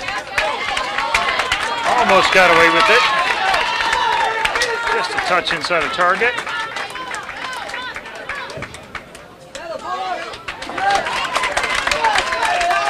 So Weber with a 10-pin advantage heading into these final couple of frames. And Midland up by 9, so McCarthy will just need a mark in the 10th to lock up the win for Midland, and they would go up 3-1.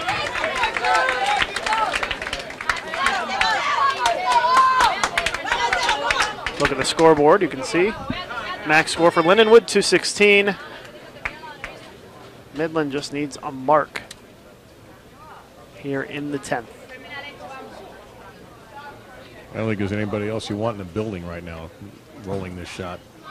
It's good. You could tell right off her hand that was silky smooth right there. It's amazing every year, Dave, that there's one person that shows up during these elimination matches that proves themselves to be the person to count on.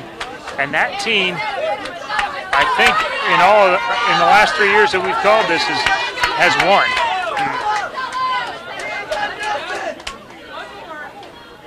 And I would assume you're saying that person is Aaron McCarthy. Aaron McCarthy has been money in the bank for Midland all day long. And they're going to go up 3-1.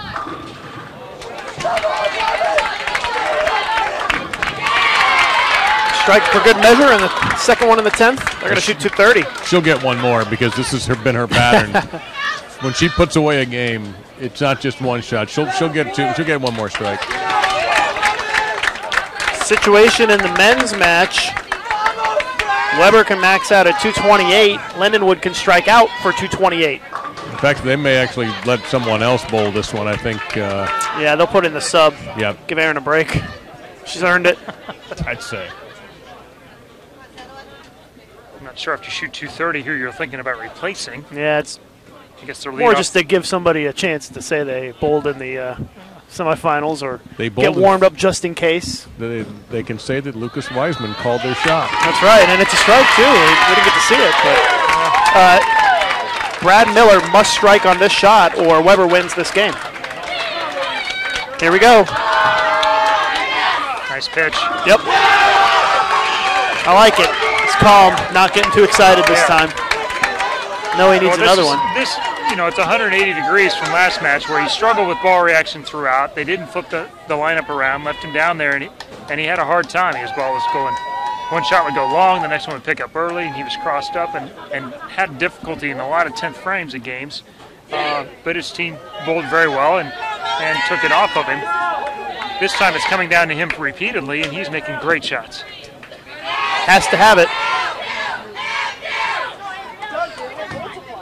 Another good one. Yep. Messenger didn't need the messenger, did he? It was going down before the pin got there. I'm not sure it would have hit it. It's a good thing. Yeah, it was in front of it, wasn't it? Comes down to the last ball, doesn't it? And Marcelo just sat there and watched him throw those two strikes. Well, I imagine he was probably looking possibly to try something else too. True. If he didn't have to, he's going to get a free ball change or you get a sub in there somebody that gets a shot at making the free shot. It's basically sudden death at this point. That's One ball left, and he got 7. And that's the drawback to sitting when you got rhythm going. And now Lindenwood's Brad Miller just needs an 8 count to win the game by 1. And guess what? That would give them a 3-1 lead in the match. Money. Yep. Yeah. Wow, look at the reaction. He didn't show much on shot 1 or 2, but he had a little bit going there. He saved it all up. Everything short of a crotch chop that time. Meantime, in the women's match here with Midland up 3-1, both Midland and Lindenwood open with strikes. After a really high-quality last match. I mean, you go back to that, Chris, you think of that single pin miss in the first frame, ended up being huge. Midland trying to get off to a hot start. That's what they've been doing in these matches. They seem in these games to get off to a hot start every time. First 2, first 3. And Matt Lawson smells blood in the water because he's down there with the camera. There he goes.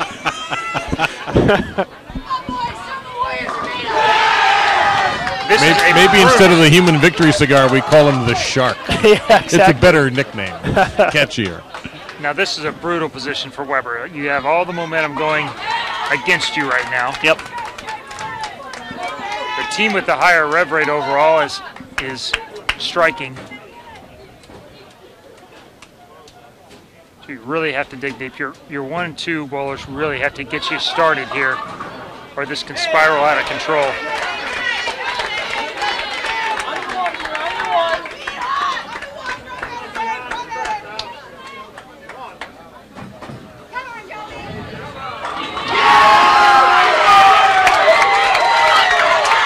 Doing exactly what they should do, getting up and throwing a double before Weber's even got a shot off their hand. Yep, I think Lindenwood can kind of taste it already. My question is, what's the holdup with Weber? Looks like they made a sub. Yeah, lineup change. Yep, they're making some changes. Yeah.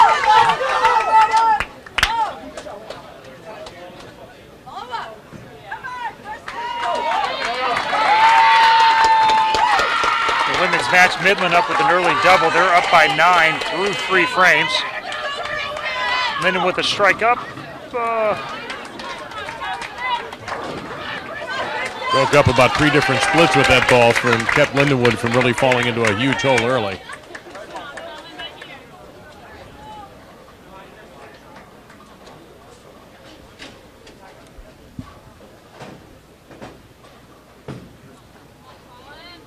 Go. Yep, it's a washout. And the other thing psychologically, I think for Weber and for Lindenwood, the Weber men and the Lindenwood women, is they're on the ropes and they have to feel defensive at this point. And every mistake of theirs is amplified. And that messenger's not going to make it, I don't think. No. So much bigger part in the team than it does in the individual. Somebody missing a spare gives you a feeling. Oh my. Wow. Gives you a feeling when you bowl like you missed the spare without ever throwing a shot. Well, we'll see if this helps Weber at all, seeing an easy spare opportunity missed by Lindenwood. Good one. How many times do you see that right there? You have an opening, swinging all your way, you miss an easy spare, they make the bonus spare. Instead of being 20 ahead, now you're behind in the match. Midland women up by 8 through 4 frames of game 5. Up 3-1 in the match.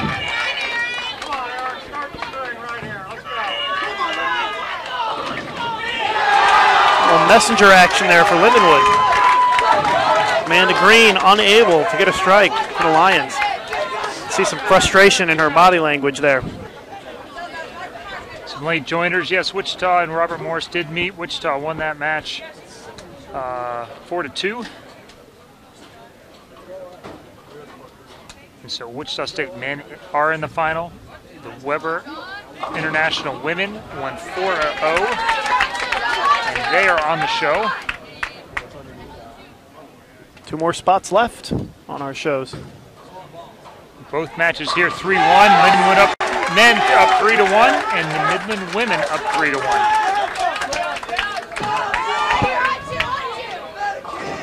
She hated that shot. She didn't like it. Turned away quickly with a very angry look on her face.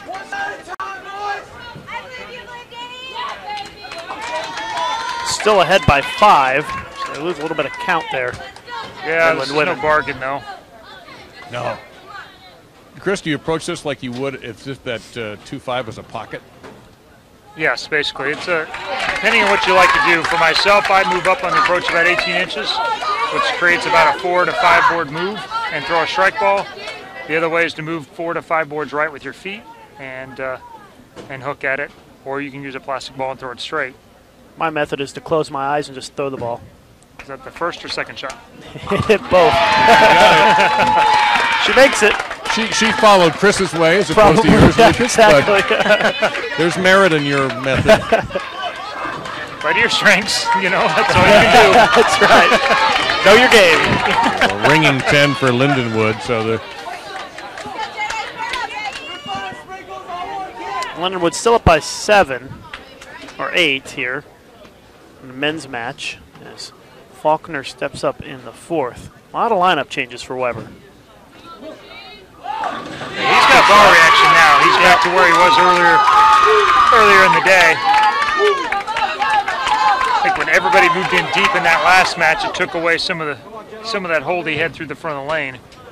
Uh-oh. Wow. Again. Danny Spink misses it.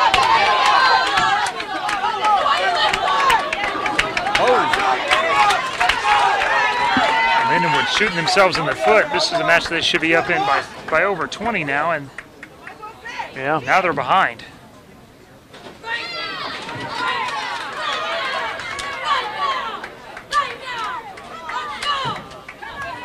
Marcelo, that's in. No, it's holds pocket. This ball started to turn over. I thought it might keep going. That's a double and a lead change. And the Weber women's team, which already clinched their spot in the finals quite some time ago, hanging in there. They're off to my left, making as much, if not more, noise than they made when they bowled. Good shot by Petzold. Nice recovery.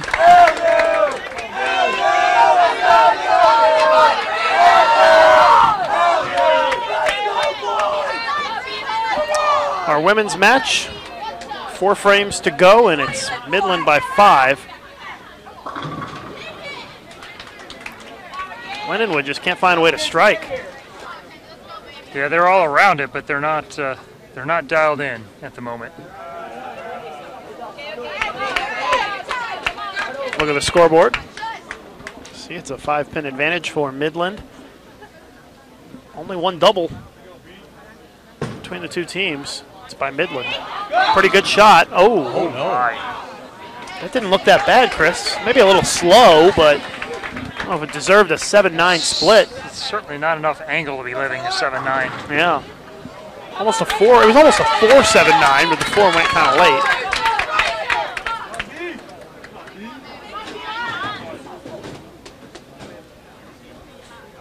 Full penalty for a not so bad shot.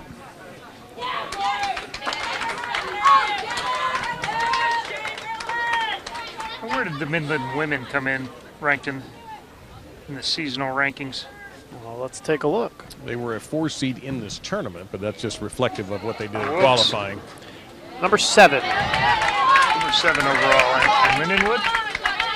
Lindenwood women, number 1. Number 3, sorry. Who was number 1 coming in the rankings? Weber? For the women? Yeah. Let's take a look. It was Pikeville. Oh, okay. And they did not have a very good match play. And Lindenwood men just missed another single pin. And the Lindenwood women are now up by 7. We just had a lead change. So it looks like the wheels kind of fallen off as far as the spare shooting goes for the Lindenwood men. 3 missed single pins this game. 2 of them by the same player. Yep. Yeah, she was yelling at that ball the second it left her hand. 2 misses in the same game and get you a seat watching the rest of the matches. Yeah.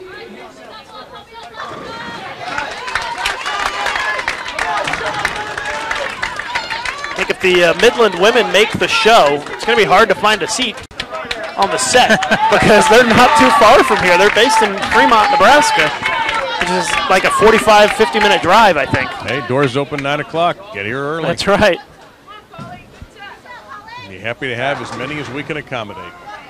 Looks like the Weber men are probably going to win Game 5. They have won at this point. Well, it's not a lock. They still have 4 frames to go, so if the wheels fall off, they could be in trouble. But if they just stay clean, they'll have no problems. 7th frame for Weber. And That went from potentially a 210 to a strike. If I'm Weber now, I may not bowl very fast since their opponents are done. And let them sit there for a while and let them cool off. Out. Yeah. Let them think about it.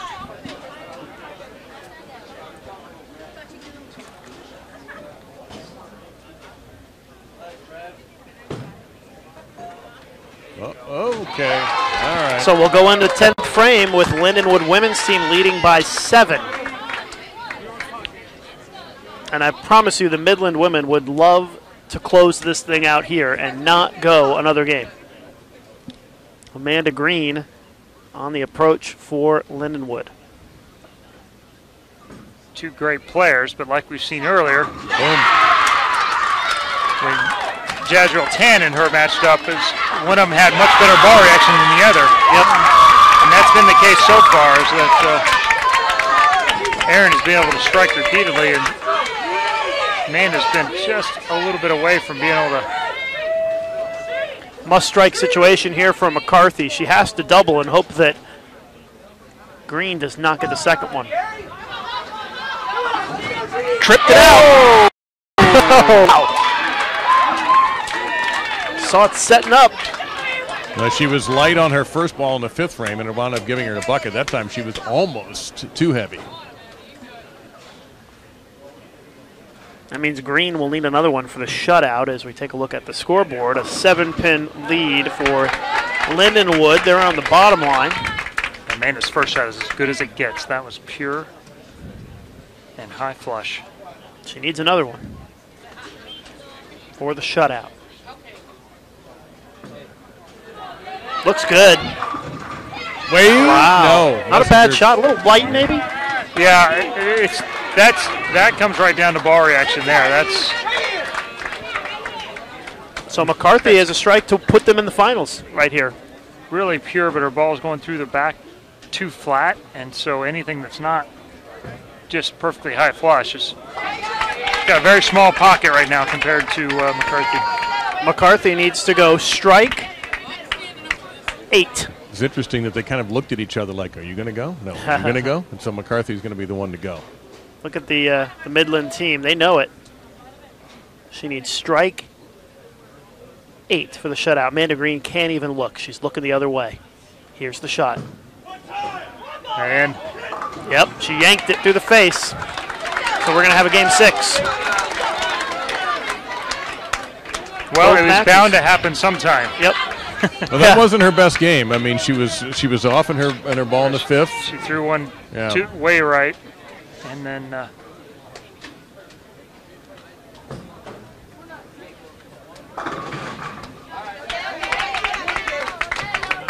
and you're right. The Weber men did kind of slow it down a little bit.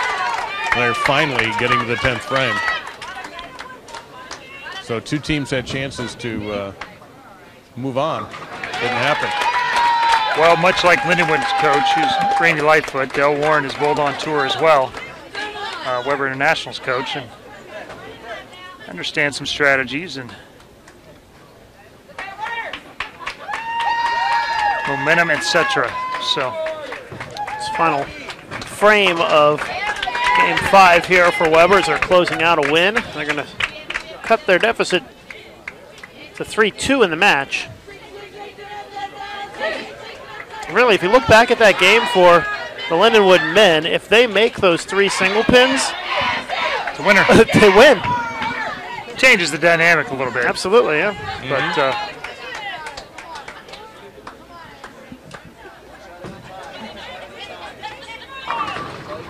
Well, and Bad Miller's double in the 10th the game before changes things completely too, because Marcelo waited till he finished because they wanted to sub in a player.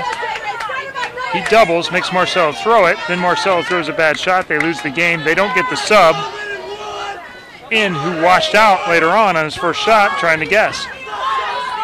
They got away with it, but it could have been disastrous. And not wasting any time at all. Midland gets right out and misses the strike, leaves a flat 10 to open up that match. Now they're on the right-hand lane.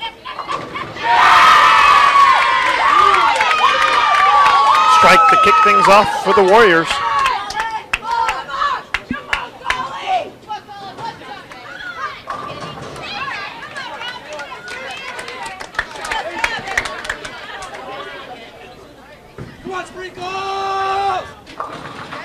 Whoa. Oh, boy. Well, maybe he didn't like being called Sprinkles.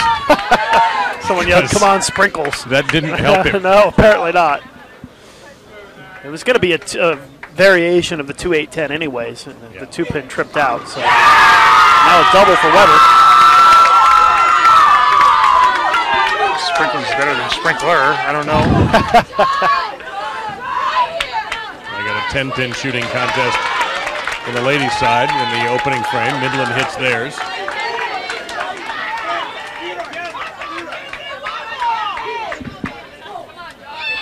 And Lindenwood matches.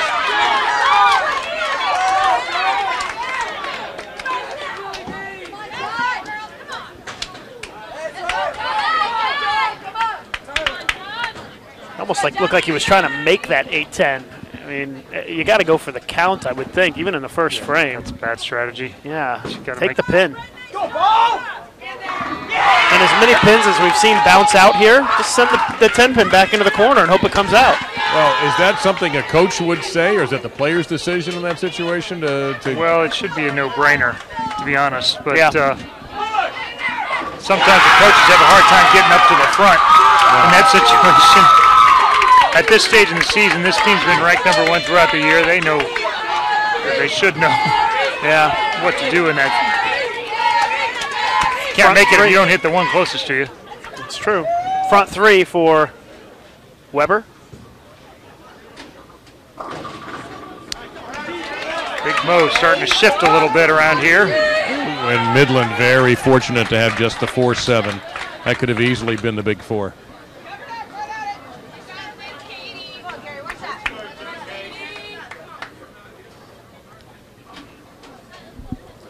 Emil Williams Jr. watching in Baton Rouge. I knew he would be. Good evening, Emil. Front four for Weber. Emil not liking that too much right now. No, he's a Lindenwood man, isn't he? He is, yep.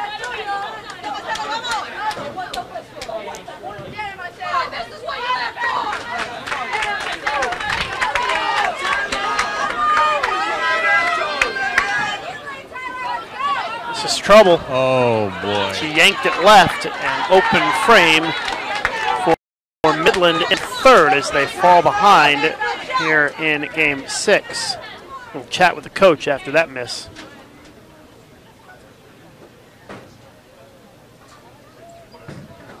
Marcelo Swartz trying to keep him perfect.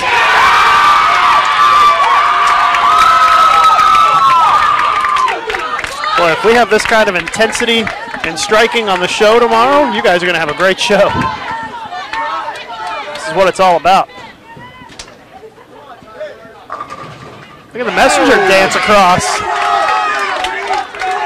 Well, that's a big one for Midland.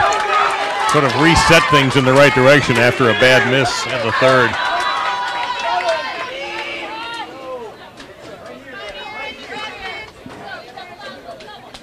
Technically, Lindenwood's down 52, but they're 2 frames behind. So with a double, they can cut that down to 32. And the Lindenwood women also an open frame in the third. So they're down actually 3. Bad place for missed makeable. Crossing over. Almost missed the head pin. So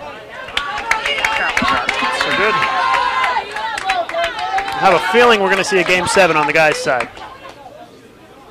Chance for Midland to get a double, go up 13. Guess what? It's McCarthy.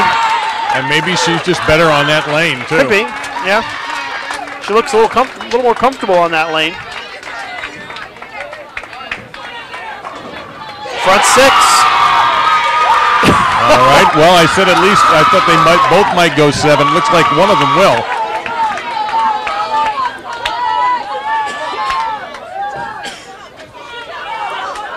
Sure seems like Weber is going to force a game 7 here. Front 6. Your opponent hasn't doubled through 4 frames.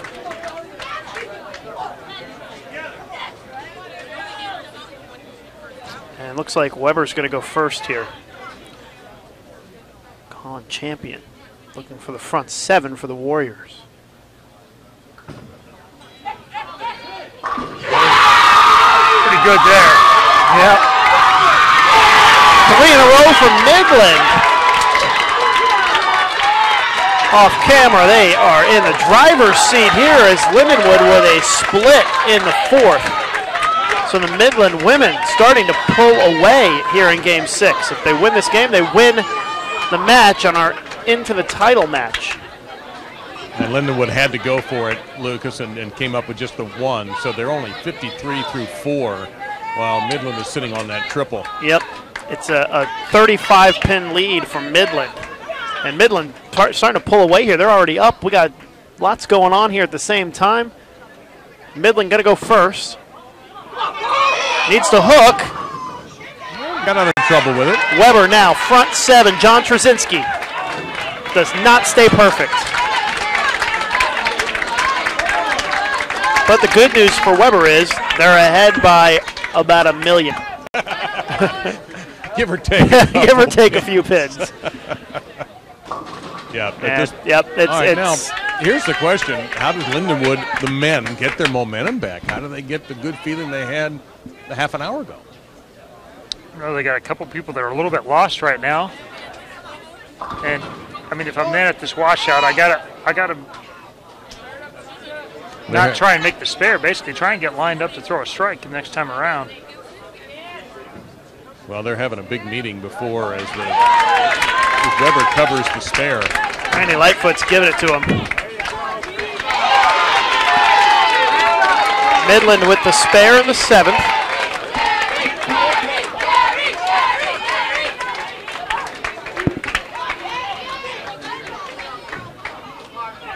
Just another one. Trouble. Oh, yep, my. Amanda Green misses the 4-pin to the left. That is 3 consecutive open frames for Lindenwood's women's team. And the train is going down the track without any brakes. Down 45 with 5 to metaphor. go.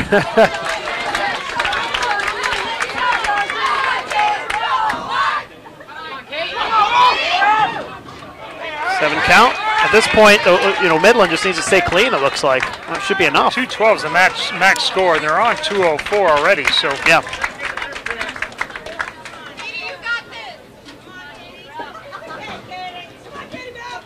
With no strikes through the first 5 frames for Lindenwood, it's going to be a tall stretch to pull out the last 7 strikes.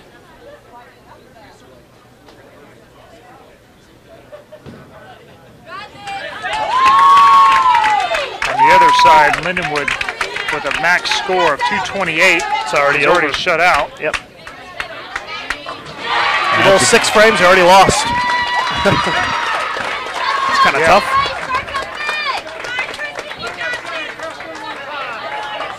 They try to get the feel back for game 7. They're going to flip to the other lane for the last game.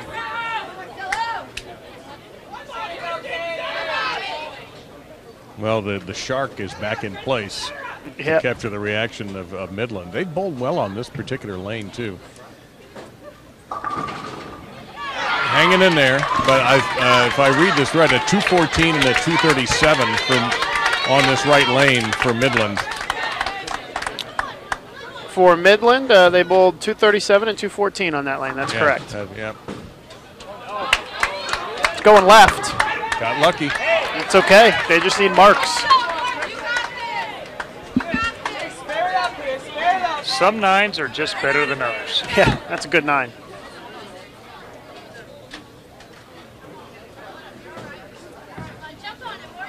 Oof. Yeah, not a very good shot right there. What they're doing out there.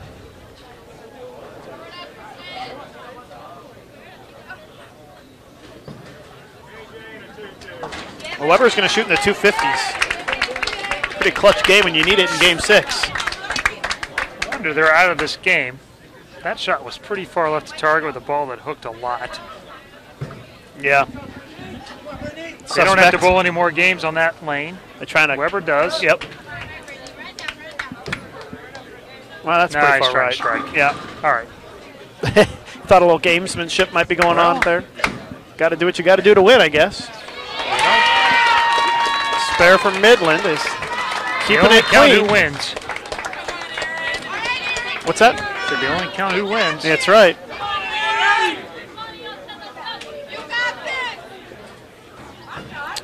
Well, the situation for Midland is this. They just need a mark in the 10th for the shutout. There you go. That ball had purpose. Yeah, that's interesting. I don't know how much damage you can do in just a couple of frames, though. Mental damage, maybe? Is that what they're looking to do? Sometimes sending a message is half the deal. Trying to take away some of the hold. Yeah. Just stripping the oil off the lane. It wasn't an excessively dull ball, though, so I don't know. Yeah. Needs a mark for the shutout. This is pretty sweet. Good. Midland's on the show. Look at the reaction. I love it. And they came out of the losers bracket, Chris, in order to make it. Yeah, they're going to beat Lindenwood twice, consecutive matches.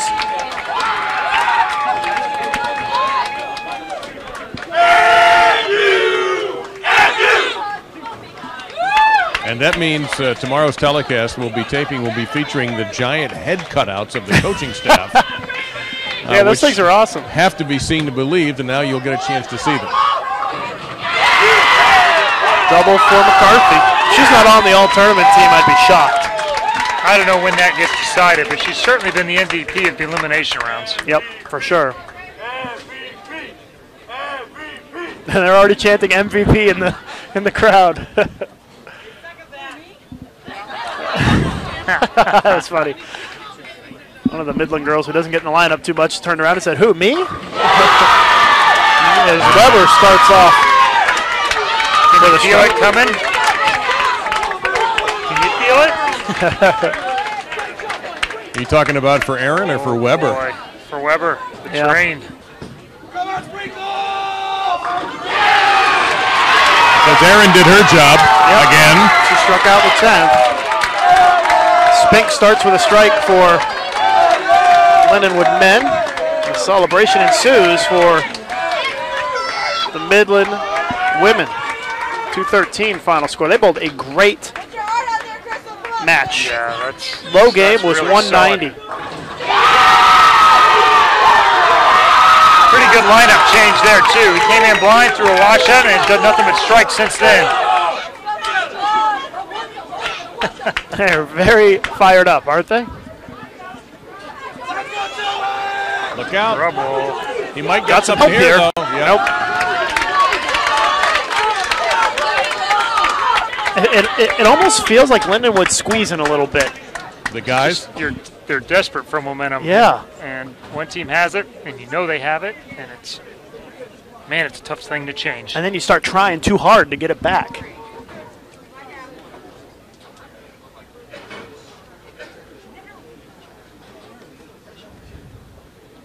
Trying for the front three here. Nope, needs to hook.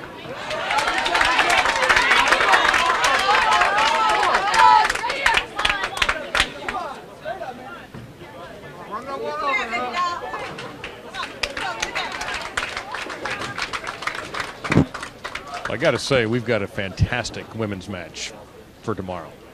Really good. Yeah, Midland versus Weber. Yeah, there's going to be there should be potential for some very good scores there, but both teams throw a ton of strikes. Yeah, I don't see any bad matches out of this group of this Final Four. And not to be lost in this is the season that the Lindenwood women had a fantastic season. They won 6 tournament titles in the regular season, which is no small feat. So congratulations to the Lindenwood women on a great season. They fall just short of their goal of making it back to the championship match. There's a good one.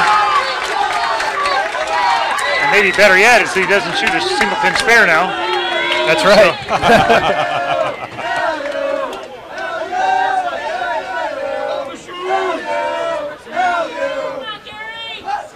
Weber up by 9 after 3 frames. We're in game 7. Good shot. Oh, brutal 9-pin. Wow. Everybody on this Weber team, and they're standing right in front of me, was poised to celebrate what they thought was going to be a strike.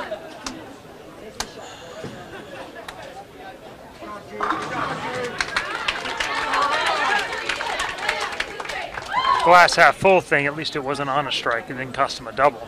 But that's true, yeah. Chance for Lindenwood to take the lead. Oh! Right. Oh, wow. Back. Little payback, huh? All right. Yep. We're all even here. Yeah. All right. Wow. 2 9-pins.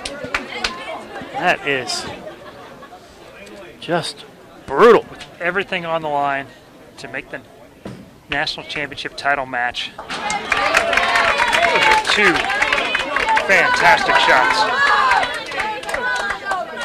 So, assuming Lindenwood makes the spare, it will still be an 8-pin advantage for Weber after 4 frames here in Game 7. Everything on the line here in this game.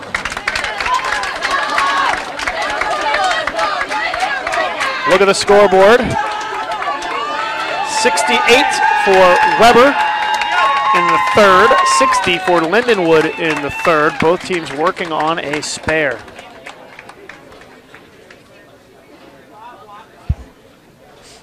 And now it's Marcelo Swartz for Weber in the anchor position.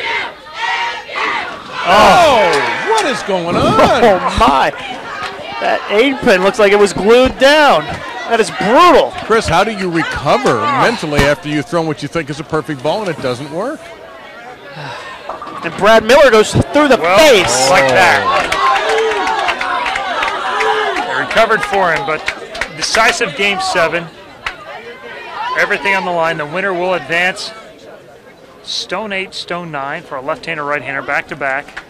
Stone 9 by right-hander for Lindenwood. And now a this split. 4-10. Yeah. And he went left after he let it go, but I think it was more out of just hoping that it was going to hold. Maybe so.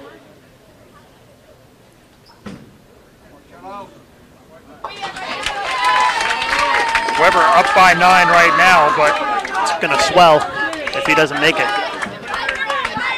Has a chance.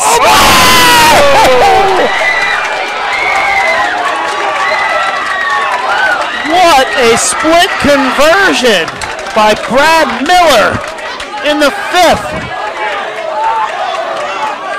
Wow, this place is going crazy.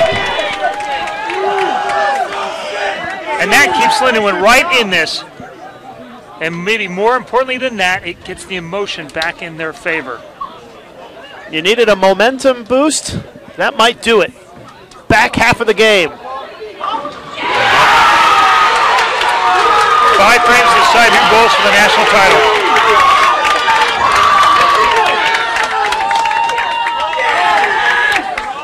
You know, what's going on down here is pretty remarkable. All the noise from the men's match. Meantime, ooh, that's a no, a 2-4-8-10 for Danny Spink. You've got everything going on down. You've got one team leaving in tears, the women for Lindenwood. The Midland women are celebrating. In the meantime, you've got this crazy thing going on down here. Yeah, all kinds of drama right next door. Everything happening right here. But, boy, that was I got to say, that was kind of a bad roll there. A bad shot. A huge opportunity here for Weber. Oop. Can they roll it? It tickled it. Doesn't go down, though. Do they have another semi-miraculous split conversion in them? This is makeable. Got to hook it across and slide it over. Not going to get it done, though. It is a 25-pin lead for Weber International.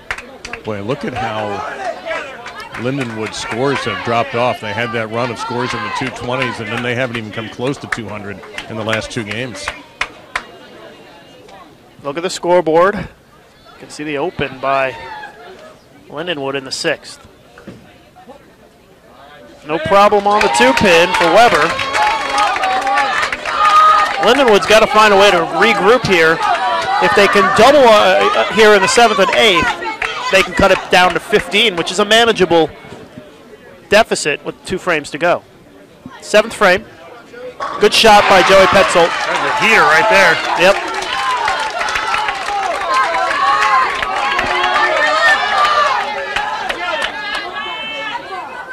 Three frames to go. Weber up 25. Game 7 here at the ITCs. John Trzynski up for Weber in the 8th.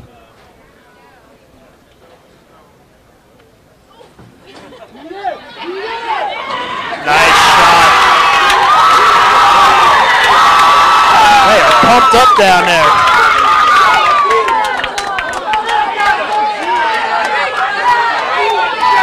And to say that this is a big shot for Lindenwood would be an understatement.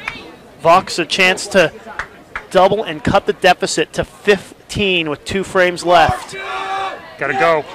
Doesn't get there to wash out, and Lindenwood is on the ropes.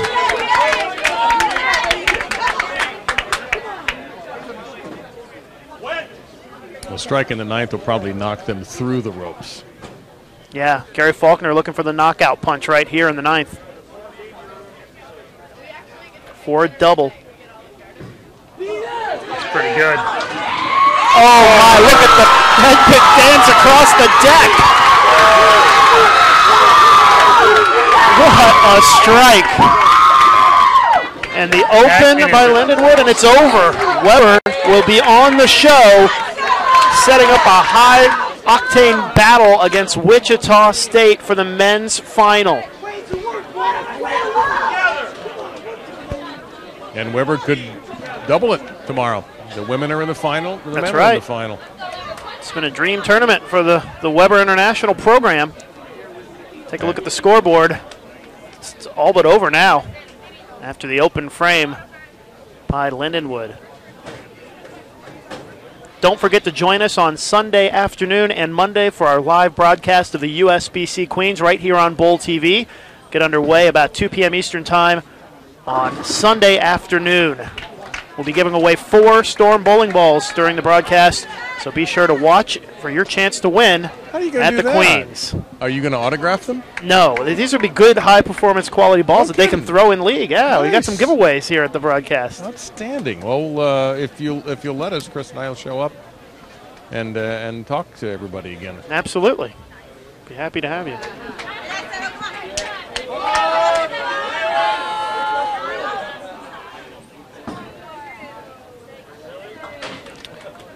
Well, it is over because Lindenwood can only strike out in the 10th for 180. Even if Weber doesn't throw another shot, they've already got 177, so just a few pins on 2 shots to lock it up.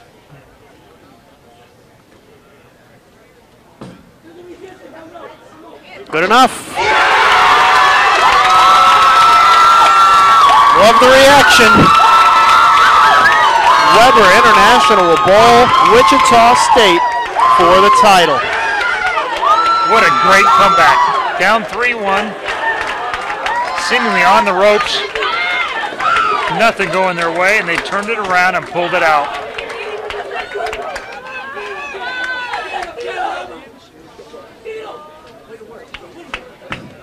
Great match here in the semifinals.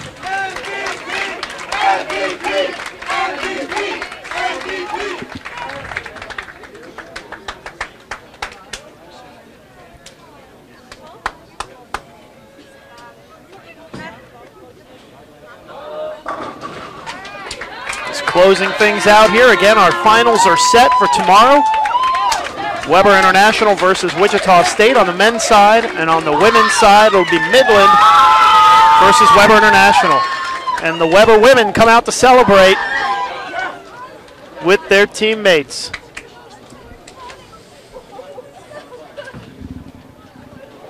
As always, it was a pleasure. Yeah, thanks for hanging out, Chris.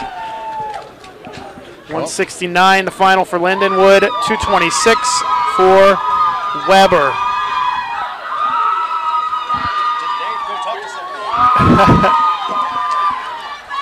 And that's going to I'll head down there, Jason, see if we can get an interview with somebody.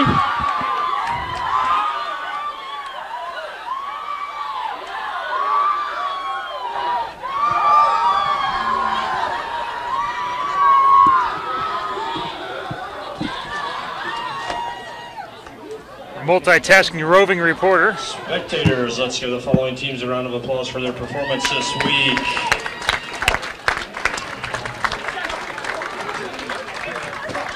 Men's and women's team of Lindenwood. That didn't lack entertainment. No, sir. Man. Del, can we get you for a second? Sure. Del Warren, coach of the Weber men's team. What an intense battle between you and Lindenwood. What was it like out there for you guys, and why were you able to come back? You were down 3-1 and come back to win the match. They've done it the whole tournament. You know, we had a tough time qualifying, and they just been down in almost every match except for the first one, and we just try to stay together. That's been the theme this year, is just to be together and just play our game. It's all about playing our game, and when that does, that's when the best can come out, and I'm just so proud of these guys, I can't tell you.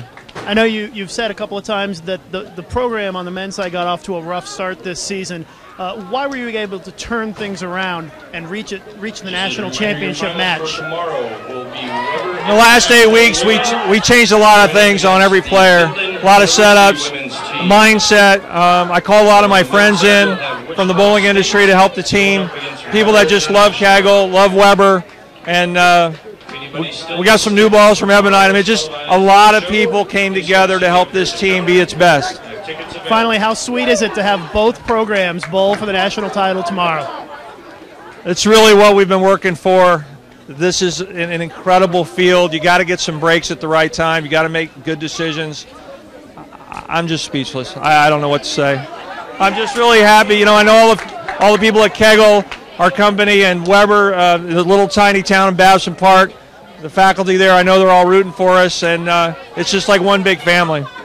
Well, congratulations, Del, and good luck to you guys tomorrow in the both finals. Thanks. We're gonna have a good night's sleep, and thanks very much for you guys covering this.